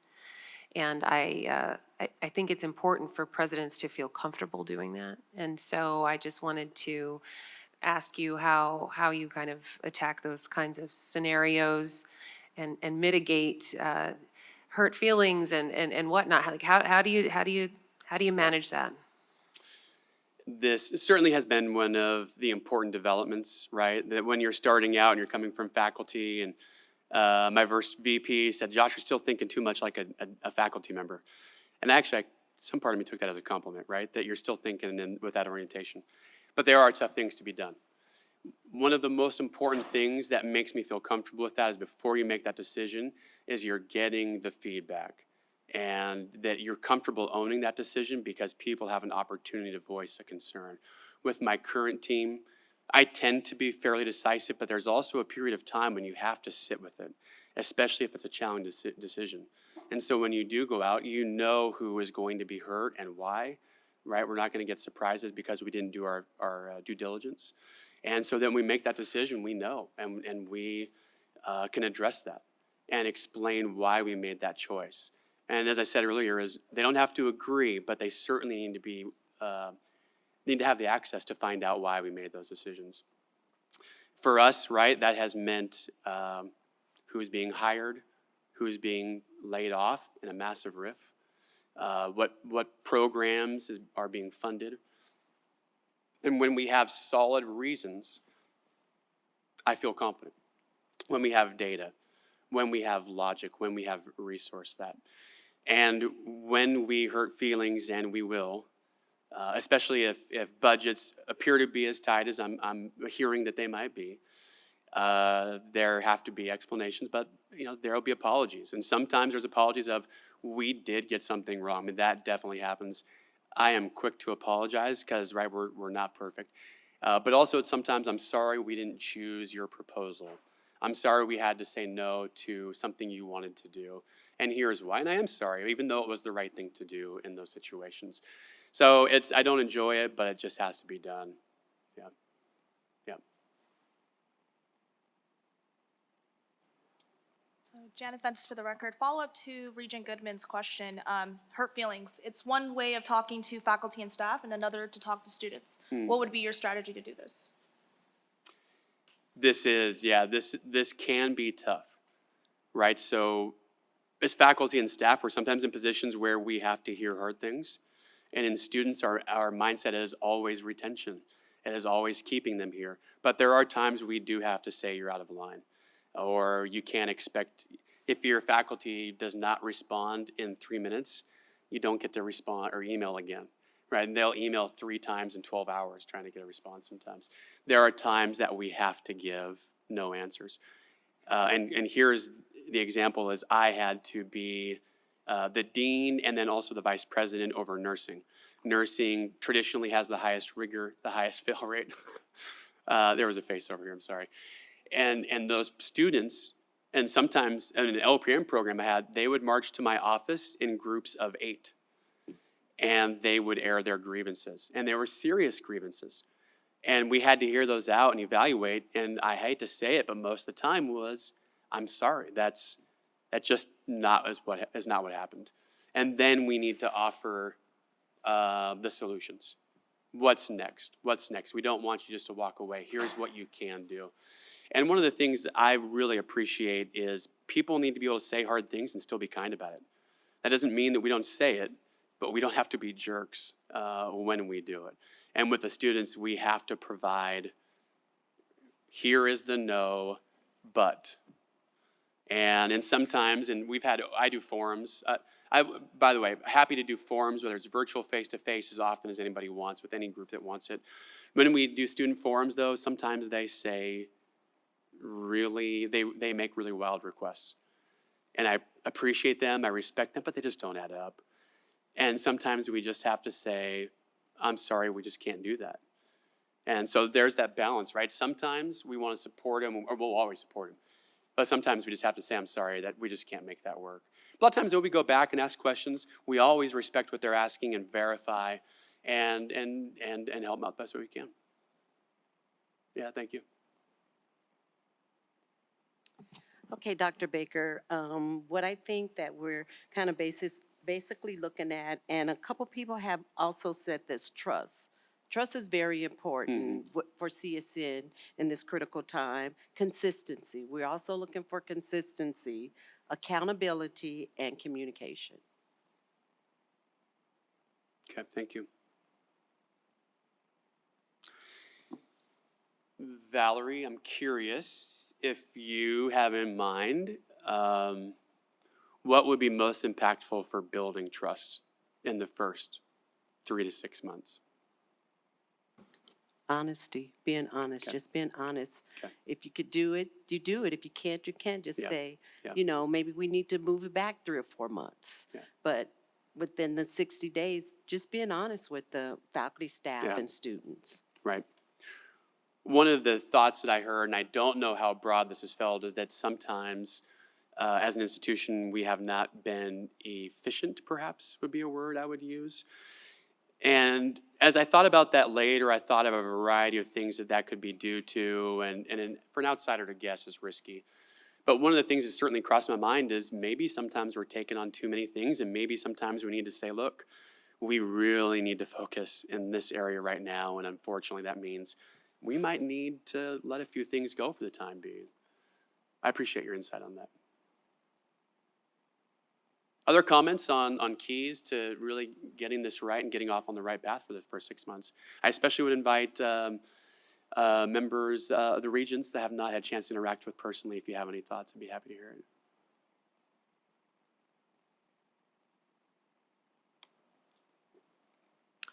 Well, I'll just, I think I've said this before, but I think I just want to reiterate that CSN is a very special institution to the state, especially Southern Nevada. In my professional capacity, I work in economic development, and this institution really is everything to everyone all at once. And I would say that as president, we would really hope that that person understood that role that this institution plays and how important the credit side, but also the workforce side, and how both needed to be fostered while building relationships on and off campus. So Thank you. I would say. Thank you.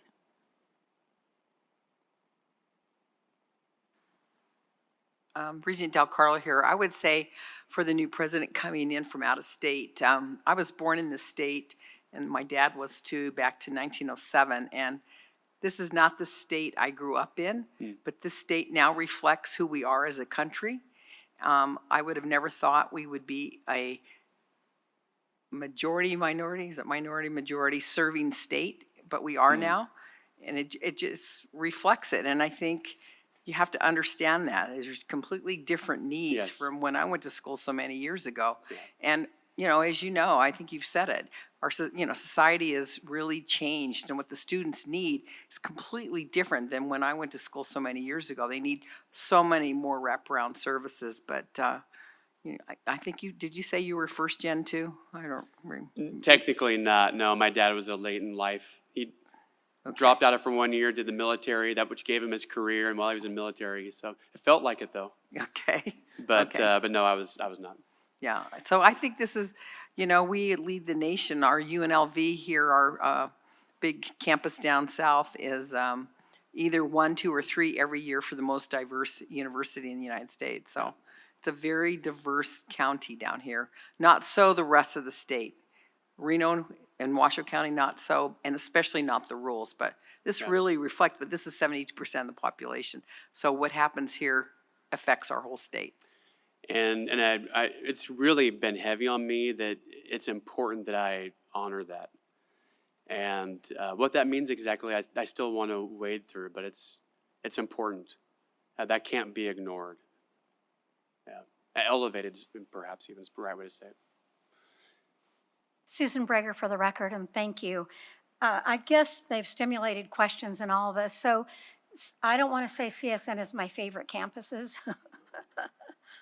I think you just did. That's right. I like all of them, but this really is like a home. How do you feel about promoting the dual credit system so that those that are in, I had granddaughters that came here and then did go on to UNLV and got their 4-year degree.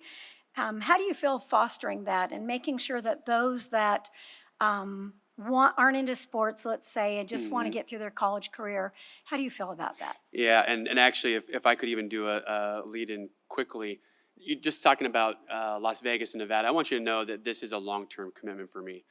And as I talked with Patty, I said, well, where else would I go? I chose community colleges by design. I had no interest in anything else. And this is a place where I'd want to be until retirement, which I have a long time left. I taught dual credit in my college, and I was in early college, over early college at a high school as a university employee. It's a 2-year university, another story. I've been over early college or dual credit or jumpstart my entire career. It is very important strategy. One of the things that is important to me or that I need to emphasize is, especially when I was running early college, we grew the enrollment significantly. And we did it there by emphasizing quality and culture and then how we communicated that to our community. In the situation we're in now, it's been fun to kind of play with some ideas of what might be the strategy that would get us to the next level. And I won't go through that. It's not my ideas necessarily to share. I'm good at finding the best ideas and promoting them, but I think there's some winning ideas there, and I think it's very critical. If you look at our state of Nevada, the individuals who are attending dual credit or participating in dual credit at any institution are individuals who are likely heading to college anywhere, looking at the demographics. And I think this is something that we need to attack as a strategy. In West Virginia, and I know this is not going to happen here immediately, in West Virginia, we eliminated the cost for students to attend, and we targeted first-gen students. For us, that actually means a lot of rural, but it's also within the city of Huntington, there's a lot of individuals who absolutely don't see themselves as college material. So that's very, very important if we really want to get where we need to be. Thank you very much. Thank you. Thank you, Chair Brown. Since you offered to hear from those of us who were taking in everything, I did notice that you have in your CV that you attended a community college. I did. So I just wanted to give you the opportunity to speak about that. What made you decide to go to a community college, and how does that shape your leadership now? So my family dynamic, my brother and sister, 14 to 16 years older. My dad retired when I was a junior. He took an early retirement from Boeing because they were doing constant layoffs. Probably bought themselves a couple extra years of life with that retirement. He came to work at the grocery store where I was working at. And when it came time to graduate, I thought, we're not hurting, we're not in trouble, but we certainly don't have money to waste. I also don't know what I want to do at that point. And so my math teacher said, so Josh, are you going to go to Harvard or BCC? I'm going to BCC, actually, because it's the cheapest. I paid for my tuition with paper route money, $525, and I loved my experience. The teachers were fantastic. The experiences were great. And in high school, you live in your little bubbles, right? And I didn't talk to many ESL students. I certainly didn't have, my first math class, there was a guy in there who was 35, and I just remember thinking, wow, this guy, 35, and he's coming back to school, blew my mind, right? And different perspective on that now.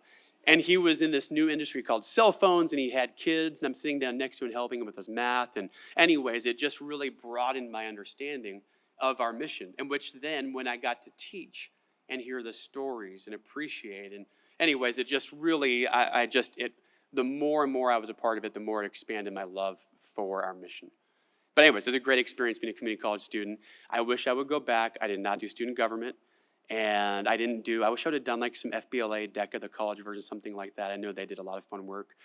The one thing, though, that I observed that drives me is when I was a community college student, I'd ask about transfer. They couldn't tell me anything, right? So, I mean, this is 1996. That's a different time. And now I know that we can answer those questions with much more confidence of what's next and why completing a degree has value. Thank you. Thank you so much. I really appreciate those thoughtful answers. So as we're kind of closing down, you could take a few more minutes than just one. But I'd love to give you an opportunity to close this out and give us maybe a closing statement. Thank you. Of how you want to leave us. Yeah, I want you to know how grateful I am for this past week. I'm so grateful that this is at the end. Each forum was so meaningful, and Dr. Weekly, actually, I think you probably heard me at Charleston. I walked away from like I just kind of missed on it.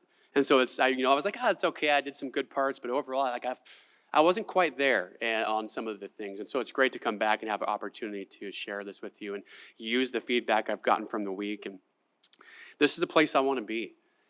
I know I can make an impact here. I know that we can do great things. I know that we can serve our students, our communities better, and I know that we can do it in a way that benefits us as well. I feel so at home here. I didn't even mention this, but I lived here, but it's been a long time ago, and I'm anxious to return and do this work. Thank you for this opportunity. Thank you so much. We've really appreciated you coming here for the last couple of days and spending time in our wonderful city and on these campuses.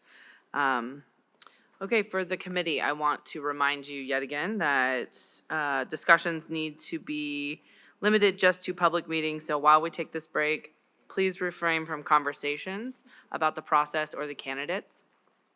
Also, do me a favor and write down your thoughts now, because we do have one more candidate, and at that point, I will ask everyone for feedback when we go around the room. So thank you. We will take a break until 2:20. Okay. Thank you guys so much. All right, we are on to our last candidate, and I will kick it over to Academic Search to give us some top level information. Hit the button. Dr. Darrell Kane most recently served as the interim president at Everett Community College in Everett, Washington. Prior to joining Everett, he served as the president of Pierce College in Washington State, Central Region Vice Chancellor for Student Success at Ivy Tech Community College in Indianapolis, which is his hometown, and before that, Associate Vice President for Instruction at Dallas Telecollege in Dallas, Texas, as well as Dean of Academic Affairs at Atlanta Tech in Atlanta, Georgia. In my conversations with his references, they told me that he has 25 years of leadership experience, that he has been committed to equity and institutional transformation, and has a documented history of championing racial equity and institutional change. He is student-centered and community engaged. They gave me a lot of anecdotes of his passion and involvement and outreach to particularly first-generation attendees, of which he is one. He has also documented strong leadership in crisis management, particularly during the recent pandemic, and he's been known as both a strong advocate for business and philanthropy, particularly at Pierce College. He currently teaches at the University of Maryland Global Campus through an online program, and he has over 20 years of teaching experience. In terms of the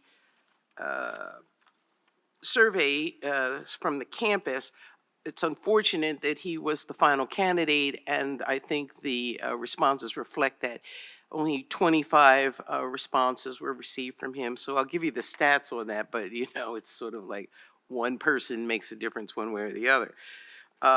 So he has a 24% rated him highly enthusiastic, 24%, that's 6 people, rated him enthusiastically, 32%, 9 people listed him as neutral. 3 people, 12% unenthusiastic, and 2 people highly unenthusiastic. So I guess I would say you should take what you will from those numbers, and that I think more importantly, the references, the people who have worked with him really know what an extraordinary leader he is and has been in many different types of schools and campuses. So I'll happy to entertain any questions you might have. None? Yeah. Janet Vences for the record. So just a quick question regarding how you're stating that Dr. Keynes was the last option to provide survey feedback on. Yes. Us as students actually did not view him as the last option. It was actually Dr. Rivera Oh. that came in last. So I just want to kind of point that out, how we've seen the candidates I see. via the online or email that was sent out by Dr. Kibler. Okay. Thank you. Great. Thank you for that clarification. Any other questions? Okay. Well, I think we should invite Dr. Kane to join us.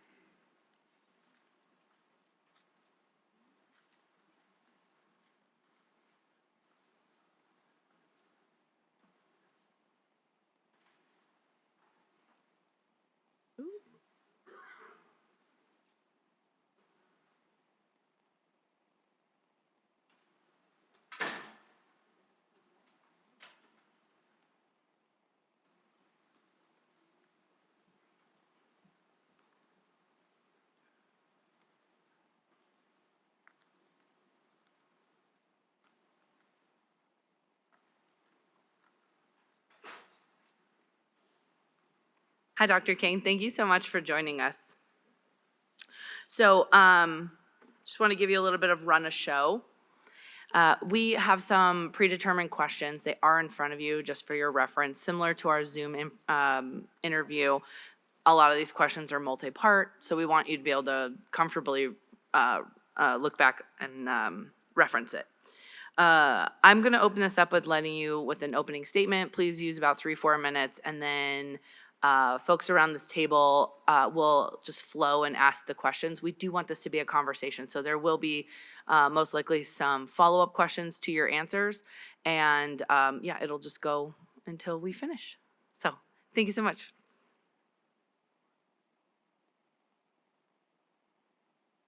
All right, hit the push button. All right, thank you. All right, so hopefully you can hear me okay.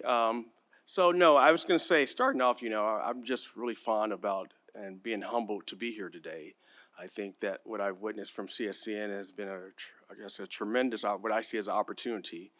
In terms of just those who have not met me or something that you didn't actually see or read on my resume, I think that, as it relates to me, why CSN connects really well with me. I'm a first-generation college student. My first college journey started off at Pasadena City College, and so that's where my introduction. And so I understand in terms of the barriers and challenges of first-generation students. Came from a single-parent family household, really no desire to pursue education, honestly. But sometimes things happen in your life, and I had an instrumental aunt that really had a vision for me and foresaw a lot more than what I actually seen in myself at that time period. And so from that journey, it just allows me to have a testimony that I share with other students. And that's why I chose in terms of working in higher education, but more specifically working at community colleges, because that has been a transformative part of my life. Have 25 years of experience working as an executive administrator. Things that I believe in as an administrator is, in terms of my leadership style, is I would like to make sure that it's collaborative. So therefore, in terms of ensuring that there's collaborative, ongoing conversation, and so there's shared governance in terms of what we're doing and how we're doing it. And I'm the first one to say that I don't have all the answers. But with a team that's surrounding, that means that we can do and identify the respective answers together to figure out the right ways of how to do it. I also believe in terms of just my ethical and moral behavior. One of the things my grandmother used to always tell me, make sure you be aware in terms of you wearing not just your name, you wearing your family name. And so that's something that always stood out to me. And so I'll make sure that how I conduct myself and how I present myself is always in maintaining a professional manner. And I'll do the same thing for CSN. And lastly, I just share with you too is that I'm a strong believer in terms of innovation. I believe in terms of transformation and with innovation. And so if you looked at some of the institutions I worked at, from Pierce College, Aspen Top 10 twice. When I served as interim at Everett Community College, Achieving a Dream, Distinguished Leadership Academy as well. And so I believe in propelling institutions and making sure that we have what we can do is bring our best, and I believe that students matter first. So whatever we're doing, students are always going to be in the forefront, and if those accolades come along with it, great. But at the end of the day, we want to make sure that we always stay focused in terms of what makes us and fulfills our mission, and that's to make sure that our community and our students are fulfilling their dreams, their hopes, and their desires as well. So, sir, I have the first question. Based on your interactions with the campus community over the past couple of days, your review of documents provided, and your own research, what is the most significant challenge you plan to address as president in your first year? And how does your background prepare you to address these challenges? Please take 10 to 15 minutes. Okay. I think that one of the most significant challenges, and again, I believe in terms of, I share with you what matters most for me, and that's make sure the students. And so therefore, the focus will be in terms of improving overall retention rates and completion rates, because we can't leave any of our students behind. And I also too believe that it begins with the journey of understanding the student story.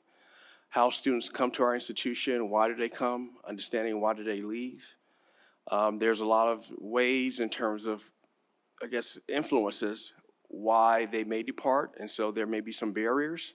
And so how do we begin to remove those barriers, whether it's financial barriers that they're dealing with, maybe it's some food insecurity, maybe it's counseling, psychological challenges, things that has been really traumatic in their lives. But it's really important that we begin to understand some of those challenges. But as part of that process, that means that we have to devise a plan of action and a response. And so that plan of action in terms of what I believe is really important is understanding, starts off in terms of looking at your data. So where are students falling short and why? And so therefore, both not just only quantitative, but also qualitative. So therefore, I like to look at focus groups and understanding and hear the stories and some of the changes and impacts in their lives, or why maybe why they're stopping out or not continuing on. The other part of that too is recognizing that when there's an opportunity to provide intervention and support, and I believe in looking at promising practices. And so therefore, I use an approach in terms of triangulation. And so this is just something I always recall in terms of graduate school, is make sure that you triangulate understanding some of the needs and necessities. So that begins looking at what are promising practices by looking at the experts in that field. The second thing is also, what does the research share? As another way of triangulation. And fourth is also looking in terms of your group, in terms of who's part of the experience. That's why I believe student stories as well as the faculty and staff members should be a part of that process. So now we have additional data to really understand conceptually what are some of the challenges. Next, I believe it's really important to identify how do we begin to execute and implement, because a lot of times you may have models where inducting new programs, but you may not have a full engagement. And so that go back to the shared governance. So therefore, we have respective stakeholders that's involved in that process. And so that may be in form of a committee, it may be in form of maybe an ad hoc, because it's going to be short term that we're going to try to address and implement. Also, too, is understanding that we have all the critical stakeholders who are respected for those programs or departments, and so we want to hear their voices as well. And as a follow-up to that, too, is with the implementation is about accountability. Because you just can't say we're going to do this and, some people doing it, some aren't doing it, or some people aren't really aware. So I believe in a cadence, what I call cadence of accountability. So that means that when we're having our updates, that means that individuals and groups are sharing what they've learned, what they gathered, providing updates in terms of the implementation of it. And we may not always go full scale, just depends on what the challenge or what we're implementing is, but we also too may begin to look at, do we need to look at a pilot on the first base before we scale? How wide we go, but I believe that from the research, from the triangulation I was talking about, is that you can begin to learn, so you don't have to just do experimentation without any additional knowledge and information. So I think that's another key part of that process for me as well. And then the last thing I just share too is that, celebrating wins, it's not enough just to say, hey, we're doing this, and well, we have to make sure, I believe in momentum. And so momentum means that you enjoy in terms of celebration and what you were able to implement and accomplish. And so those stories, and acknowledge individuals for their hard work. Say thank you very much, and I appreciate what you've done, And so I think that's when you start seeing people believe in terms of the execution of the plan, start feeling empowered about what you're doing, and also making sure that we know that even if we don't get it always 100% right, that we're making a conscious effort and being very intentional about the work that we're doing and implementing.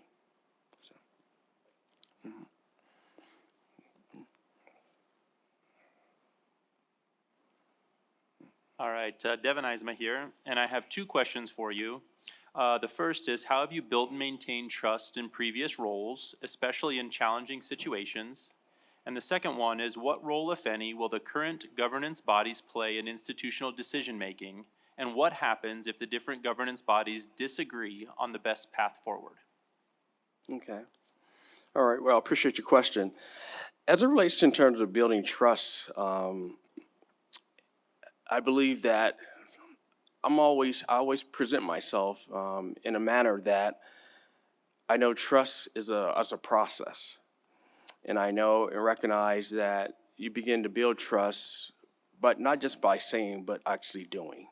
So therefore, what is your reaction and how do you respond? And I always believe that if I'm going to say something, that means I'm committed to it.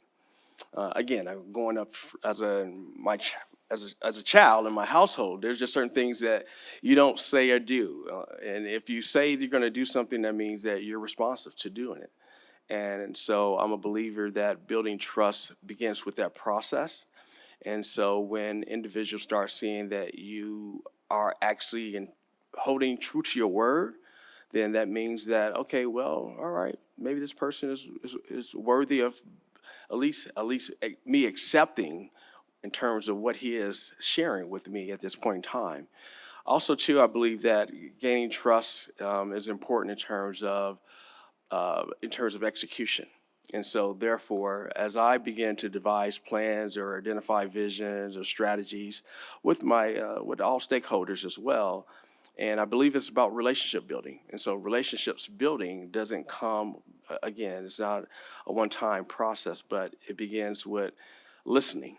And so communication is really important. So I always stay attentive and make sure that I have an ear in terms of those individuals that sharing information to me.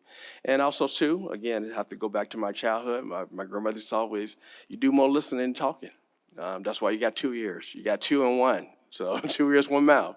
So I always make sure that I'm really paying attention and being an engaged listener in terms of what's being shared with me as well. And so again, that's a process to also build that trusting relationship. And I think that relates to challenging situations because, again, there's probably nothing that's going to ever be truly easy. And I think that involving groups of individuals as part of that process. And so having individuals to, again, be stakeholders. So therefore, when it is that challenging situations, they can begin to share what they believe in and you're listening to them. And also too, knowing that they are feeling empowered as well along that process. Just want to make sure I cover. So the second part as it relates to what role in terms of governance bodies play in institutional decision-making. One of the things that I always did and made sure, because I think governance and shared governance, as we begin to talk about that, is making sure that individuals know as stakeholders that they also have a role to play. And so it's not in terms of isolation, because you may see that there's sometimes a selected few, but if we're only having a selected few, then we're not using all of our thought leaders to be a part of that process.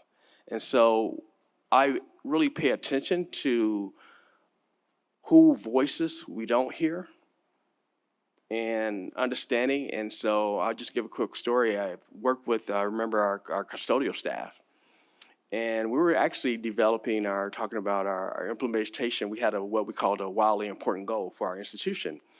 And I recall my custodial staff's like, what role do we play? I says, you play a key role, because I need to hear your input and what you're going to be doing to make sure that our wildly important goal, which was to eliminate, I guess we call them opportunity gaps for our students of color populations. And so your role, whether the cleanliness of the campus, you may be seeing light fixtures, or did you share their information with our facilities teams? There's doors not operating correctly. All of that resonates in terms of the student experience. And so I want them to know that they're empowered too. So therefore, their division also had a role of setting specific objectives or tasks that they were going to do to help us reach our goal of closing opportunity gaps.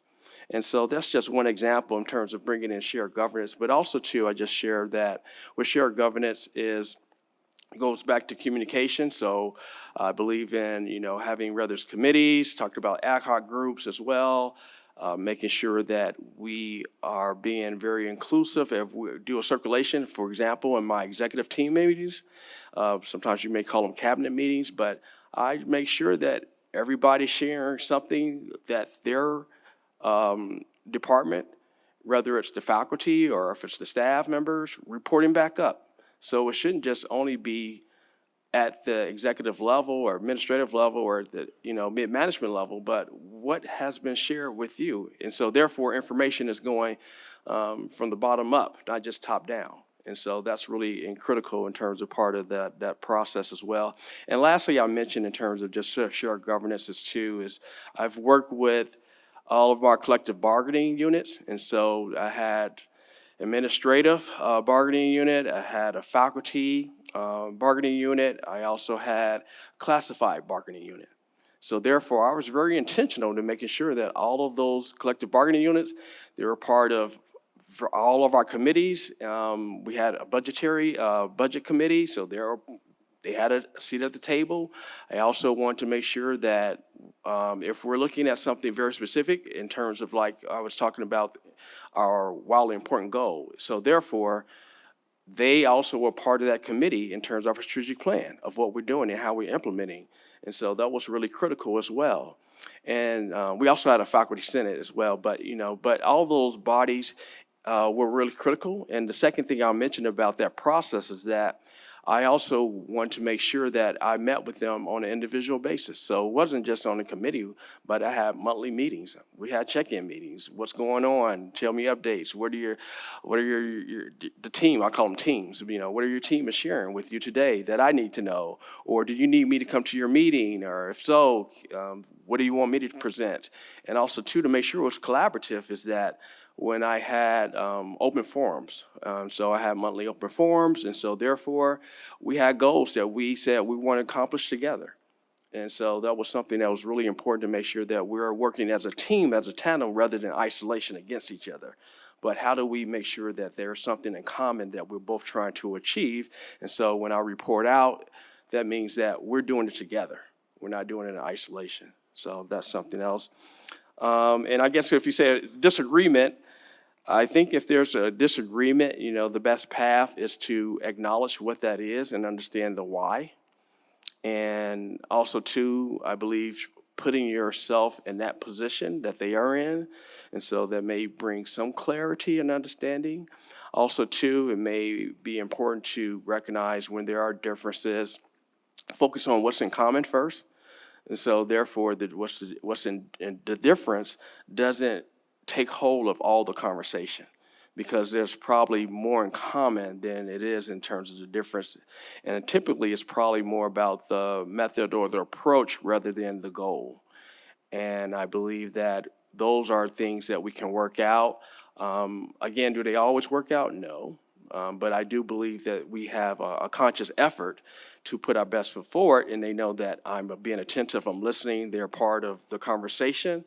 We're meeting one-on-one, so I try to prevent anything to resonate very high or escalate beforehand. Therefore, I want to make sure that I'm fully engaged in understanding and they recognize that. And I think that if you ask any of my collective bargaining units or staff members, that they would say that, yeah, Dr. Kane, he's an open listener, he's engaged, he's understanding, he's attentive. Do I always agree? No, but at the same time, they know that I'm paying attention and I'm available and I'm accessible to them.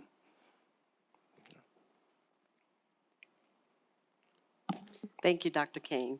So my question for you is, can you describe a strategic planning process you initiated or developed and the impact it had?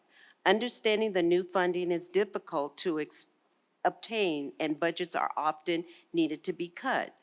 How did you allocate resources to strategic initiatives? What was your ongoing role in this process? Okay. All right.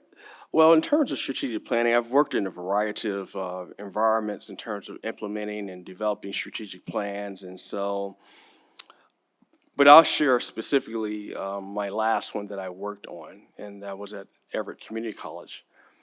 And when we came in on board, again, the planning was actually, the bulk, I would say, overall was completed, the plan itself. However, what was lacking was the execution. And so therefore, that's when I devised and says, well, what we're going to do, we're going to have an ongoing a task force in terms of our strategic plan itself.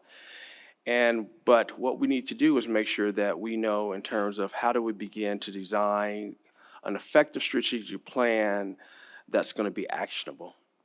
And as part of that process, we started saying, again, we can't have too many goals. We must make sure that we have goals that's manageable. And so I'm always a believer in having specific goals, and that's why I called it earlier, what's your wildly important goal? So therefore, we all know what we're trying to achieve. And so therefore, that reduces the ambiguity of what it is that we're working on. So therefore, our goal was to eliminate opportunity gaps for our student population by 7%. And that time frame was by 2028. And so that was our time frame to do that. So we had it very specific, knowing what it is that you're measuring, and also by when. And so that was really critical. And so in terms of that process is making sure that there's full engagement. So therefore, you got internal stakeholders being involved in that process as well as external stakeholders. And so your external stakeholders, they begin to talk about what's in it, I guess, in terms of the community needs. So that's really important to understand that. What are the workforce needs as well as part of the strategic planning process? So you're achieving those, identifying those goals and objectives. The other part is too, is that if you're working with your county officials and your legislators, you want to, if there is something very specific that they're sharing that they think it's really important for the college to begin to focus on. So again, it's a collective voice externally, as well as looking at your internal. So therefore, you're talking to your students. You're involved the Student Government Association. I will meet with my SGA president monthly and engage in conversation.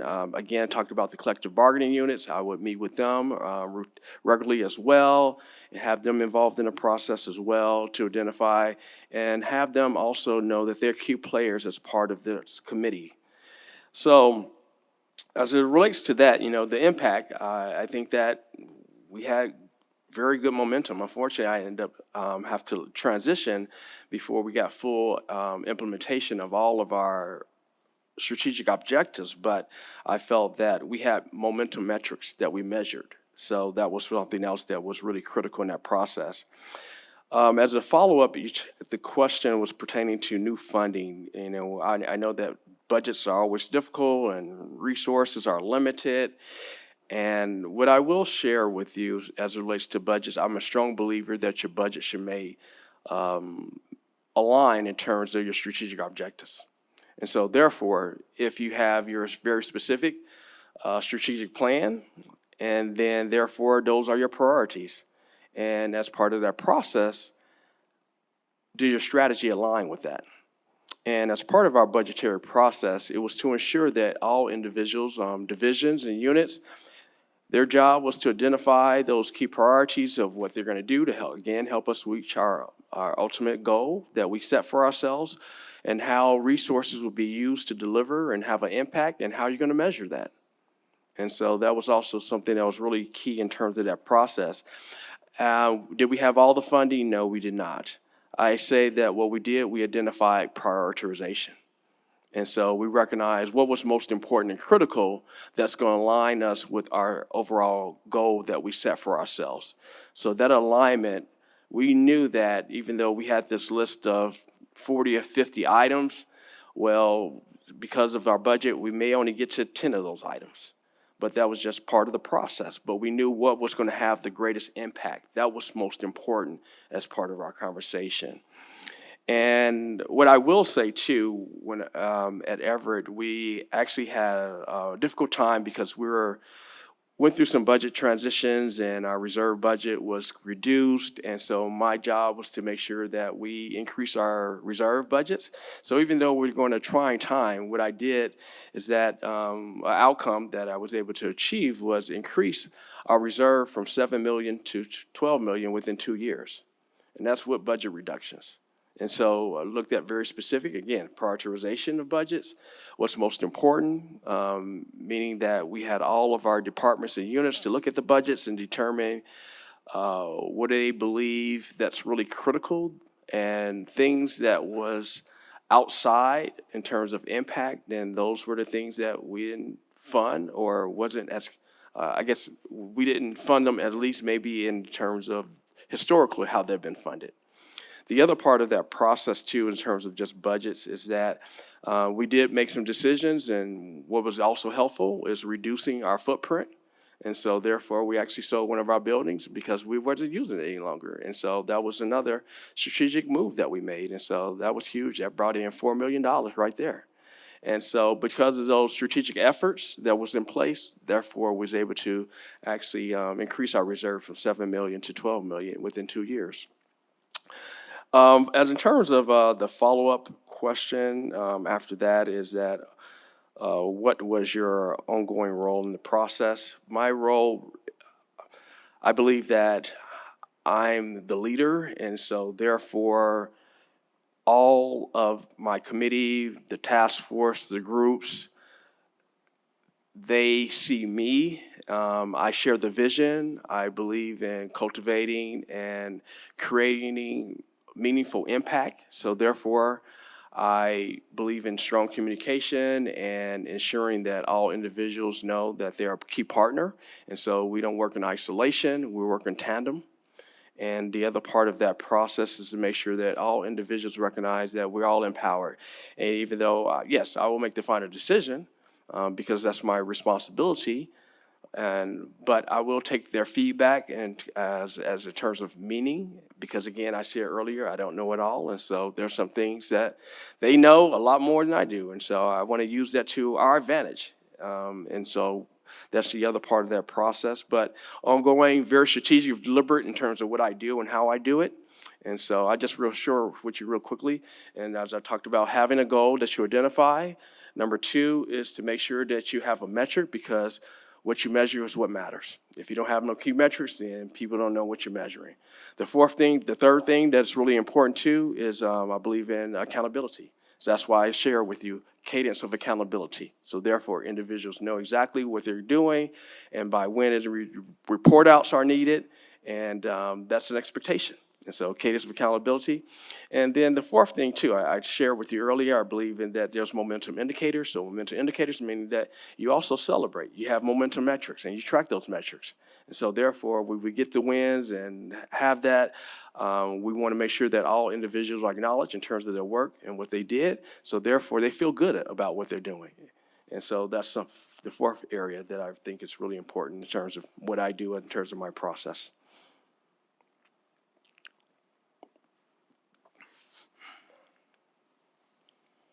Thank you, sir, for your time here today. My name is Brian Knudsen. I'm a councilman in the city of Las Vegas. And my question is, given the complexity of CSN's operations, can you discuss your leadership style in terms of team building and fostering collaboration across faculty, staff, and students? The second part of that is, can you please include a specific example of how you've led a team through a challenging period and successfully aligned them with a shared vision to achieve institutional goals? Okay. Yeah, so I guess in terms of team building, I believe that I've always been fond of bringing individuals together because of their uniqueness. We're not all going to think alike. In fact, we shouldn't. Therefore, if there's an individual that has a gift, then we should be able to, my job as a leader is to make sure that that gift is being utilized to its fullest capacity.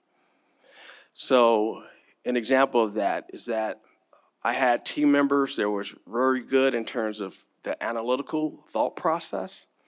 I had team members, sometimes they were very good in terms of building, creating a culture where they lively engage.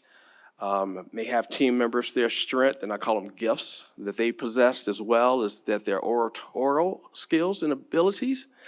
And so my job is to look at all those strengths that they have so that it can be something we can use to our advantage. And so as part of that process, one of the things I do I've worked with my teams is that understanding what are your gifts. And so therefore assessments we utilize, and we did strength quests. And so everybody fully understands what their strengths are. And so sometimes we call them superpowers. What's your superpower? And so also to have fun with it, you know. Sometimes we say, what's the formal superpower, but then what's the informal superpower? Maybe your gift is, maybe you can cook. Okay, well, let's bring a dish to the team at our next meeting. But it's really important just to make sure that everybody acknowledges what their gift is. And so that's part of that process of building an effective team. So we can all acknowledge and embrace that. And so we know that we're all going to be different, but that's what's going to make us unique. And so building teams as it relates to just understanding that process. The second point of that is making sure that teams know that we don't work in isolation and that their job is to communicate cross-functionally. And so cross-functionally, and so I made sure that, well, if academic affairs, student affairs, our finance team, actually those were 3 critical areas at the time period because of the number of staff that they had. But there were also others in part of that process, but they had meetings without me. And that was good. I wanted that. I wanted them to have meetings without me. And so therefore they can bring that information back and share it to say, here are some thoughts that we went through, and we began to orchestrate a plan of action of how we're going to help resolve this specific challenge, or maybe it's an opportunity we would like to pursue. And I really encourage them to do that. The other part of that process in terms of just collaboration is making sure if there are students, remain the center of the conversation. So therefore, if it's dealing with budget, well, if we're trying to do an increase, or if there's a specific fee we're looking at, how's that going to impact the student experience?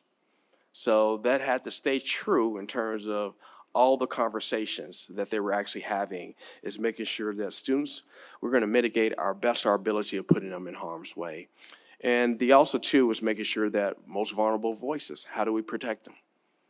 And so if you're coming up with an idea strategy, then let's make sure that's also important. So I always identify what's really critical, a part of that process. Then from there, I say, you're entrepreneurs. Do your thing, go for it. And again, I'm a believer in innovation, so creativity. And so I allow them to be their own genius, what they can actually build and create. And so I think that also, too, is really important in fostering a cooperation. And so as we talk about working with the faculty, staff, and students, again, cross-functional teams, sometimes student voice. Obviously, there's maybe limitations with student schedules, but if we can have a student voice, or at least report out to the students, like if my job was that they discuss something, if we didn't have student representation, then my job was to make sure that I met with our Student Government Association and share with them an update, so that I also, too, can hear their voice and we get their thoughts about that process as well. The other part of that, I guess, is the question pertains to a specific example of a challenging period. I think that for me, besides budget, because budget's always the most challenging part of it, but also policy. You know, I think that policy is always challenging, particularly when you're developing policies that may have an impact on the student experience and student journeys, and sometimes we don't recognize it early on. And so what I would share with you, one of the challenging parts, and I actually shared this one in the forums yesterday, was that we made a decision in terms of when we're going to drop students, because typically we drop students on the 10-day count. And as part of that process, we were saying that, well, you know what? We need to make sure we have all of our collectibles in advance from students' tuition. And early on, I was like, you know what? I was open to it. And in fact, I didn't really think it would be a major challenge for us to do that.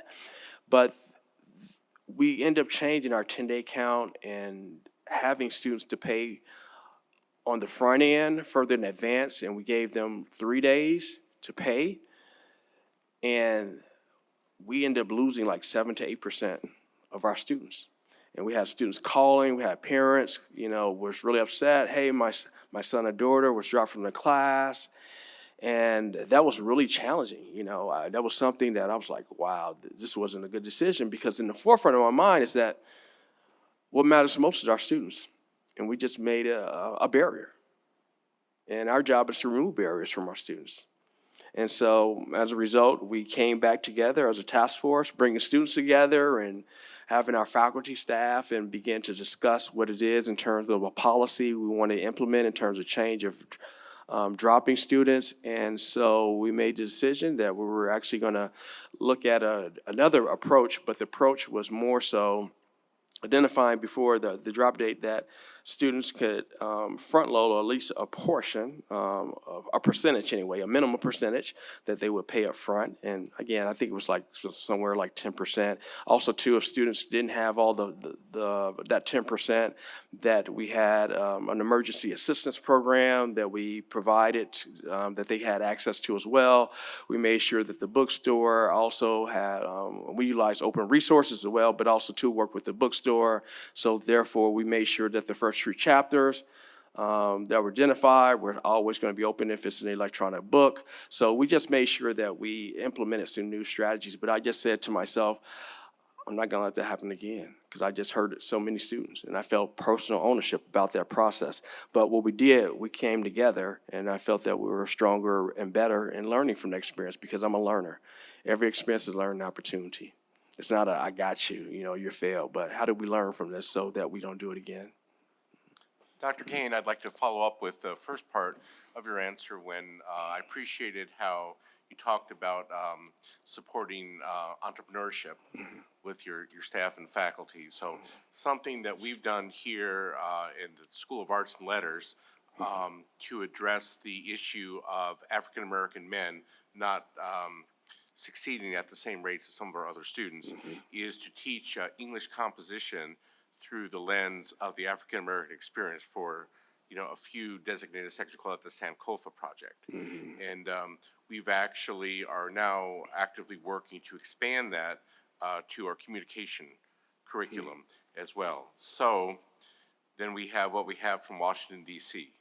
right now. So if you are our next president, what advice would you give to me and to my faculty engaged in this work with the Sankofa Project? Okay, all right. Well, I think it's really important as it relates to, and I would just first of all applaud, because you recognize this, because I believe the first thing you do is begin to look at your data and find out where the opportunity gaps are at. And so you just shared that African-American males weren't performing as well as their counterparts, so therefore you recognize that needs to be some form of intervention. As it relates to the specific landscape, is knowing that there's obviously some formalities in terms of governance, whether you agree or disagree. I think that what I believe is staying true to your mission, you know, and so your mission dictates who and what you are and what you do and how you do it. And so as I began to look at in terms of CSN's mission, you know, very specifically, it talks about empowering students and communities. It says very specifically, you want all students to achieve, succeed, and prosper. So therefore, we can't leave any students behind. And we must stay true to our specific mission. And so as it relates to recognizing that there may be some government, federal policies that's impacting the landscape, our mission, again, guides what we do and what we believe and how we go about it. Now, will we have to change some terminology? Okay, maybe there's some formalities in that regard, but we recognize that we're not leaving any groups behind because that's a disservice and we're not staying true to our mission. And so rather you're saying, okay, well, we're going to look at our data guides us in terms of who we recognize and are considered disadvantaged groups. So we must implement strategies to do that. I think that's really important too, to know that our outcomes drive in terms of what we implementing and how we implement it. And I think the other part of it too is that we're an extension of our community because the mission says that students and community. That's what the mission statement says. So therefore, we're saying that, hey, by having this sense of connection, we're an extension of that.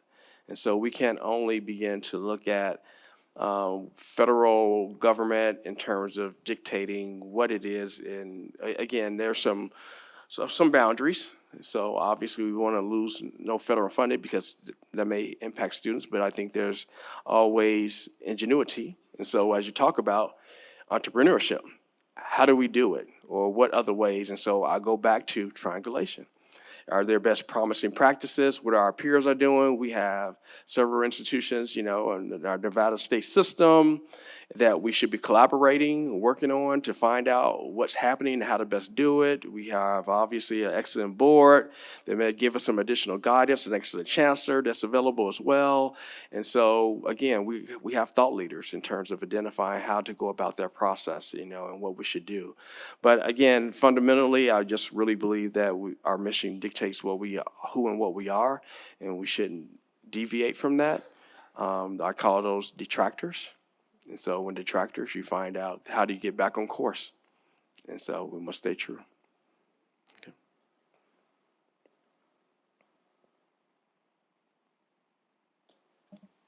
Dr. Kane, hello there.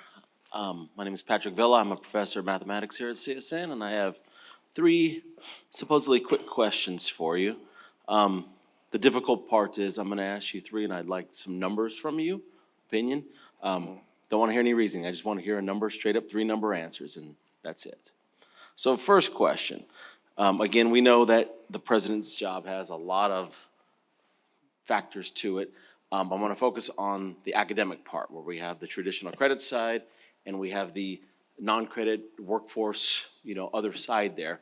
So assuming that that's all you have to worry about and deal with, if you can slide and say how much percent one versus the other gets out of 100%, 50-50, 60-40, what would you put your numbers on in priority, importance, needed time, all that? Okay. And so that's between credit and non-credit? Correct. Okay. I would say that I would spend at least 60% on the credit side, 40% non-credit. Excellent. Second question. On a scale of 1 to 10, with 10 being the highest, how would you rate the importance of addressing the achievement gap within the institution? How important? Okay, and 10 being the highest? Yes. Okay. Yes, achievement gap, I would rate that, I'm saying I'll have to go with a 10. So, I'm going to say at 9 because there's always something else that you have to spend time and attention, but it's really important. Achievement gap is really important because once you elevate one group, you're going to elevate all groups. So I'll rate that really high. And the last one, same thing on a scale of 1 to 10, 10 being the highest. How important is it for you to personally advocate for and support academic freedom? Yes, I would say advocate and endorse that. I would rate that really high as well. I would say that's, I'll rate that around a 8, 8 to 9. Yeah, it's an 8, yeah. Thank you very much. All right.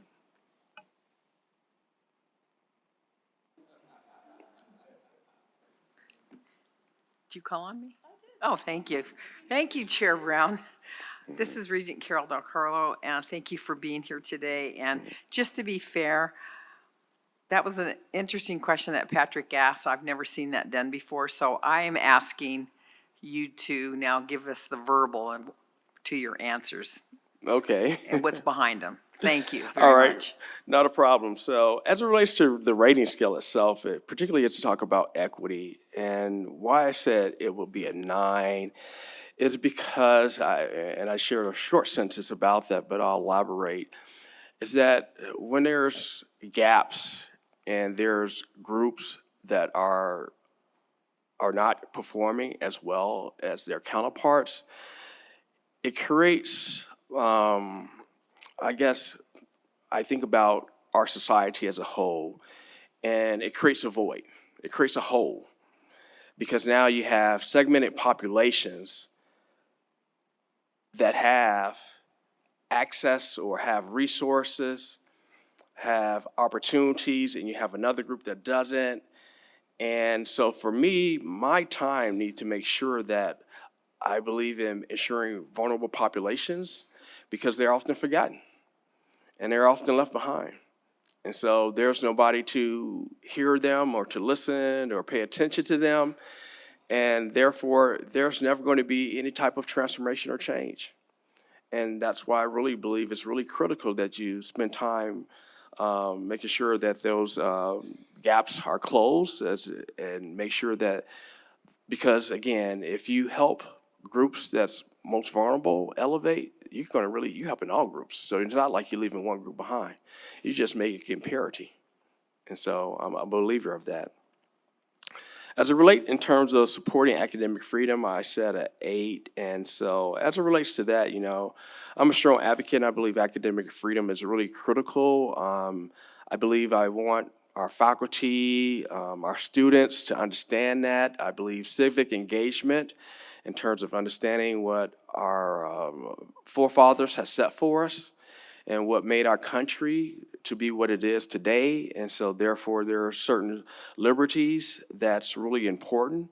And so regardless, if you disagree with it, there's a manner in terms of how you go about that process though.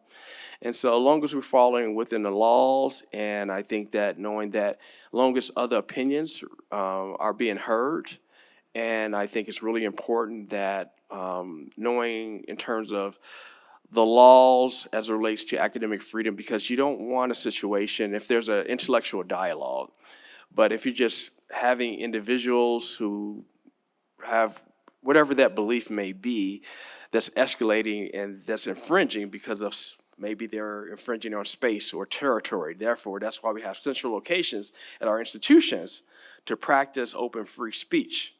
But if it becomes a deterrent in terms of violating laws or rights, then obviously that's something that I'm not a support of. But I think that all individuals, at least in terms of academic freedom, should be able to pursue the research, their teaching methodologies. Students should be free to express themselves, even if they disagree with the professor of their class, and to say their point of view, because that's how you begin to talk about critical thinking. That's how you increase intellectual capacity. And so we just want to make sure that those are open opportunities, because that's how we gain, learn, and understand from one another. So, okay. Good afternoon. The landscape of higher education is rapidly evolving, and Southern Nevada has faced significant disruptions from the economic crisis and the pandemic, underscoring the need for adaptability and diversification. How will you ensure that the College of Southern Nevada is prepared to navigate both foreseeable and unforeseen challenges in the future? Okay. As it relates to recognizing, part of my experience and part of my journey also includes working in complex environments. So when I think about the state, first of all, and the system of how it operates, and recognizing that there's going to be disruptions. And so I don't know if there's every time in my career, there's always going to be something that's going to happen that's going to have an impact, whether it's legislation, whether it's a policy, whether it's resources. And so where you're dealing with those issues, you have to adapt. I think that you understand how do you pivot and change. And so therefore, I talked about being innovative, being creators, leading change through transformation, through entrepreneurship thinking. So that's when we become stronger. That's what's going to make us better. And that's when it's going to allow us to create mechanisms where even though resources may be a challenge, it's going to give us an opportunity to think differently and also think about ways that may be rather short-term as well, long-term ways of how we want to proceed in the future as well. And I think that, with the economic crisis, even to today, is knowing that, because I know right now the legislative summit, and we're talking about, the new formula, funding formula that's taking place, and FTE versus looking at students for enrollment, for the funding. And so we're having that same issue in the state of Washington, so just to let you know. But I do recognize that diversification of your portfolio. And so you want to make sure that you have additional streams of revenue coming to your institution. And as part of that, you think about your auxiliary services that's coming on your campus. You always don't want to put it on the back of just increasing fees for students, but I believe there's opportunities, whether workforce and corporate sponsorships can be another way of diversification. I heard there are some great companies here, and I won't mention any of them by name, but some ways we can develop some key partnerships in terms of maybe supporting. I think that as we talk about the foundation, ways of giving opportunities to help fund as we talk about various buildings, or maybe a very specific programs to meet some of the workforce needs is another opportunity for us as well for diversification. I think that in terms of also identifying and again, I don't have all the answers, but I think utilizing our faculty and also our community to have them as part of that process, because they may be having access to material information or relationships that we don't know. So we want to use that to our advantage, maybe like IAC, very specifically. It could be a group or our foundation, et cetera. But I think it's, having those opportunities to do that. And I'll just share one quick story real quick, is that one of the programs I worked on, and it was really important because we were trying to actually fund a very specific project for housing, actually at Pierce College. And we knew that we didn't have the capital. And the state, we knew that they weren't going to bring the capital. Actually, it was two buildings, but one was housing, the other one was actually a gymnasium. But we recognized that was going to be a challenge. So we actually brought our thought leaders together. We had our students, we had our faculty, again, our collective bargaining units, we had the faculty senate representative as well. We had community partners, a part of that. We had our foundation, we had our leadership core team, and we actually sat at the table and began to say, what do we do and how do we go about this process? Because we knew housing was a need, and we had a lot of international students, and very specifically was to help them with the cost, but also all students. And then so what we did, we came up in our foundation, we had some corporate sponsors. And actually they helped to, because of those relationships, they found out, we told the story, and the student told those stories. And as a result, we was able to get a major contribution for our foundation. And so then therefore, the students, they also say, well, we want to help too, but we recognize we don't want to put the fees on them, their burden. But they said that, let us talk to our students and see what they're willing to do. And lo and behold, they agreed and they wanted to increase the fee. And that's how actually we funded our gymnasium, because the students said, hey, we're willing to pay this amount because we wanted this center. But also, too, we got some sponsorship, so it wasn't just solely on their backs as well. But I really believe in terms of just bringing your groups and your thought leaders together and to find out how ways you can work with your corporate sponsors and entities to fund a lot of the projects. And so you begin to diversify your revenue streams as well. So that's one part of the process. And I guess as a follow-up, being prepared for the foreseeable, unforeseen challenges of the future, that's why I just can't emphasize enough of having that entrepreneurship type of thinking, that mindset. So therefore, you're always thinking, and you're thinking to evolve. You're not thinking to be stagnant, to be complacent. And so that's something that I'm not a believer in, and I believe that bringing our groups together and looking at forecasting, and so forecasting what's the future going to hold, and making some assumptions. When you talk with your community stakeholders, there may be legislation coming out, but recognizing that, hey, they don't even know what the future is going to look like. So therefore, we need to make sure that we design a process that is ongoing. It's continuous. It's not just a one time, but how do we make sure this process of creative, innovative entrepreneurship thinking continues along the line? So therefore, when we're caught or there's a situation where funding may not be available, we're always in the forefront of it. So we're not being reactive, but we're being proactive, a part of that process. And so I think that that's one of the things that I'm a believer in, things that I champion in as well. And just to let you know, I came from a marketing background, sports marketing management as an undergrad. So I always got my marketing hat on, and looking at ways we can get and promote and increasing sales and generating new revenue streams for my institution as well. So, but that's the way I believe it's really important in terms of bringing about change. But it's a part of a change you bring as an institutional culture. And so I think that the leadership plays a key role with the culture, but embracing that and also encouraging it, supporting it. And I believe that that will translate throughout the organization institution to get more members to also buy in and believe in that purpose as well.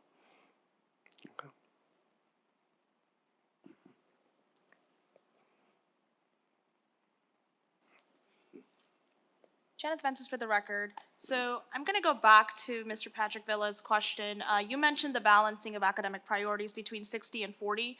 Can you please provide a little bit of reasoning behind why 60% in, for full-time enrollment and courses versus the 40% for the workforce needs that we have? Yes, I think, 60/40, and the way I came up with that number was focused on because you think about and it's not only about revenue. But obviously the bulk of your revenue is going to come from your tuition. I mean, you got tuition and fees, and so that's going to be on the credit side. Non-credit side is going to bring us much revenue. No, however, I think it's important because we also have a mission in terms of workforce. And so therefore, as we think about everyone's not going to pursue a degree. Sometimes it's taking one class, maybe it's a few classes, maybe it's a partnership for workforce training solutions. And so it's really important that you still pay attention to that, even though it may not bring as much revenue, but you're also making sure that you stay true to your mission.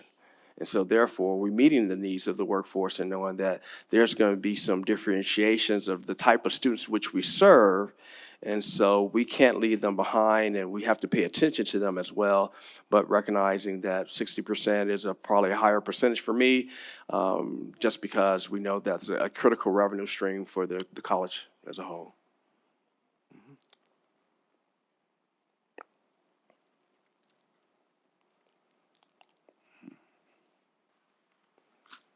Hi, I'd like to put you on the spot.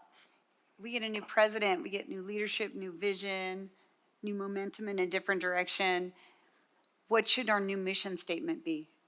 New mission statement? What should the new one be? Oh, wow, that's a tough question. I don't know if I would come in and change the mission statement immediately, though, honestly. I think that the mission was there, and I believe that the mission statement is who and what you are and what you believe. So I would say if we end up changing the mission, it's going to be a collaborative effort of understanding why we're doing a change to do that. But I'm just a believer that your mission guides who and what you are. So that's a difficult question to say I would come in and change, because I know that I would use the mission because it has historical significance. Now, if we're saying that, hey, well, we're about to do things differently and our mission, because of mission differentiation, maybe it's because state legislation, or maybe it's because the Regents is guiding us to do something different, or maybe it's, other mechanisms that's determining that. And so if that's the case, then I believe that, we need to review and look at how we're going to be distinct. But I think that missions stay for periods of time, and I think that there's a reason why it stays a period of time, because it kind of defines, I believe it's your heart and soul, so that's why I wouldn't make any immediate changes to the missions.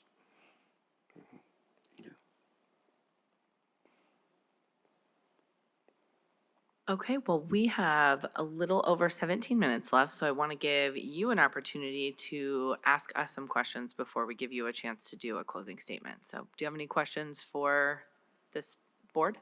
Sure. No, I think I appreciate all the good questions that was asked, and really made me, again, to continue analyzing. And I believe that's really important to always sharpen my craft and my thought process.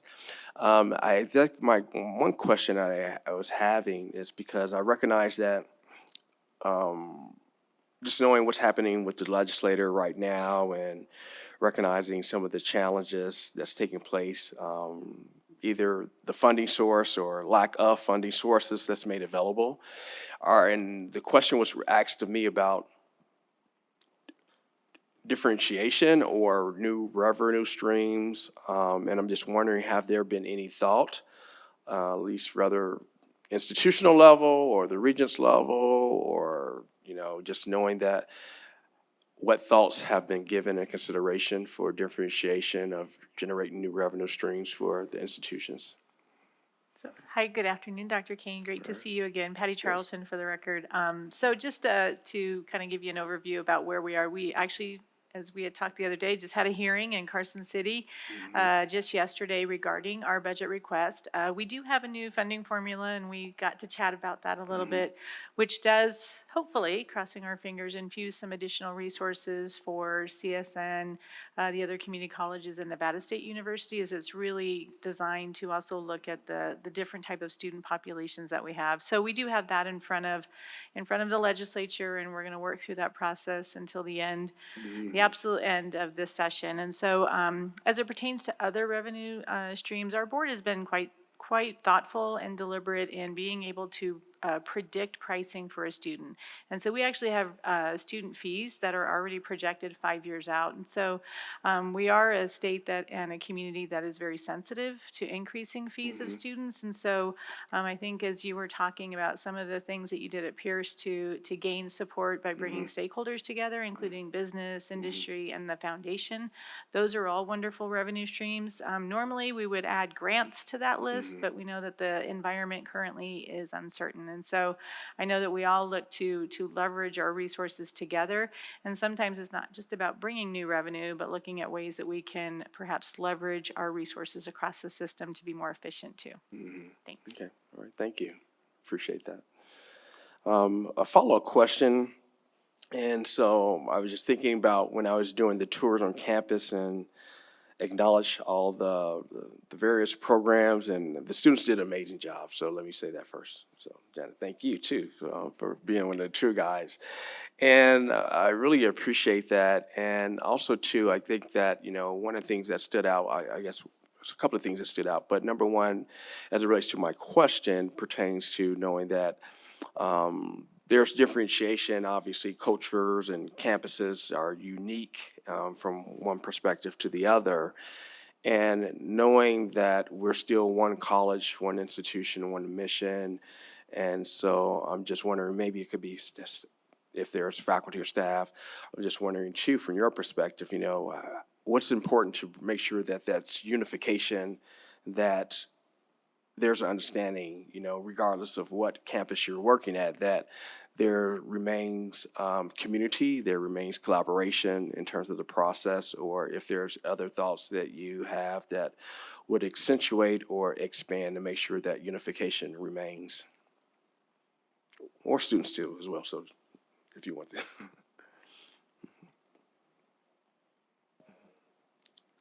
Let me ask you a question, Dr. Kane. How are you today?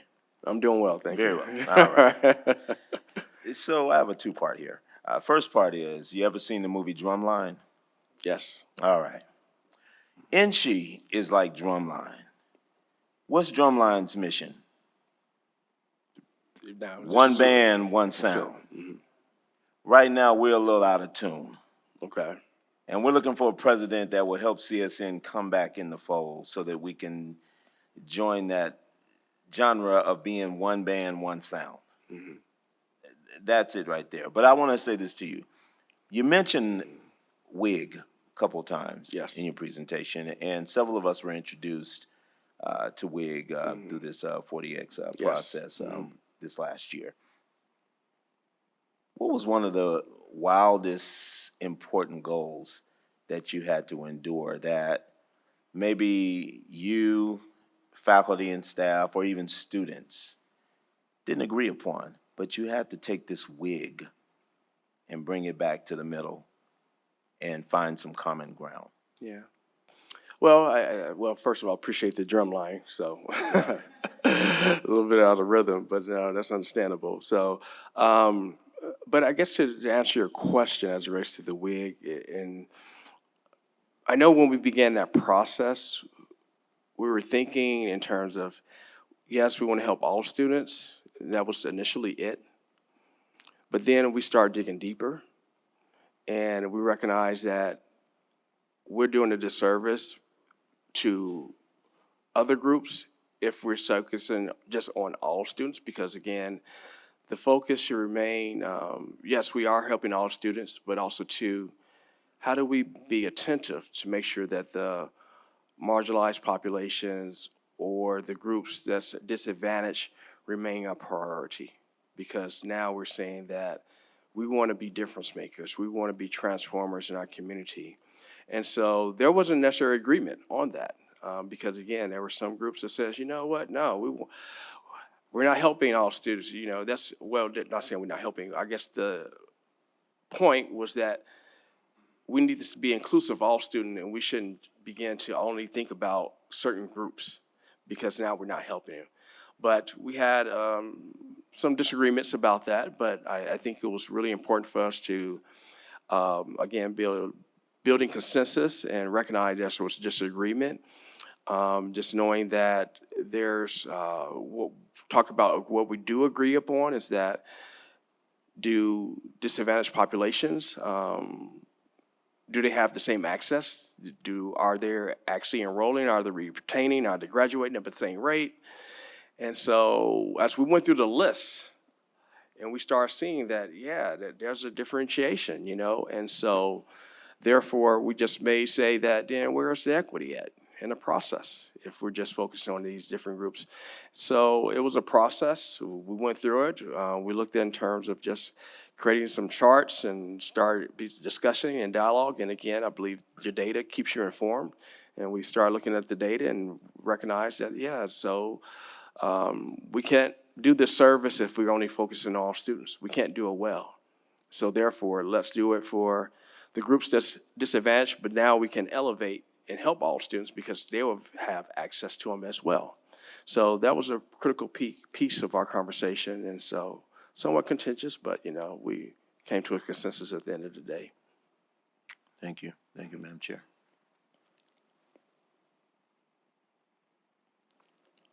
I'll ask him one more, since we're playing with 9 minutes here. Okay. So, Dr. Kane, earlier, Ms. Tracy Sherman, and I don't want to steal her thunder because she can ask her question better than I can, but she spoke very thoroughly about trust. And I appreciate just several of your comments that you made here today. I feel like you personalized a lot of things where you were sharing the impact that your grandma and your aunt and those strong women, obviously, who raised and molded you to be the man that you are today. How would you take that and bring that into an environment where there are some amazing things that's happening at this institution? You look all around, there are some really quiet successes that are happening here. But yet, this is just my personal opinion, we don't do a good job at sharing those successes. And I think a lot of that also to have a lot to do with the lack of trust. What would you bring to the table looking at your fabric and your upbringing? and kind of bringing that into this fold that we're experiencing here at CSN. Yes, and one of the reasons why I tell my story, because again, I think that I'm a living, walking testimony for others, because they may have a similar experience, or maybe they probably went through something more traumatic, more barriers than I went through. And so I like to personalize that and talk about the fundamentals of growing up and what your household may look like. And also, too, recognizing that we all have some different barriers that we have to face, but also, too, there's a level of commitment and just diligence and a sense of hope, that it can be overcome. And I think as it relates to just recognizing and talk about the trust and not sharing the success amongst one another's. And so I like storytelling, myself. So I like not just hearing from myself, but I like to hear other people's story. And so as we talk about that process, is that we can learn from one another by having dialogue. And so therefore, whether it's in a formal setting, such as a room like this, where we invite members to be participants in that process, or it could be something that I used to hold my open forums, and so therefore we would talk about success stories, and also too, one of the things I did also too at all of my exec meetings, and so it began to also weave in the fabric of our institution, because I started off every meeting gratitude and success, beginning of every meeting. What are you appreciative of? It doesn't have to be work. It could be something personal if you wanted to share. Because when you show gratitude, that lets you know that everything is not bad. There's a lot of things you may endure or you have to overcome, but the fact that I don't even care if you say, I drove to work and didn't get an accident. You're showing appreciation. You're acknowledging that.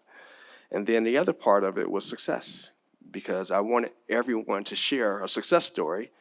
If they had one, to talk about either something they achieved, or maybe most of the time it was others who helped them to achieve something, or to say thank you for doing something. We had a great program, but it was because of the marketing department. They helped promote the event, and so we just want to acknowledge them, and so that's a success. But I did that, and that began to intertwine in terms of all divisions. And I found out that Dean saying now, wow, you know what? I'm doing that as part of my meeting now as well. And so I think that's talk about cultural change. It begins when you start designing ways in terms of changing the culture, and to begin to signify and to have others to share those experiences through their stories that they tell. And I think that's how you become to evolve, and I believe that's part of that trust. But I believe that, and when I have my open forums, we did the same thing. We talk about successes. That's the first thing, because there's always going to be issues and challenges you're going to be discussing, but let's start off the meeting. Let's talk about some successes. What are we happy about? What do we feel gratitude about? What it is that we did successful that we want to make sure that everybody is aware. And so I allowed 4 or 5 people, whatever that number was, but just to kind of talk about and say what their belief that we achieve as an institution. And so, but again, I think that's part of changing the culture, and that's one of the ways that I found to be effective.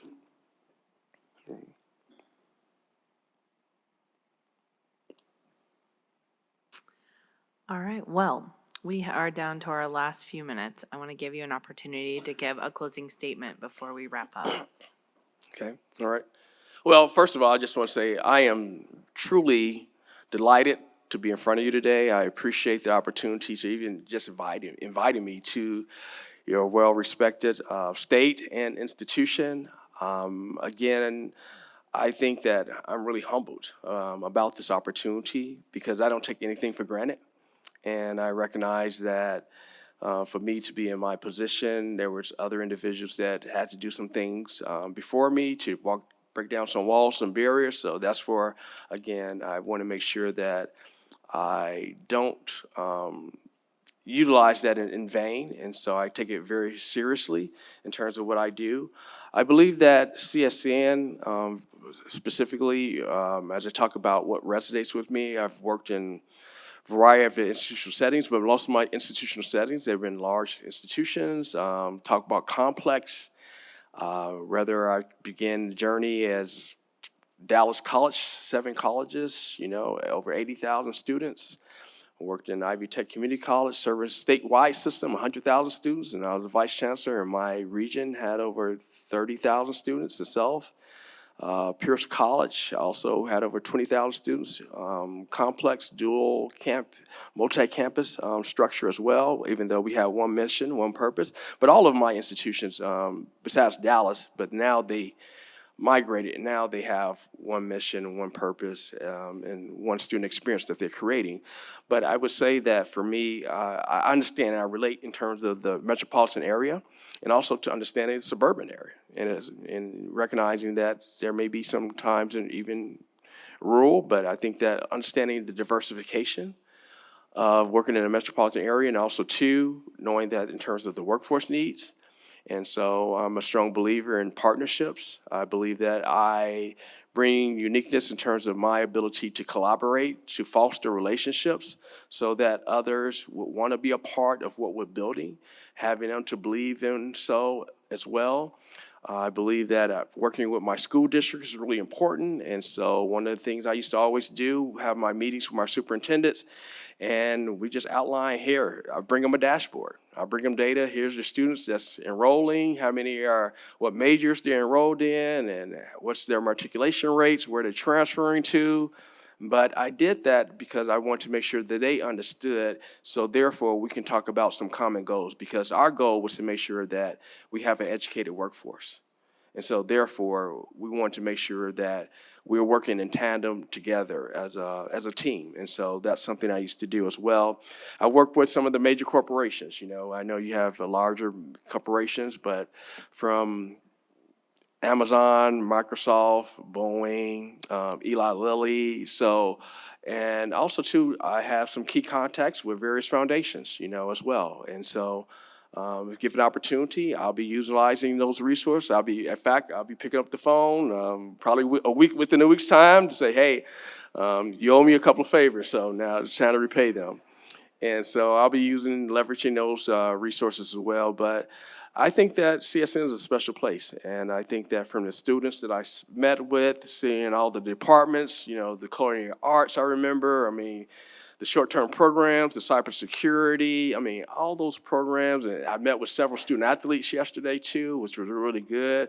One grew up right next to my hometown. And so, but it was just a really great experience. And so I feel the passion, I feel the commitment, and I know that there's dedication of talented people that want to do good and do well. And so my job is to come in and is to help elevate that and to make sure we transform our institution to be one of the best in the nation.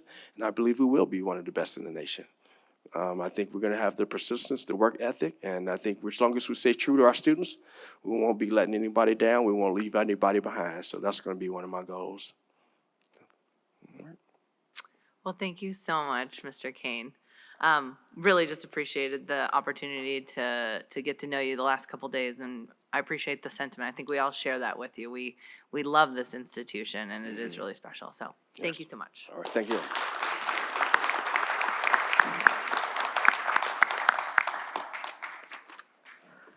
Okay, for the committee members, my last reminder to you, while we are on break, please refrain from discussing the process or candidates. All discussions need to remain in the public meeting. We will be on recess until 4:10. Thank you. Okay. I've gathered you all here to, no, I'm just kidding. Oh, you have some thoughts? I did have a thought, though. The audience kind of asked, I know that public comment is normally at the end after our decision is made.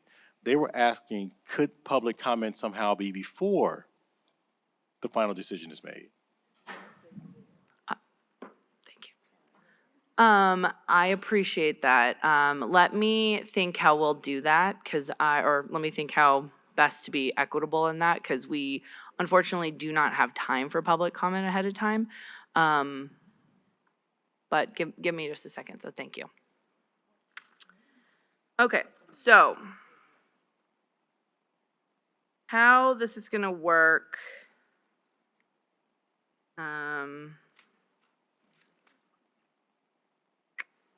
Yeah, hold on just one second. Just give me 2 minutes. Okay, so in order for us to follow through with our open meeting laws, if I was to open for public comment beforehand, we would have to allot 2 minutes and not set. So unfortunately, we don't have the time to do that as of right now. But I'm gonna see how this conversation goes, and pending time left at the end, we can open it up for public comment. But I don't want to diminish this time for the committee that was selected. And it is the hope that this committee speaks for much of the public and the audience. And so I'm hoping that there is an echo with the people around this table. So it's not a no yet, but it's see how this discussion goes and time permitting. And I appreciate your consideration. Thank you. Absolutely. Thank you. Okay, so we are now at the advisory committee discussion, agenda item number 6.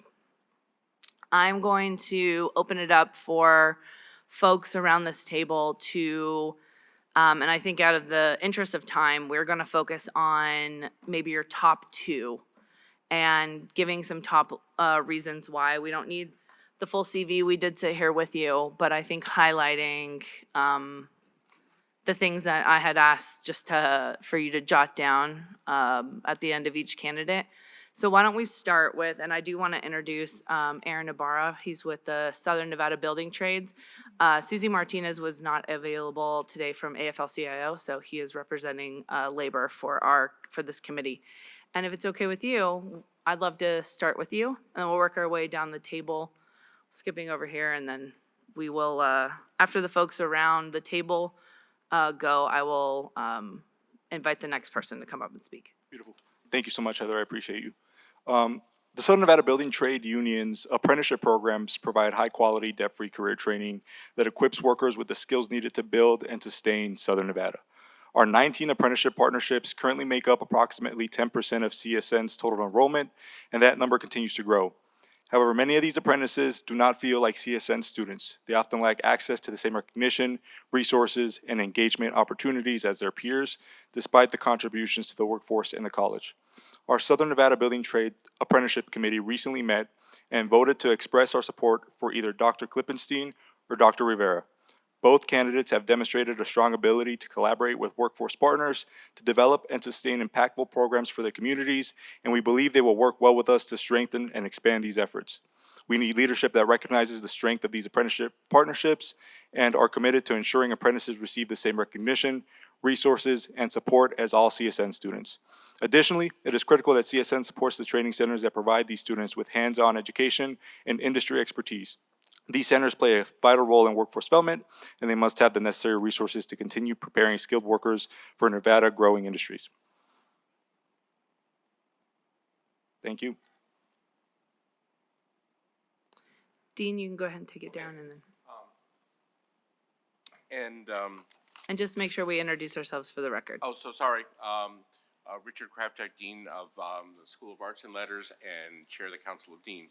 And before I get into my top 2, I feel compelled to bring a message from my Dean colleagues who expressed considerable concern to me that we did not have a woman finalist.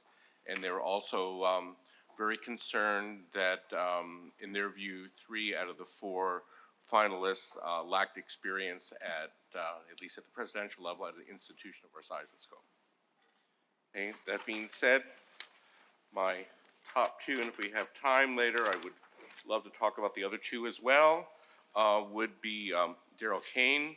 I saw Dr. Kane as a servant leader who had a heart for students, who understood the student experience, who had considerable experience working with industry and with the community partners. And again, his own compelling personal journey would positively impact his presidency. And I very much appreciated his collaborative style. My other top pick was Dr. Rivera. Dr. Rivera is obviously a brilliant scholar and administrator. I appreciated very much the fact that he comes from the classroom and that his teaching experience informs his administrative experience. I appreciated very much how his personal family situation with the nonverbal autistic child has enlightened him as to the challenges that handicapped students face. And he is also clearly well-spoken and informed concerning not only CSN issues, but issues nationally. Thank you.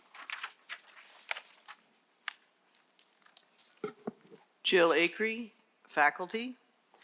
My top two are Dr. Kane and Dr. Baker. Dr. Kane, I was very impressed by the whole team building approach, and he described that in great detail. You all heard it. And this sense of entrepreneurship that he wants people to have. I was also, as the chapter president of NFA, I was also pleased that the collective bargaining units were also included, at least sometimes, in the shared governance. I found he was also presented examples of adaptability. His example of changing the student drop policy and how he brought the different groups together, the students, faculty, and staff, and how they made a change because the first thing didn't work.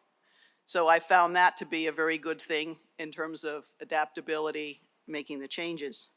Dr. Baker, I was impressed by his examples, his Jessica strategy and Trey strategy. You know, what would be good for Jessica, what would be good for Trey, you know, the, I don't know, what are they called, exemplar students.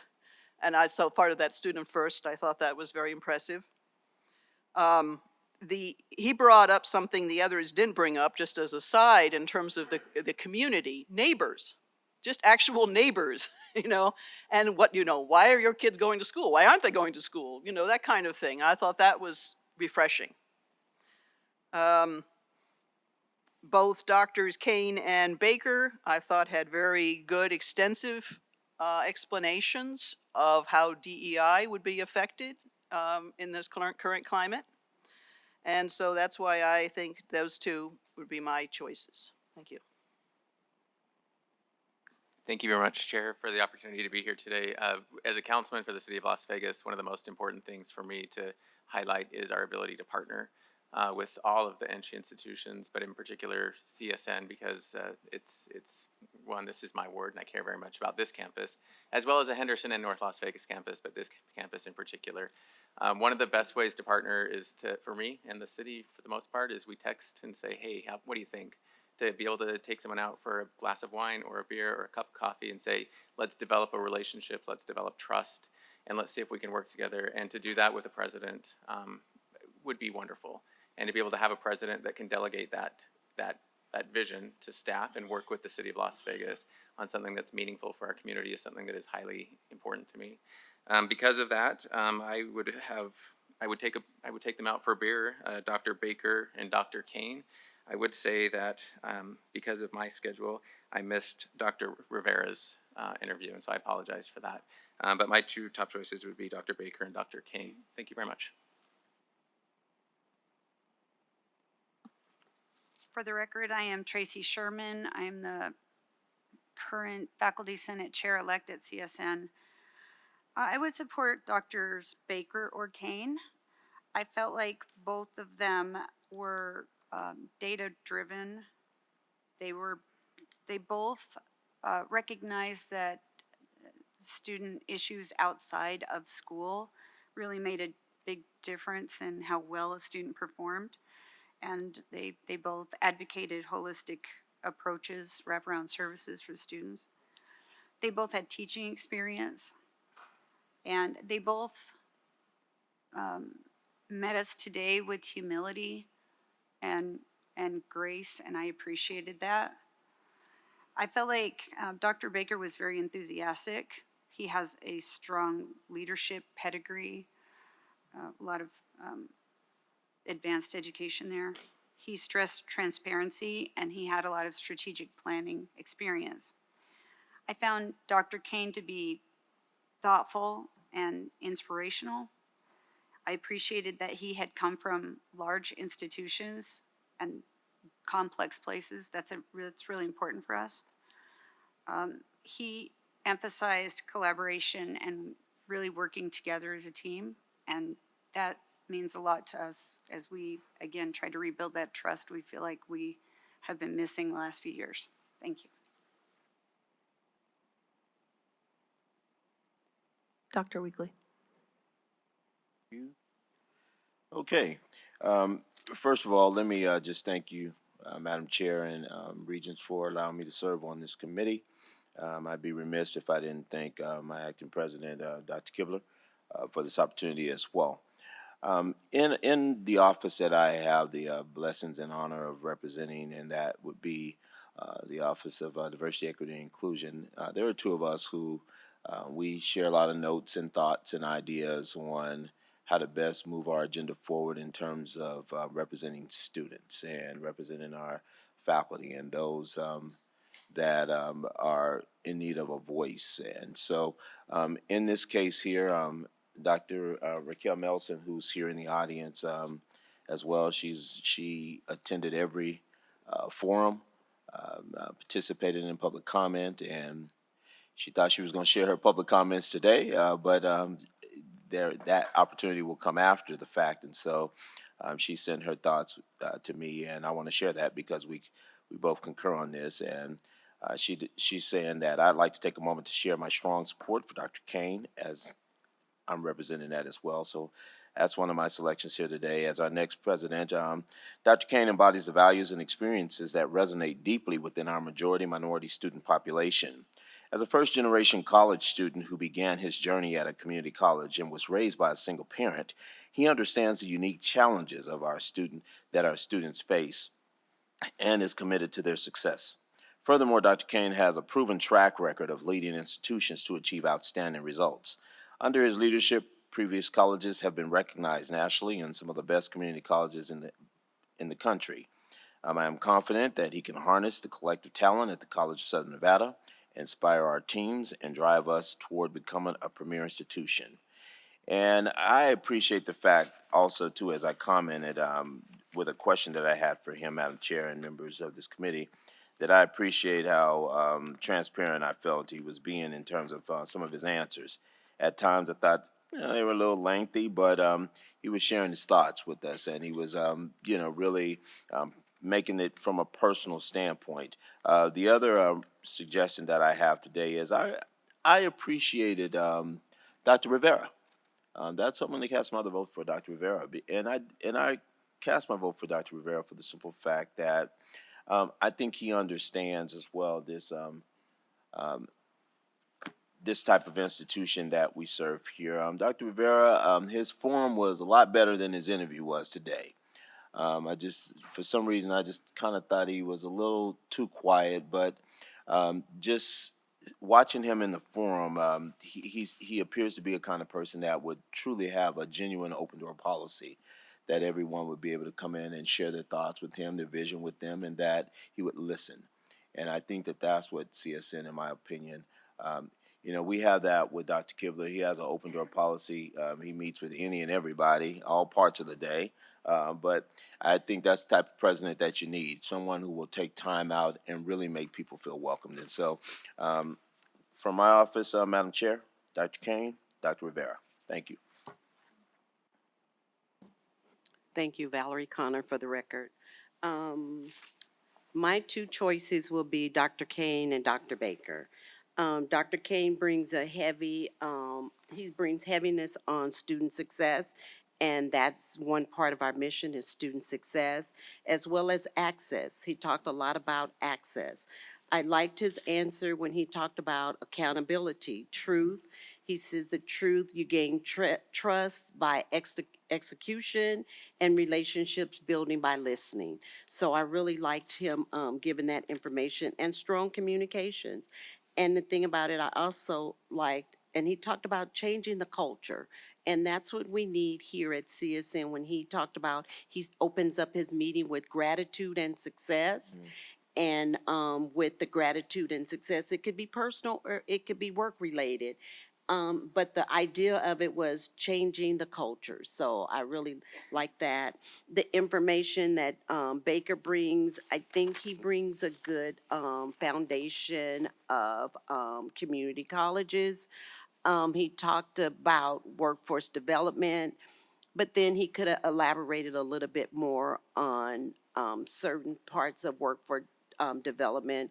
Even though CSN is not a workforce development community college, we do work with the individuals, but he had a strong understanding about the workforce. So those are my two individuals that I vote for. Patrick Villa, I'm a professor and the past faculty senate chair at CSN.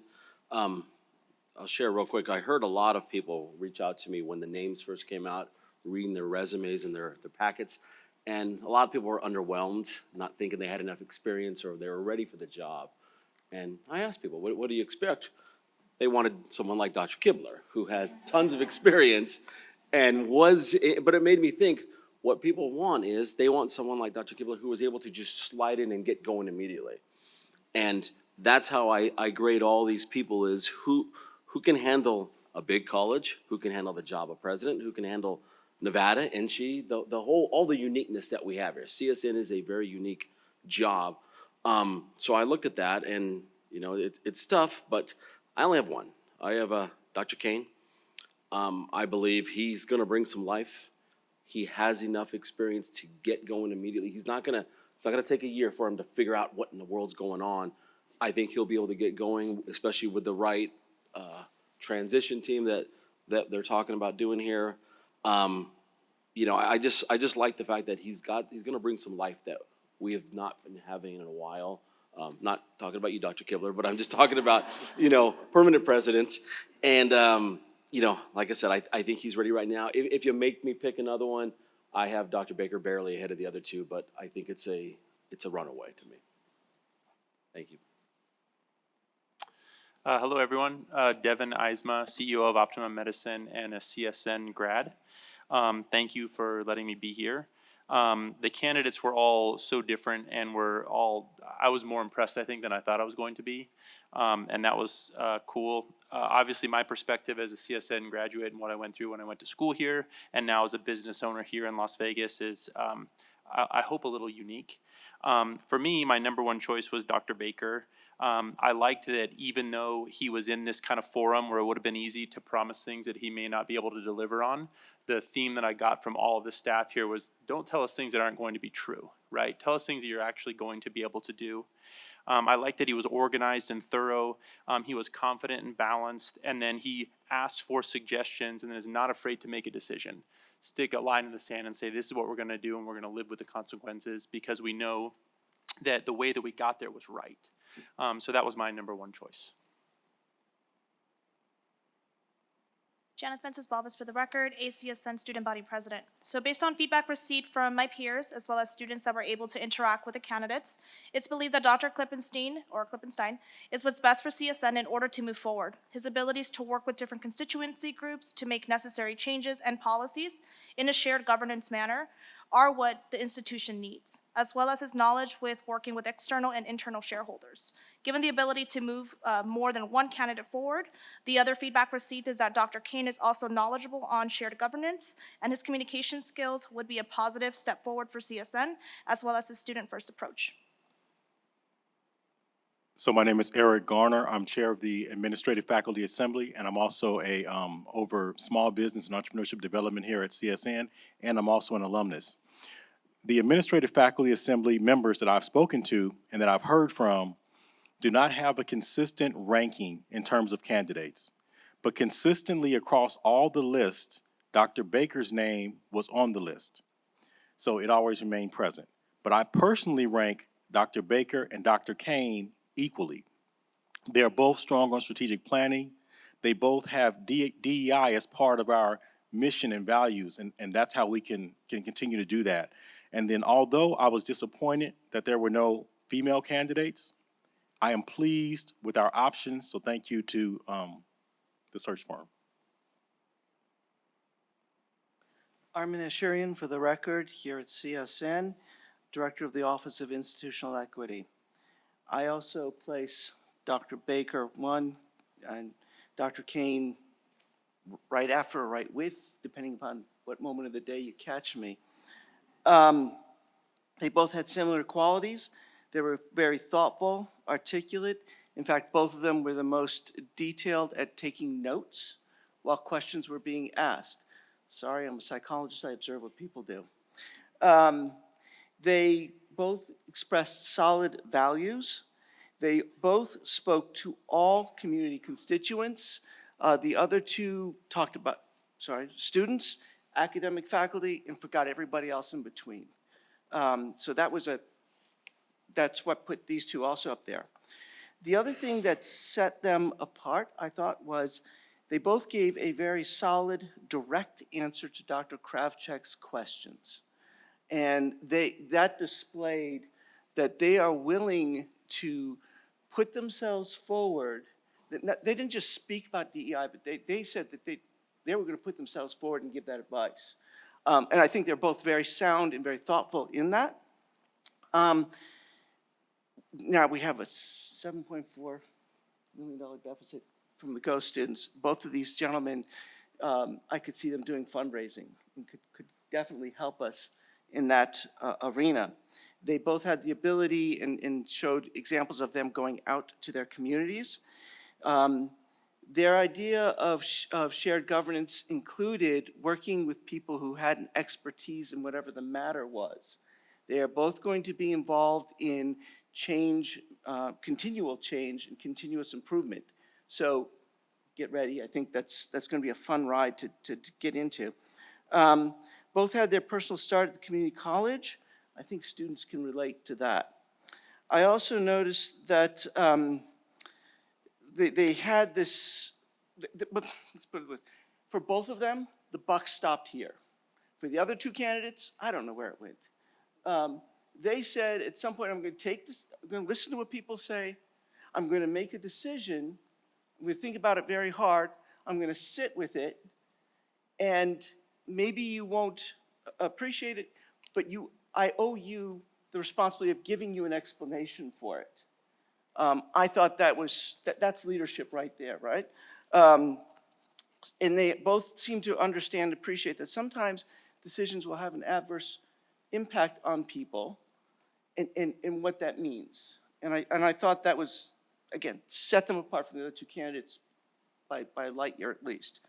Both of them understood relationship building, and I loved Dr. Kane's comment about gratitude. Anybody says that gets a gold star from me. As far as Dr. Baker is concerned, I understand people have said around here, oh, he didn't have the same experience in an institution with the same size and scope. One of the things, I'm sorry, really frustrates me here and breaks my little HR heart is that when screening committees get together and hiring committees get together, they're looking for the person who did the exact same job, the exact same way that they want. No, people, that's not what we're going to do. I mean, Dr. Rivera reminded me of, version 2.0 of previous management. If version 1.0 didn't work, the enhanced version isn't going to get us there either, right? But that's the guy you should probably choose because he did it exactly the same way as the previous administrator, right? That's not the way you make a decision. You look at transferable skills. Baker has those transferable skills. So honestly, I don't want to hear this. He didn't work in an institution the same size, right? If you know how to lead, you can lead 10 people, you can lead an army. It doesn't matter. You've got the ability, you've got the ability. The other thing I want to point out to you is you all, by the way, having observed. With Baker, I noticed that the level of your questions was higher. You had more thought in your questions. You were pushing him with more details. I noticed that the questions turned to a point of a conversation. And at some point, he answered a question with a question. And willingly, people like, oh, okay, let me give you the... And he then took over the conversation for a brief period of time. If you want leadership, he showed it to you right there.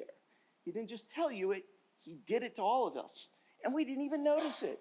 It was amazing. It was brilliant. You won't see that too often. So I think he just showed you how he would engage people, if you will. So with that, Baker and Kane. Thank you. Do we have committee members on the Zoom that would like to weigh in?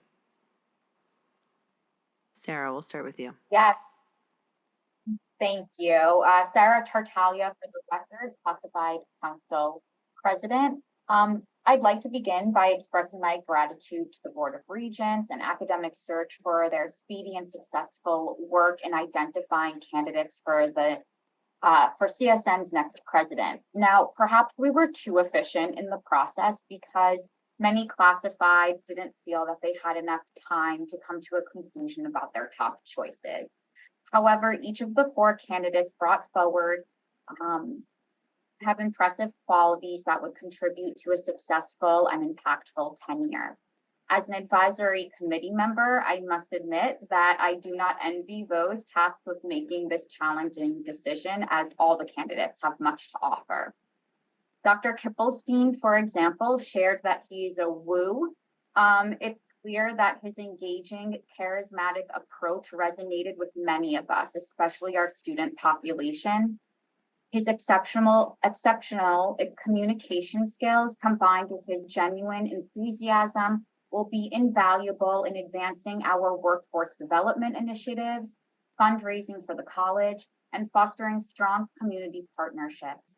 Additionally, his background in student affairs will aid him well in aligning with our mission, vision, and most importantly, our student first motto, empowering students to achieve, succeed, and prosper.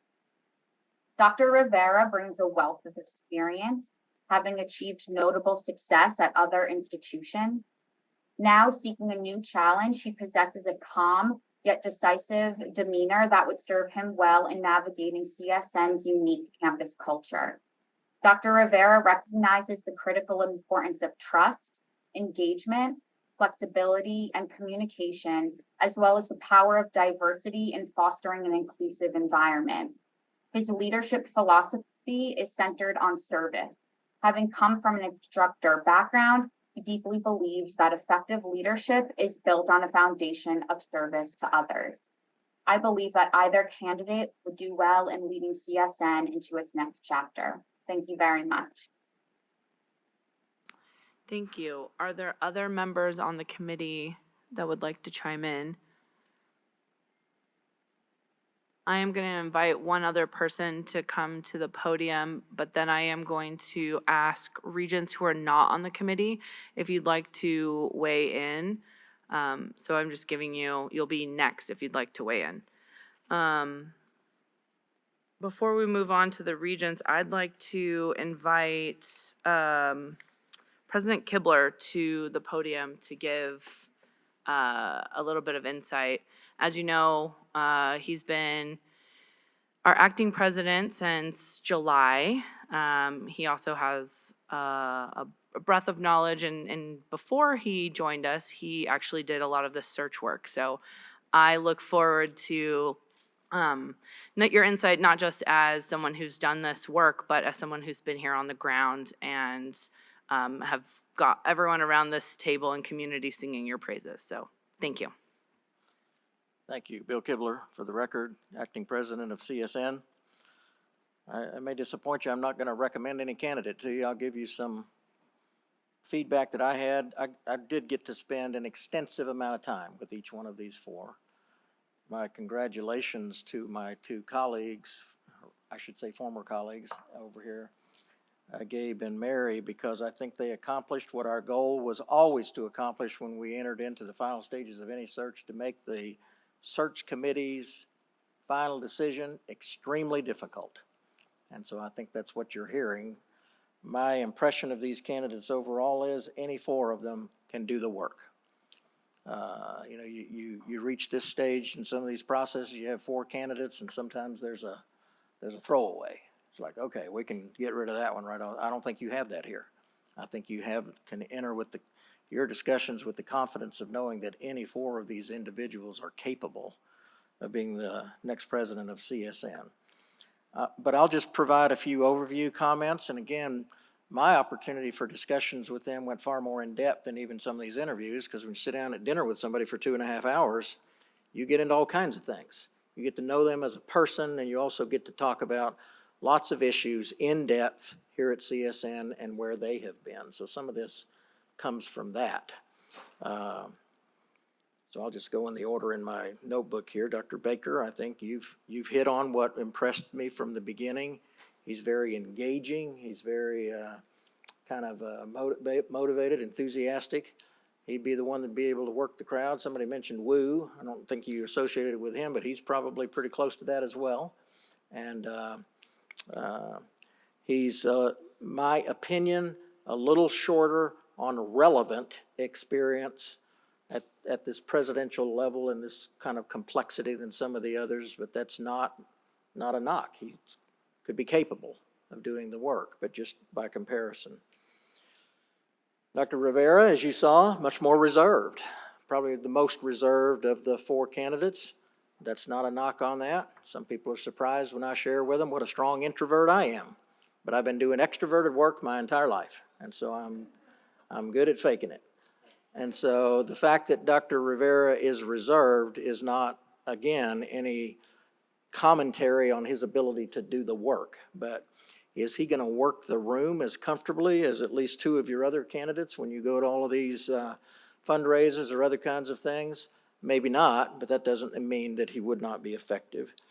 Some of his experience in a community college within a complex system then is one of the most transferable experiences that you have here.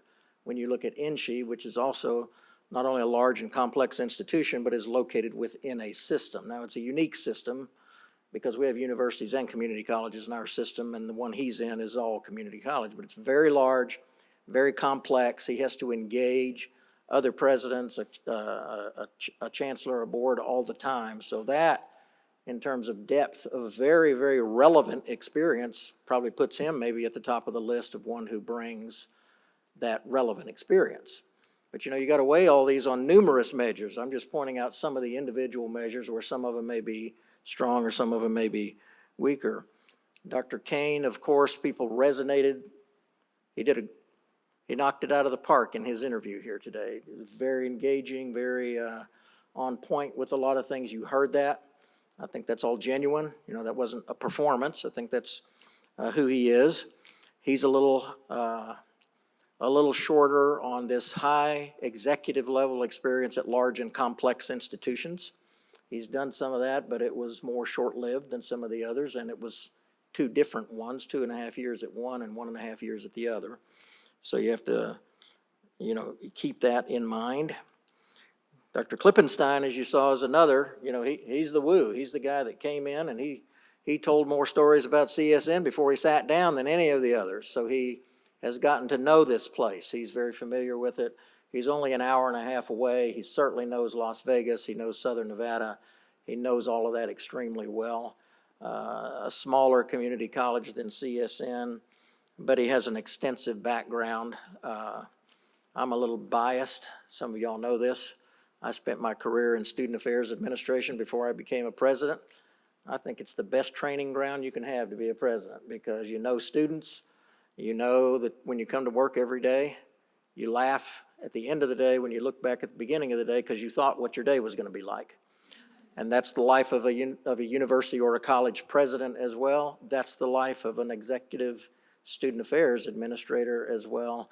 Dr. Klippenstein spent an extensive number of years in that before he moved into the presidency at two different institutions, as you saw. And so he will bring that probably, again, even more than the others, that natural connection with our students, because that's the world that he lived in for so many years before he came here. And so that's just kind of an overview of those. You all have to decide those things, that whole issue of fit and, what's the best for CSN, then you have to pile all those things together and ultimately decide, where do they bring the strengths that this institution needs. So I was trying to kind of hit the highlights of each of the four of those related to that in terms of relevant experience, but also some of the unique strengths that they bring. Four very diverse candidates. Applause again to the search firm for finding, I think, four exceptional candidates for us to look at. So unless somebody has a question for me, those are my comments. I would be willing to open it up to the floor if anybody does have any questions for Dr. Kibler. Please, Mr. Kerner. I don't have a question, but I'd like to make a motion to keep Dr. Kibler if that's possible. I'll second that. You're too late. That's fine. Thank you very much. I appreciate it. Okay. Well, I want to say thank you for that insight. It's just helpful. I mean, again, you sit at this desk right now. And so for you to be able to spend time with them, just thank you. I know that was time out of your weekend, but it really is invaluable to get your feedback. Thank you. Thank you. I'd love to turn it back to our colleagues. Do we have any regents not on the committee interested in weighing in? Let's see, Byron. Regent Brooks, I don't know if you're on. Okay. Oh, Thank you. you got it. I thought, since you called my name, I had better respond, Chair. I've been under the weather, and so I was just going to observe, but I appreciate you providing me just a quick opportunity to weigh in a bit. I certainly appreciated the job the consultants and the committee has done in bringing forward some outstanding candidates. And if we were just quickly to bottom line it, I would say that Mr. Rivera and Mr. Klippenstein were two candidates that I thought would be thought it would be fantastic if they were brought forward to the board. Thank you, Chair. Thank you so much, Regent Brooks. Hope you feel better. All right, I'm going to open it up to regents on the committee.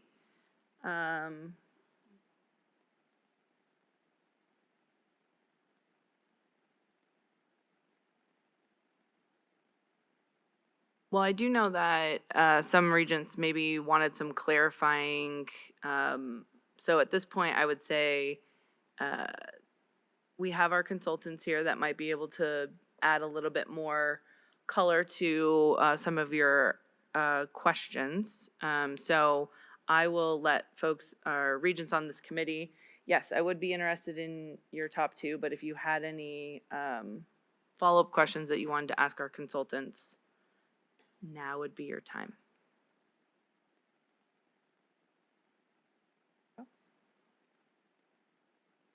Regent Del Carlo here. I had asked the consultants at the break, so do you still want me to ask it again, so everybody knows it?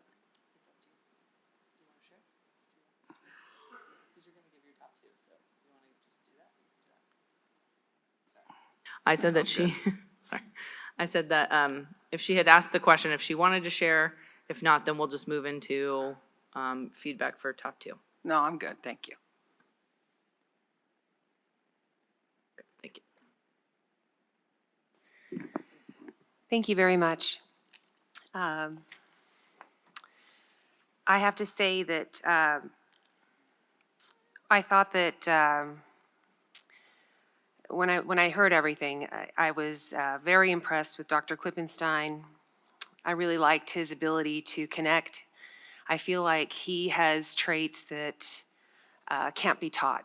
And we keep talking about how we need to have individuals who know how to read a room, who are able to communicate in an effective manner, who are able to move the needle and get things done. I also think that he's an individual that probably doesn't have a hard time making a decision, but is kind in making that decision. And I like that the students supported him. I like that the classified supported him, and I like that labor supported him.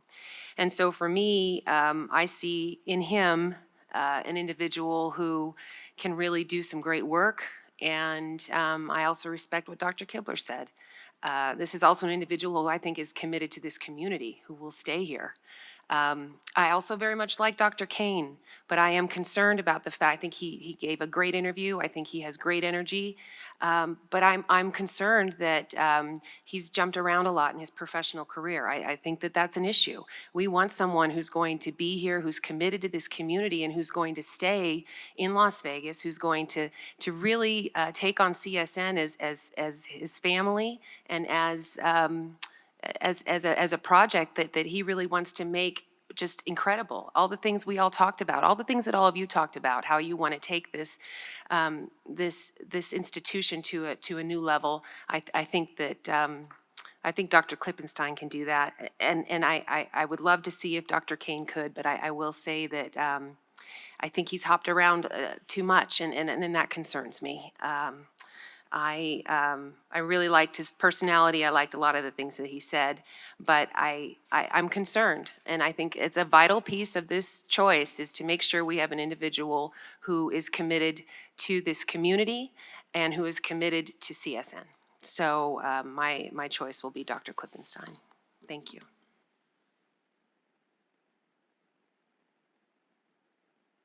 Thank you. Susan Breger for the record. I think what's interesting is listening to the many different opinions. And it's not always about who got the most. I do want to say that because they all had amazing qualities and different people sharing different information. And so for me, I did like Dr. Klippenstein and what he had to say. And I like the student interaction of how they felt about him and what they felt when they saw it. Unfortunately, I like spending a little more time than just sitting here. I'm used to the dinner or the lunch or something, which gives you a different insight to someone, but I'll have to make my decision on what I was able to hear and see today and what I read and all their information. Sorry, I have a little bit of allergies today, and what I looked up online. So I'm going to kind of talk about 3 people right now, and then I'll give my top 2 is what you asked for, Chair? Okay.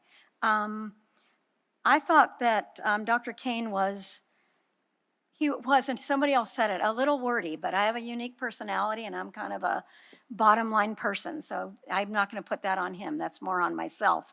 But I felt like he had a lot of energy and ideas and good thoughts. I was impressed with Dr. Baker, if he's a doctor, I can't remember now, I've read so many different things, that how he was very passionate about wanting to stay here and be here. And I think that's an important factor than if somebody's 3 years here, 2 years here, 1 year here, is really kind of concerning to me. So if I had to absolutely get it down to 2, I'd like to do 3, but I'll do the 2 like you're asking. I would go with, I think Dr. Kane has the ability. I am concerned, and I think we need to take that into consideration of the moving around. So it would not be a first choice, but I would say Klippenstein and Baker, but I would not discount Dr. Kane.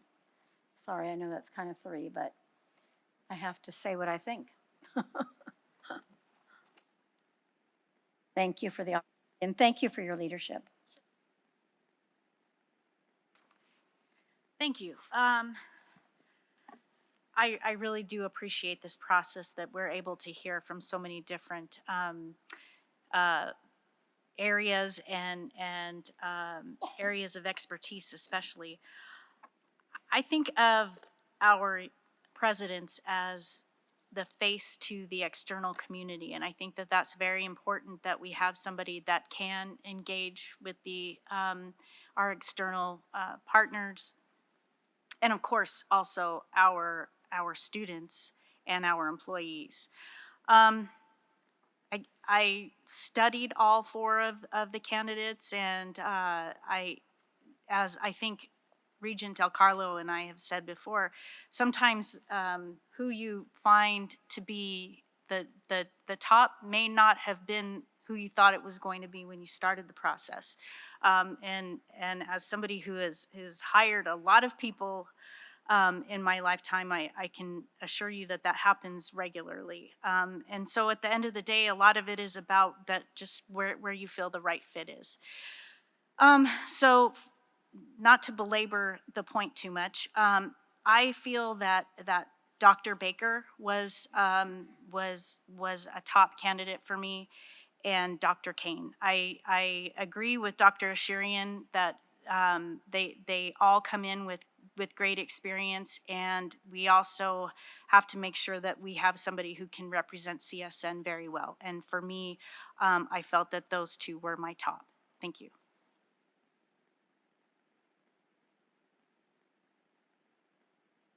Thank you, Chair. Regent Del Carlo here. I do appreciate this process. It's rigorous, and that's what we want. Because this is the most, I feel as a regent, this is the most important thing and task we have as a regent. And I want to thank Academic Search. I've worked with you before. You brought 4 great candidates, and this is really a hard decision. It really, truly is, because we want to get this right. And I said to somebody earlier today that hiring any employee, whether it's the president or a dean, I mean, it's kind of a crapshoot. I mean, they're here, you get to see them for a couple days, you get to eat dinner with them maybe. We didn't, but 2.5 hours. They go to all the forums, and then you're just making this huge decision. You read their CV. It's really not easy, and I agree with Dr. Kibler. I could really go with any of them. I mean, they all bring some wonderful qualities, but if I had to narrow it down to 2, which is what I've been asked to do, my 2 would be Kane and Klippenstein.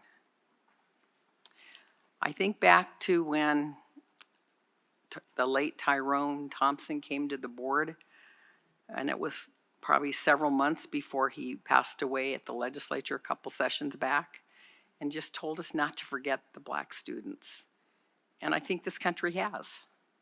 I really do. And I know that we had another finalist in the search, because I've been on the board longer. When I was part of the search when we brought in our immediate past president, and we had an individual that ended up taking his name out because they didn't want to lose him at his institution. I think some of you are shaking your head. You know who I'm talking about. He's an expert, national expert in his field on the Black male. So that, to me, that's a really important piece here, especially with our demographics here in Las Vegas. I, for one, just don't understand how, it's a smaller population, but how they have really been left behind. So my other choice is Klippenstein. And I say that because I found him to be extremely relational. You don't know anybody till they walk in the room, but he seemed so at ease. He seemed like he had a really upbeat and lifting personality to me. He struck me as being fun, and I would not be on the Board of Regents if I didn't think it was partly fun. I used to think it was a lot more fun, but we've had some challenging years together. But you got to have fun in everything you do, because most of us have to work every day, and you just got to go home feeling good. One of the things about Klippenstein that it did impress me was how well he knew us. He's the only one of the 4 candidates that just completely read up. He really did do his homework, the most of any of them. I liked that he is a continuous learner.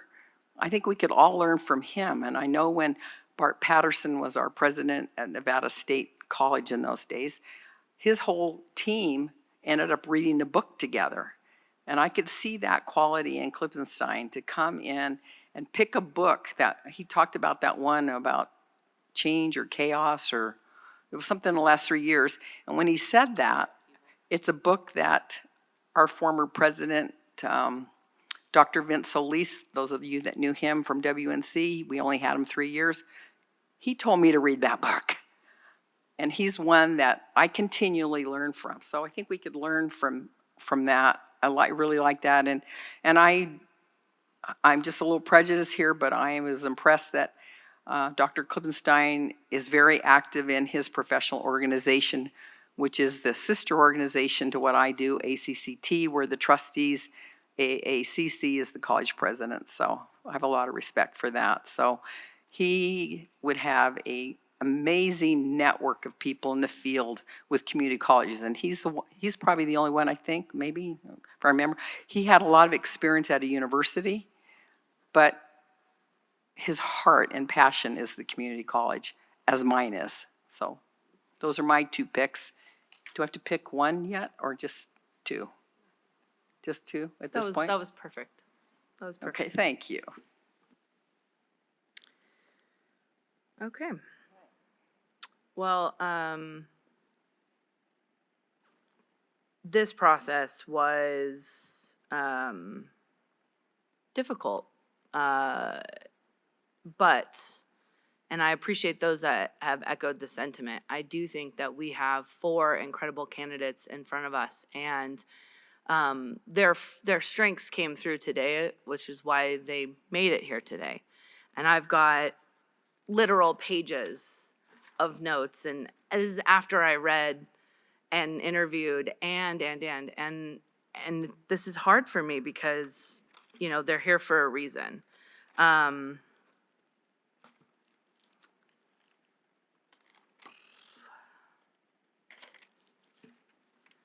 would say some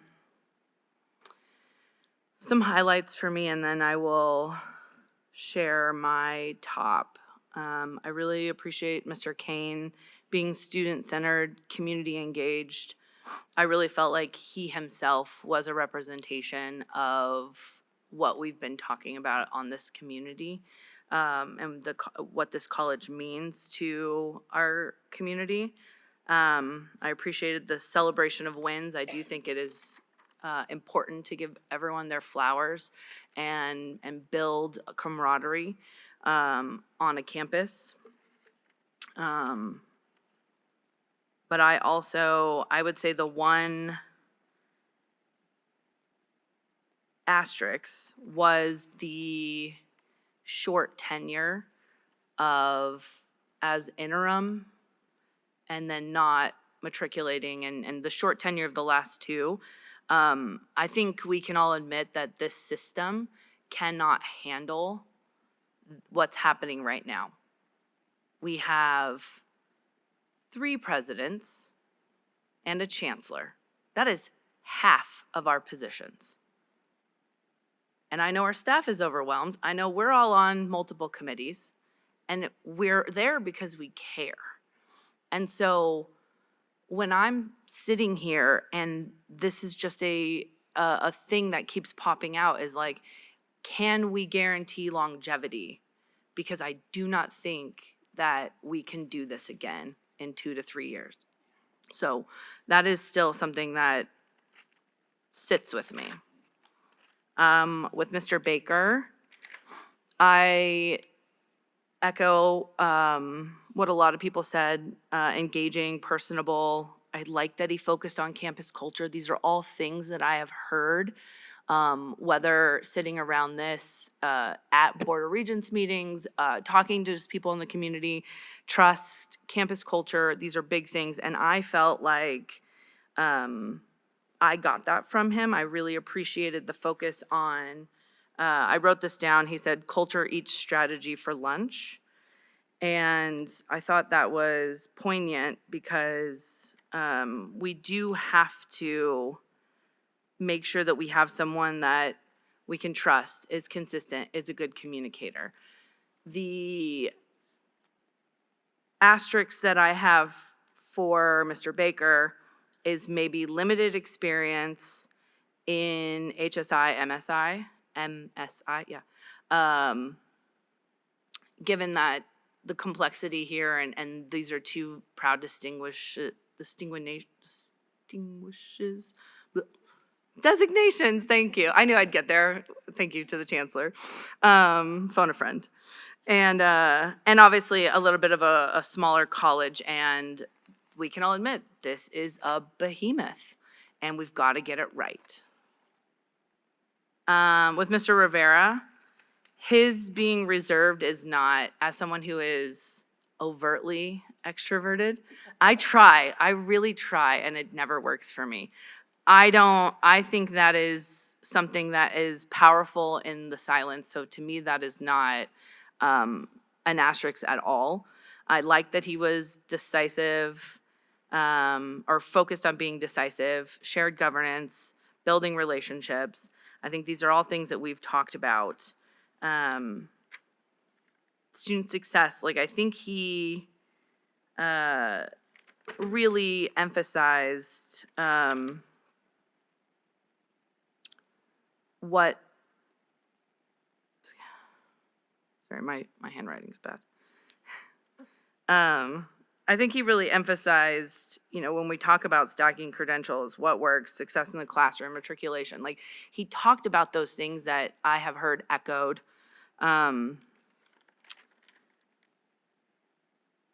then with Mr. Klippenstein, I do think that he focused on being visionary, a strong leadership style, effective communication, being politically savvy. And the more, I've only been on the board for 2 years, but I was a student leader and I used to sit in that audience, and I would hope that the presidents would represent us outside of campus, and they would, be my advocate in the community, because I knew that not, as a student government leader, not everything that we wanted as students we would get, but we would have community support and be tethered to the community after graduation. And for me, I got that sense with him, and I think it's we'll go back to the WOO acronym. I thought that really did speak out for me. And I agree, everyone should read The Great Upheaval. It is a good book. Okay, so that's a lot to say. That I believe, my top two are Dr. Klippenstein and Dr. Baker.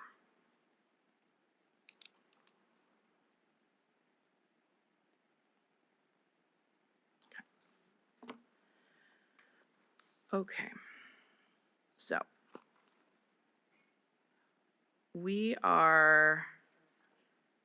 is there anybody from the committee, we have less than 5 minutes left, that would like to add anything before we move on to the next agenda item? Okay. Oh, I'm sorry, Dean. Hi. First of all, thank you so much for including all of us and taking what we have to say so seriously. It's an honor to be here and serve. And in all due respect to Dr. Baker's supporters, I just want to remind folks, and just so you have some background, I did spend time in Huntington, West Virginia at Marshall University. And so I know Mount West well, and Mount West does a good job at what they do, but Mount West is smaller than our English department. Please remember that.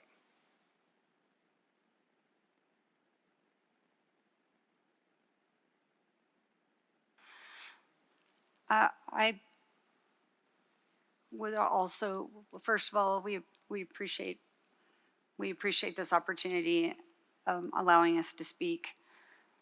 I've been at CSN for 28 years now, and this will probably be my 14th president. I'd just like to remind you that you guys get to see them a few times a year at meetings, but we have to work with them every single day. And it's generally well acknowledged among employees at CSN that we feel like that in the past, the board has not listened to our opinions, and that we have been, in the past, stuck with your decisions, but we have to live with it. So we would like you to keep that in mind.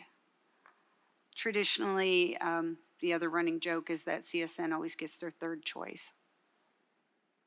It would be nice not to get our third choice for a change.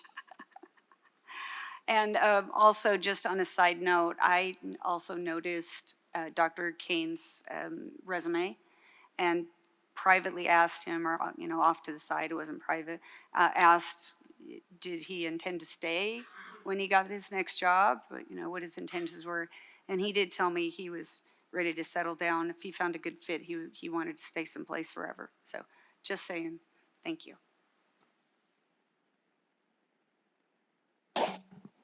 I just wanted to add a few comments. As listening at the forums that I attended each forum, and a couple things that just does not sit well in my stomach is that, well, I want to come to Las Vegas to retire. I don't think that that's a good answer. Everybody want to retire. I'm almost at retirement age as well. But I think that we also, when considering these presidents, are they just coming to Las Vegas to retire? Or are they coming to do the job that we need to have done? So that's my 2 cents. And just to add the context to what Valerie was stating here, that was when a question was asked of, why do you want to come to CSN? And the answer from, I believe, both Klippenstein and Baker on Monday was, I want to come here to retire. And that was a tough one for me to swallow too, because, we reject people on faculty searches all the time. It's like, we want you to be here at this college. We want you to help this college, not because it happens to be in a good weather place that's convenient for you. We want the commitment. We want you to like CSN and to help CSN. So throwing that in there. Eric Garner for the record. Baker did make the comment about retiring in Vegas, but he also said, I'd like to be here 15 to 20 years. Yeah, and I'll say, because I heard them say that on the Zoom as well, and maybe this is how I just interpreted it. I took it as, because neither of them are near retirement age, I took that as longevity. I actually, instead of being, rebuffed by that statement, I took that as, this is someone who is thinking about their future family, embedding themselves into the culture, getting so ingratiated that they're not going to leave and they'll stay here till retirement. That's how I interpreted those comments, but it is interesting just to get, 2 interpretations. Regent Carvalho, you wanted to say something? Thank you for the time to speak again. There were 2 things that I didn't bring up, not just because I just thought I'd give the rest of my time, but I should say it because it's important. I was surprised. In this current environment, DEI is so important, and I worry about that because we don't always want to talk about that right now. It's a very sensitive environment politically and otherwise. But even when the opportunity was given, I felt that Dr. Baker and Dr. Kane took it and talked about it in courageous ways that I didn't see the others doing, and I thought, I really wish you would say it. And I'm not, when you don't say it, that's telling.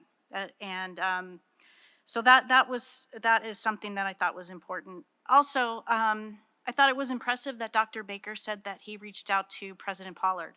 I think that is also telling that this is someone who's willing to learn from others, who has those connections, and is willing to understand that we are a system and can collaborate with others. So I thought those items were also important for me to bring up as well. Thank you. And I will share, Regent Brown, for the record, context around the questioning. If you notice, I didn't explicitly ask for it. And it is because I wanted to open the opportunity for them to bring it up. There were two different questions where it fit as an answer. And I feel like, to Regent Carvalho's point, we did get reference to it by all four, but two really did hit home. And I just wanted to share that that was done intentionally, given the climate, but we also know that how important it is for our system. And so that's the framework of that. I think, yeah, of course. I just, with regard to those comments, I think it's unfair to judge someone based on that, because right now we're facing losing federal funding if we do talk about DEI. So you've got a guy who is a student affairs, not sure the exact title, in Dr. Klippenstein. Clearly he knows how to relate to students. So let's not go there with that. I think that we're in a very weird space right now where we really, of course, diversity matters. Of course, it's vital that all students feel included, and I just think that to base an opinion on that is short-sighted. Thank you, Chair Brown. I just want to touch on that retirement comment, because I heard a couple of those too, and I didn't see it like you're coming to Vegas to retire. I saw it as, you want to land somewhere that you are a good fit and you want to stay for longevity. I saw it as longevity, and what a great place to come, but Nevada and Las Vegas in particular, and that this person isn't looking ahead to their next job. They just want to be here. I would love to see some stability, some long-term people stay. I think every position in our system, we're looking for that. These are not easy times. I mean, the average college president it's 5 years now. That's it. 5 years, right? It's 5 years. So, and my colleague is correct on not using the words DEI. I can tell you from being on the executive board with ACCT, we've had many meetings and we've had to rename our committee. We've taken the words away and we have a whole new name for what our DEI committee is. But I've said this publicly in our full board meeting, our mission is not changing. It's the same mission. We're here for students. We're here for first-generation students. We're here for minority students. We're here from disadvantaged students, economically disadvantaged students. We're here for every student that wants to walk in that door. That's the first step. And then we wrap our arms around them and show them the way. So that's why we're here. So I wouldn't worry about the DEI comments that you may have perceived that they didn't make, because I think they've said things in other ways, how much they're engaged with students. So again, I think all of them were a really good fit, and I've given my two. Thank you, Chair. For the record, Patty Charlton. So first, I just wanted to say I don't envy the position of the board at all, and thank you to Academic Search. I know we've been down a long path, and I think the timing is important because much longer, and I'm afraid you would lose really good candidates. But I just wanted to add, and for the context of the board, I made a comment during one of the questions, and when I said, when you look around this table, you see a lot of people that have been associated with the college for a very, very long time. And there's a lot of dedication, there's a lot of passion, and the continuity is very, very important. And this college has a lot of heart. And I think what we've also heard is that some of that is missing. Our community demands and expects, and they deserve, to have CSN be the center. So I'm going to date Lawrence just a little bit. Do you remember when we used to go watch the balloon races out at the North Las Vegas campus? Actually, it was Cheyenne campus back then, so let's not forget. But oh yeah, and Eric, yeah. But Eric, I think, was in kindergarten then, so we'll just say Eric's that. But I will say, and I'm looking, we have families that are around. I remember our kids going to the Child Development Center together. Our kids also taking dual and concurrent enrollment. So, again, I don't envy your position. I also think that their comments are, they want to stay. I know I had the opportunity to meet with each of them also because I said CSN needs stability. It greatly, greatly needs stability and a leader who is not afraid and a leader who will hold people accountable if the mission and the vision and the engagement isn't there.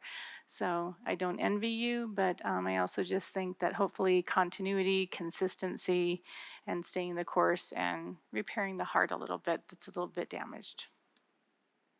Jenna Fences for the record. So 2 points here. I want to echo what Chair DeCarlo mentioned regarding ACCT. Dr. Klippenstein was there at the ACCT conference in February, and he's well aware of the changes that needed to occur on his campus in order to ensure that they do not lose funding because of the DEI stance that this administration has taken. And he's also the only individual that has worked with tribes in the past. Let's not forget we live on stolen land. So definitely his capability to be able to work with tribes here locally in Nevada is definitely going to help CSN. Thank you.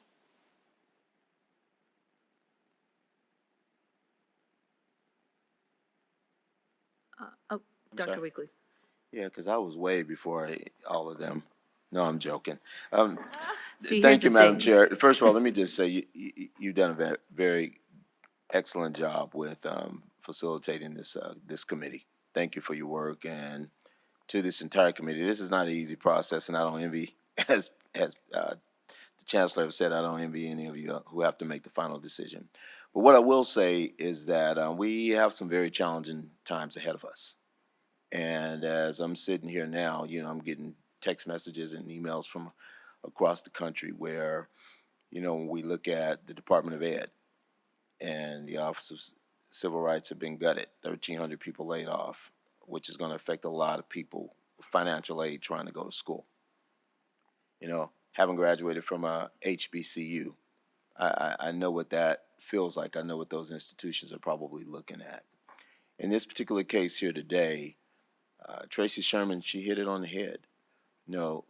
I'm asking you all as well, please listen to the people who work here every day. You all have some big choices ahead of you. And all four of those gentlemen were excellent. I would have liked to have seen a female candidate in the finals. I would have liked to seen that side of it as well. But we have four really distinguished men who spoke very well.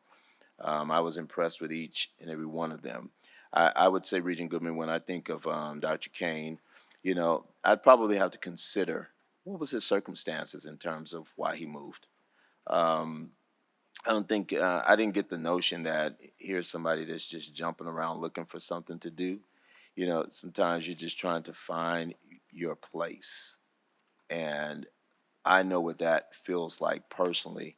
When I met you, I was a part-time hourly whose office was in the basement in a cubicle and jumping around until you can find your place, because that's what I had to do when I knew Sally Mae each and every month was looking for a repayment on a student loan. And then, of course, when my wages started being garnished because I couldn't pay it, I had to jump around. And so I say all that to say this,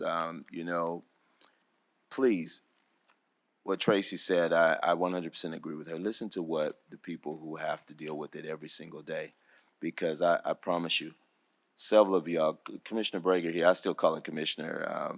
She knows I adore her. She's been a school board trustee. She's been the chair of the Board of County Commissioners. She's a regent. And several of you all are going to go on to do some other big things as well. But we will have whoever it is you all determine we have. And we're just saying, listen to us, please. Thank you.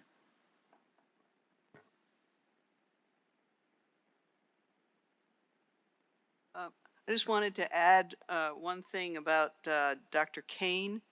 I noticed something I didn't bring up. I noticed that he mentioned a few times about cutting budget and finding more in the reserves. He sold a building. So, I think in these times, perhaps somebody that's able to strategically cut budgets might be a useful quality? Susan Breger for the record. I have done this lots of times. I guess what I'd like to say to those of you that, speak as faculty and that, so respected, and I understand what you're saying. I guess what would happen is no matter where the vote goes, your ability to work with that person, whether you got who you want or who you didn't want, is what's going to make them successful, because you are the lifeblood of this campus and the campus, all of the CSN campuses. And so I think that's what you need to look deep in, is whoever you get to to welcome them with open arms and see what you can do. I don't even know how I'm voting right now, so I'm saying that with just a very open mind as to where this might go. But I think that also sets a culture, is your experience of 28 years and your experience of 20 and all that it goes on. They may be here longer than you if you're at 28 years. I hope you stay a long, long time. I know what you do and how you feel. Longer than 28 years, 38 years. Anyway, I just want that to be a consideration when the vote finally happens tomorrow, is that whoever it is really a difficult decision sitting here. And then after this, we have the chancellor decision. So big things on our plate, and we really do this just because we care, but it's not to disappoint you. I don't even know where the vote's going, but it's not to disappoint. It's just a tough decision. So whoever you get, make it work. That's just how I feel.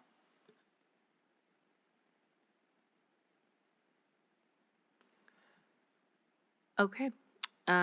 We are going to take just a 5-minute recess, and then we'll come back and we'll move into agenda item number 7. We'll be back at 5:35. All right, I'm going to go ahead and reconvene if everyone could take their seats.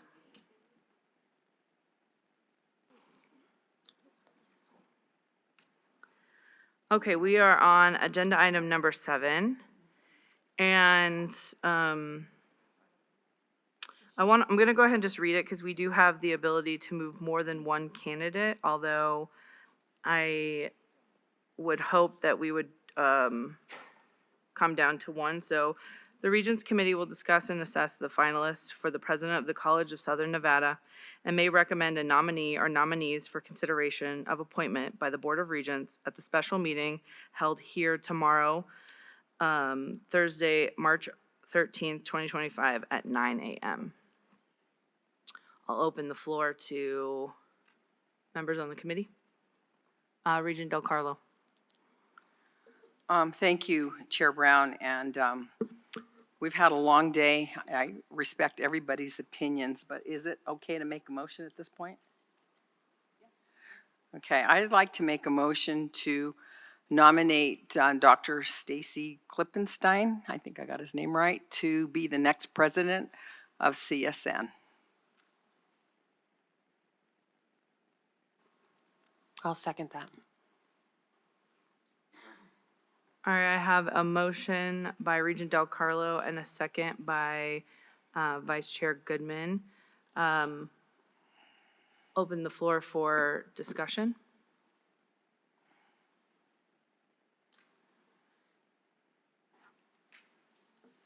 Seeing none. Oh, okay. Vice Chair Goodman. I just want to say that it may not seem by seconding that I don't respect, but I do. And I've got to go with my gut. And I appreciate your comments. And I just want you to know I think this is the right choice. And I hope to goodness I'm right in seconding that.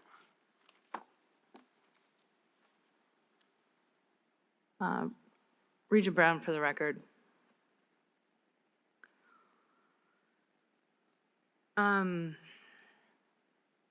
This is, I tried to explain the 4 candidates and how much and some of the reasoning why they were moved forward to this process.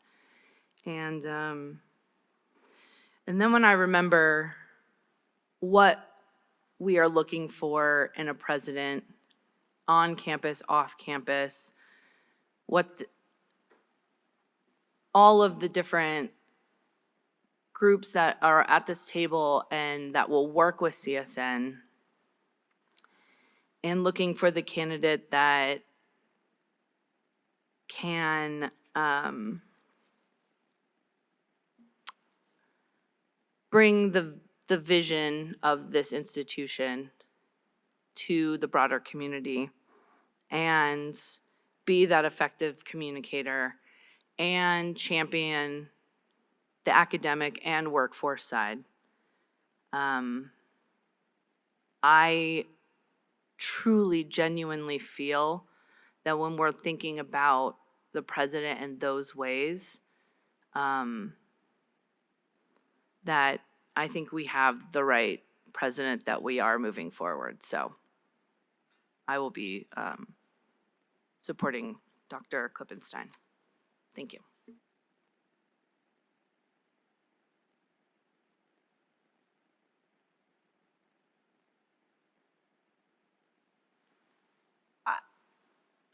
First of all, I just want to say, I don't think that my comments earlier were short-sighted. I think it's important for our leaders to be courageous in whatever that comes before them in terms of challenges.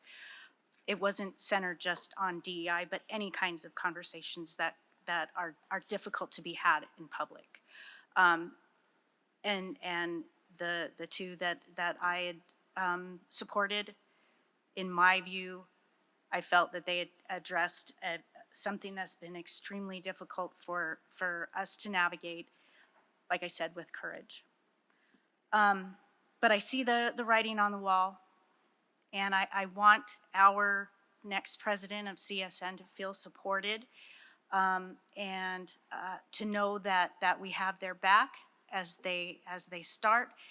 And I think it's important for this committee and the board to speak with one voice. And while I voice my support for others, like I said, I see what we have here today. I think it is very important that we go through the shared governance process that we have gone through. And I've tried to voice my support in other ways to my colleagues, and that hasn't worked today. But I invite everyone on the advisory committee, especially those who may have thought that a different candidate was the best fit for CSN, as we move forward, to show that support, no matter who the next president is. And as an alumna of this proud institution, I will support Dr. Klippenstein because I want him to feel supported as he moves forward in this process, if that is the will of this committee. Thank you.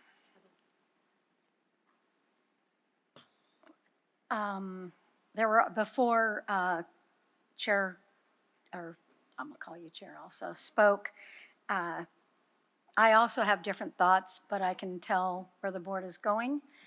And so my one vote would not make a difference in what I was thinking and what I spoke about earlier. And I think all four candidates have the ability to lead here. I do want to say that. And I'm hearing a legal consensus, I guess it's legal the way we're speaking out loud.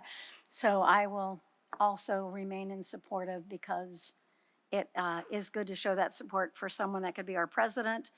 I would have gone a little bit different way, but I respect the board members that have spoken already.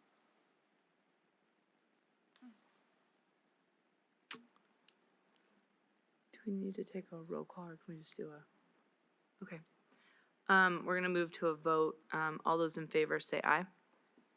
Aye. Aye. Opposed? Who said opposed? Oh, I was just saying Oh, opposed. I thought you. Susan. No, we're not gonna do, oh my God. Sorry, that was really messy. I'm gonna just do that over again, because that was a lot. So we're gonna just do that over. I'm gonna, Yeah, I mean, just to confirm, I Did- heard it was did it work? unanimous. I heard Okay. it was unanimous vote, and I Okay. didn't hear any nays. I don't That's what I heard. Okay. Then the motion passes unanimously. Congratulations, Dr. Klippenstein. There's a lot of commentary.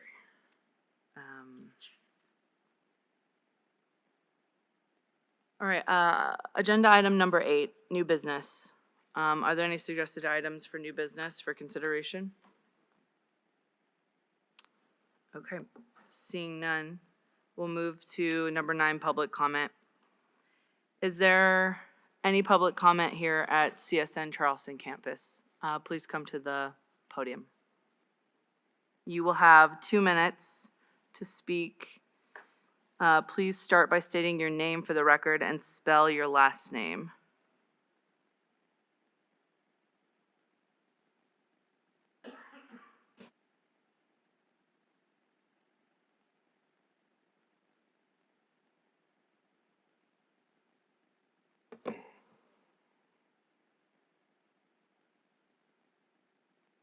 I'm a little nervous, so excuse me. My name is Giovanni. Last name Jones, Jones. ASCSN Student Body Vice President. First, I would like to say I express my gratitude to the Board of Regents for granting me the Regent Award. I am truly honored and appreciative to the recognition. My public comment would be Dr. Kane and Dr. Stacy both presented themselves well, and each appeared to be a strong candidate. While I understand only one can be selected, Dr. Kane stood out to me the most due to his sports management experiences, which I believe he could help elevate CSN's presence on a larger scale. I yield the floor.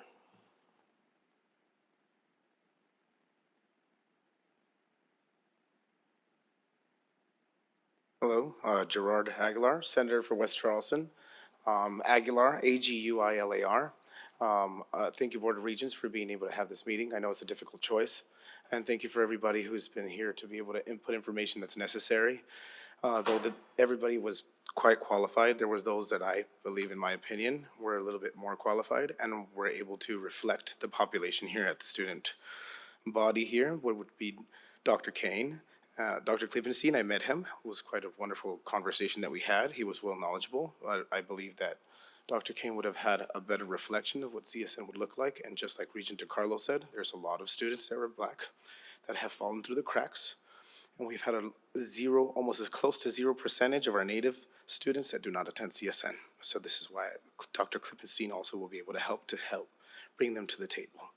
But I want you to understand that as a student and not a student representative, I expect you guys to understand that the president is going to reflect our institution that is complicated, large, and immense, and that your decision echoes properly, and that it helps everyone and not just one group of people. And that knowing that taking us into consideration is way more important than any of the other choices that you've heard about. Having to help. I understand faculty, staff are important, but if you have no students, then you have no job. So thank you very much for hearing me out, and I hope that your decision turns out to be a good one. Thank you very much, and I yield the floor.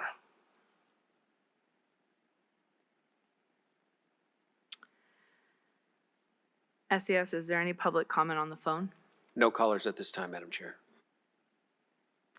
Thank you. And with that, I adjourn the ad hoc CSN Presidential Search Committee at 5:54.